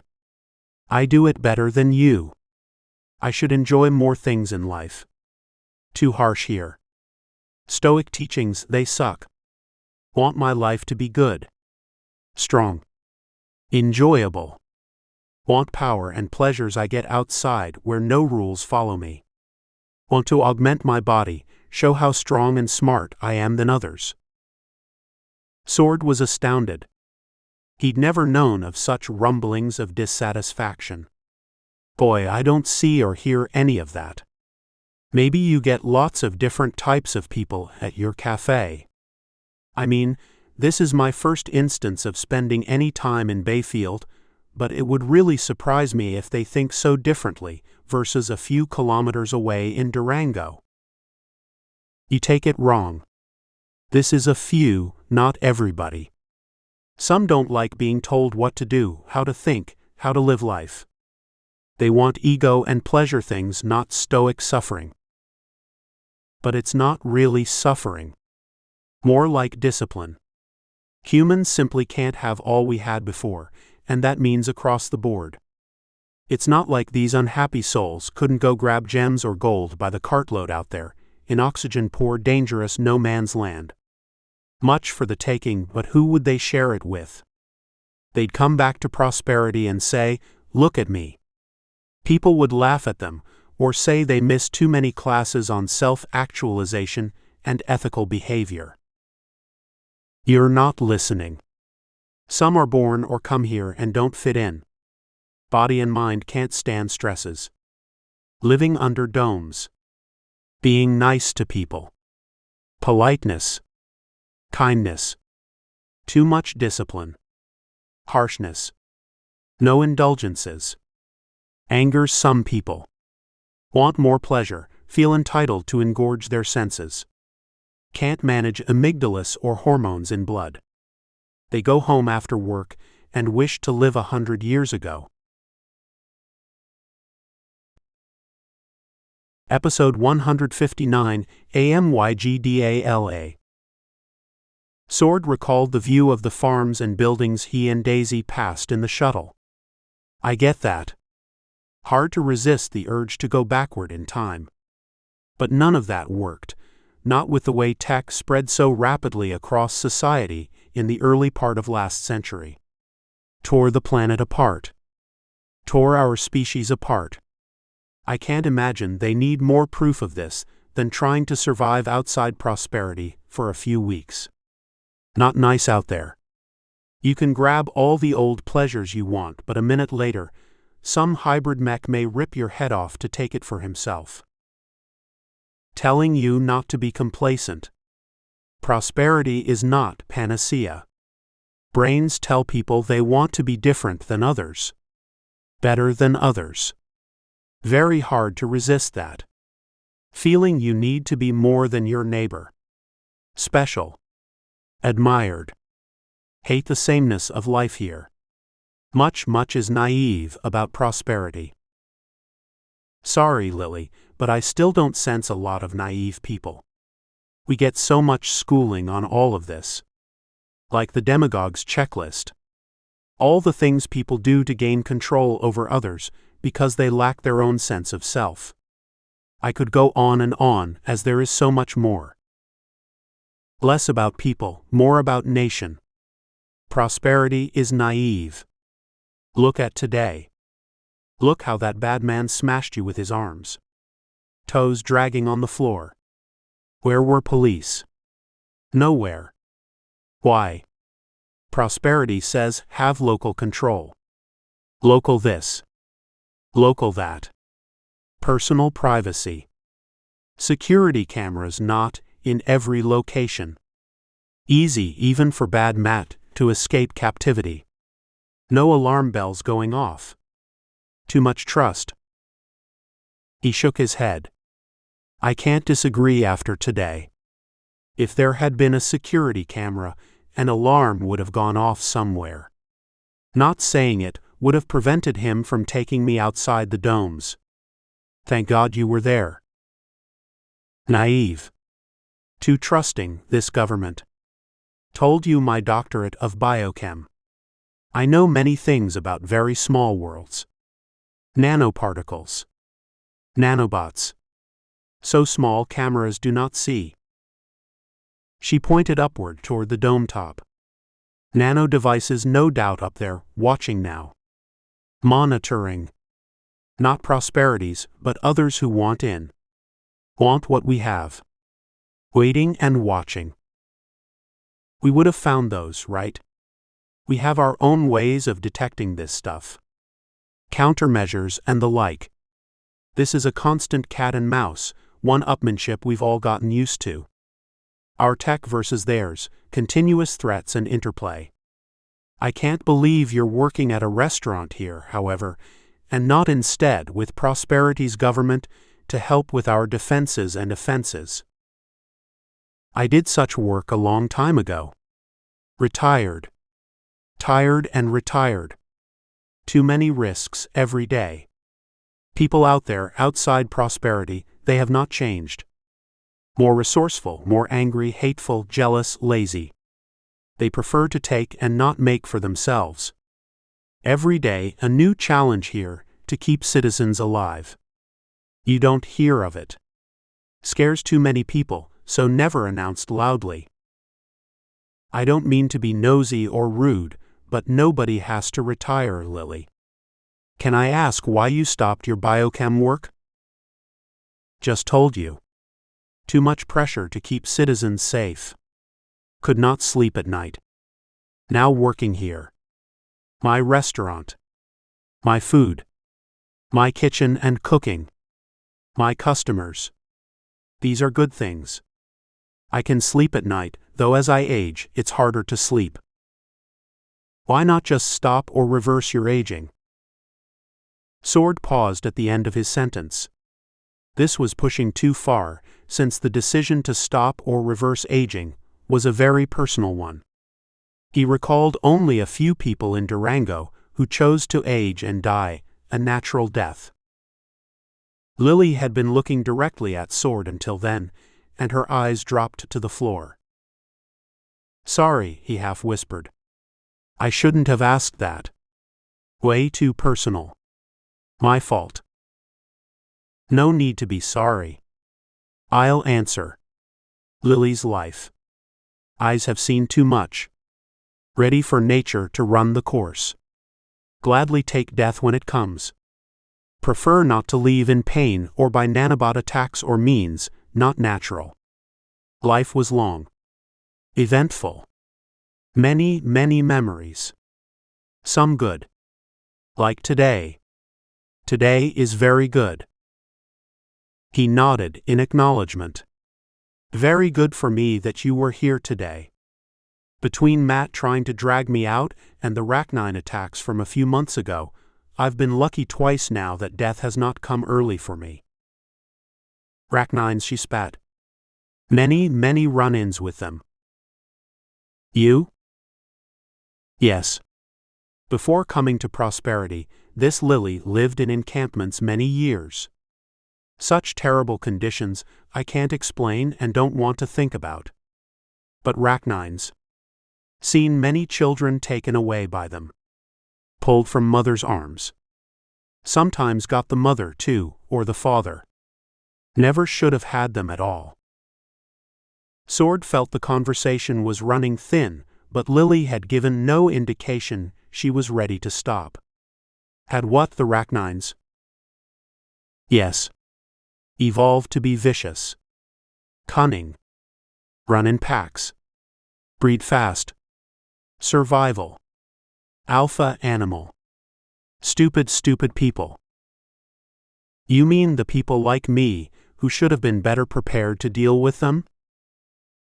No. Those were unfortunate ones. I mean the high school student who invented Rachnines one day at home, then put them in the wild to breed. Yeah, he agreed, recalling a little about their history. All this happened to humans. So predictable. Tech got too easy. Everyone wanted it. Easy to get to, easy to bake the pie. Lots of different pies with many ingredients. Most did not work and many died. Off-target monsters. Some, like Rachnines, worked too good and ruined our lives. He stared at his broken arm, now healed. Yeah, they almost got me. Though in olden days, it could just as well have been a bear or coyote pack. Not likely. I knew of them. Coyotes wiped out by Rachnines. Bears too. A menagerie, now. Many mixes of things outside here, not mixable before. Most don't make it. Yeah, we're taught about that in school. Lots of pictures. Wish I could say I'm great at science like Daisy. I was expert at science. Tien and your dad, expert at theirs. Before that, though. Before that. We failed. Fucked up. Wow, he exclaimed, arching his body against the chair back. He was surprised to hear any adult swear, at least openly in front of others. Though he did this all the time with friends like Robbie, at other times it was inappropriate or in bad taste to do so. Yeah, you can say that again. Fucked up. She chuckled momentarily. So predictable. Anybody with eyes could see what was to come. Gene editing labs, all city corners. Like stores in early days legalizing drugs. All had their own recipes for creating changes. Brown hair. Blonde hair. Change eye color. Skin color. Gene drives pushing code back into a person's cells. Then mutations with other species. Apes. Bugs. Plants. That's not so bad though. Right, Lily? I mean, some hybrids I know are proud of their differences. Some changes are really beneficial, at least for them. She slammed her hand down hard onto the tabletop. Yes. See this, Bioplas? Good stuff. Helped us build prosperity quickly. No way to do it otherwise, so fast and cheap.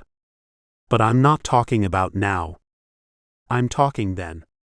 Humans should have expected such a rush, a cascade. Rich people fighting for superior tech. Making their kids so smart and better thinkers than all others. Augments with chips, biochips. Control of minds by AI systems. First offered as replacement for cell phones, then morphed. Changed into bad things. I don't disagree if you're talking back then, 50 years ago. Yes, 50, 80 years. Stupids. Simpletons. Ashamed to be the same species, they were so blind to a few decades ahead.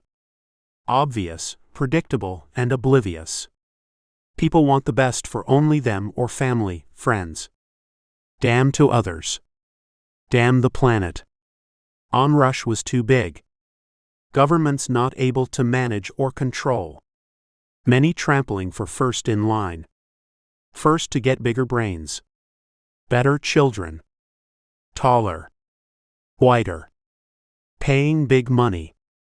All this to be prettier in some way. Humans got very, very ugly instead. Can't turn back the clock though, agree? So many people gone, and hopefully we learned our lessons. Royal fucked. Human malaise. Humans were the malaise.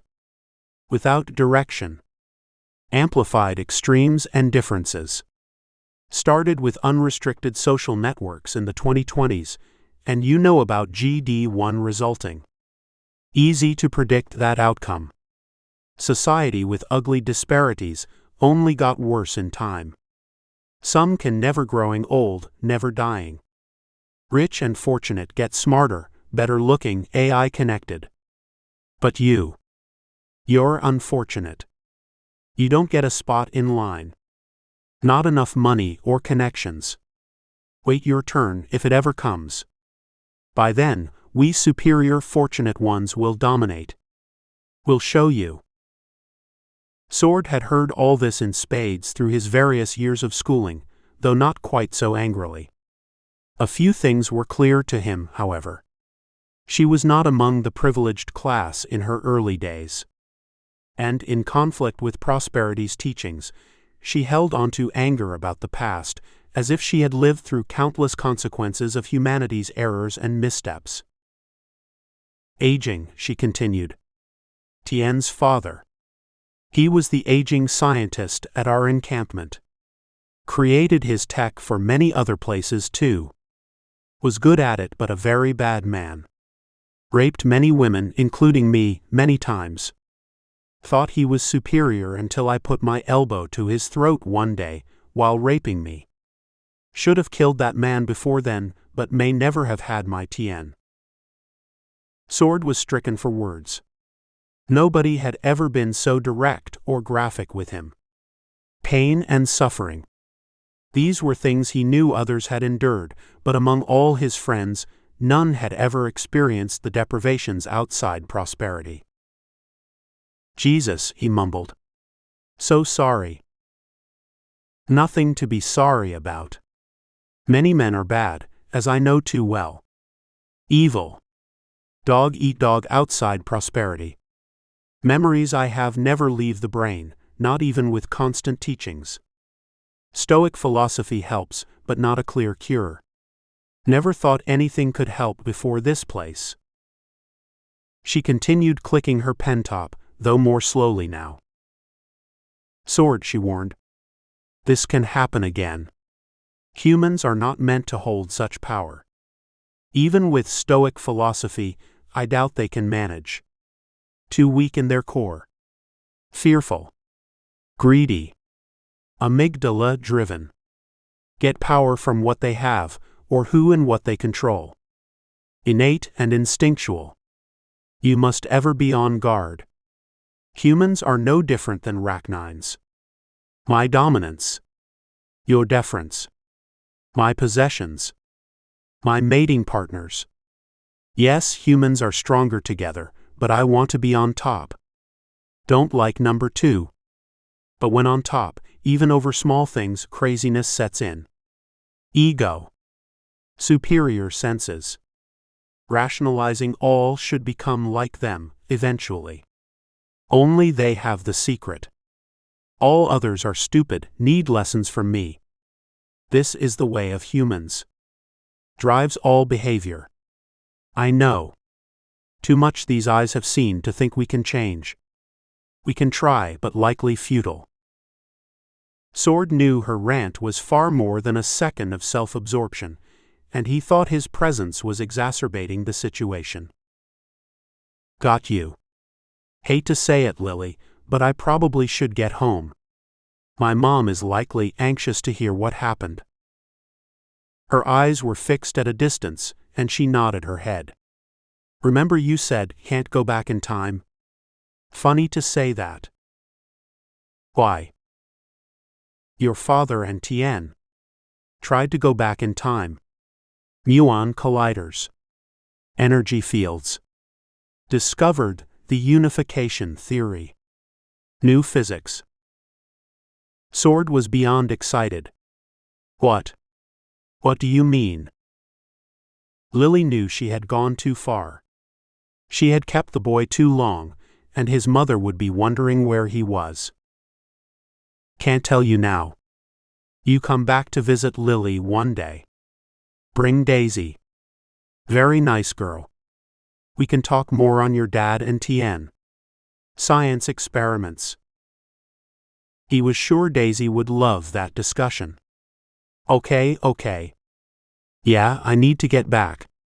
And Daisy would probably understand a lot more of what you say than I. She's a major physics whiz. I'll take you up on this very soon, like next week. You bet, she assured him. I'll make more of Lily's good food. It's a plan then, he agreed. Sword stood up, grabbed Daisy's rose and the Bioplas boot, then held his hand out to shake hers. Lily hugged him. About the author.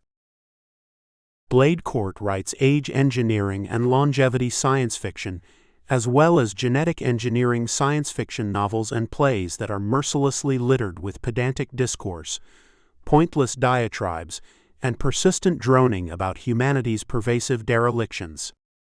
The pulp drivel exhumed from his keyboard is as terrifying and graceless as overcooked cafeteria peas. Visit https://www.bladecort.com.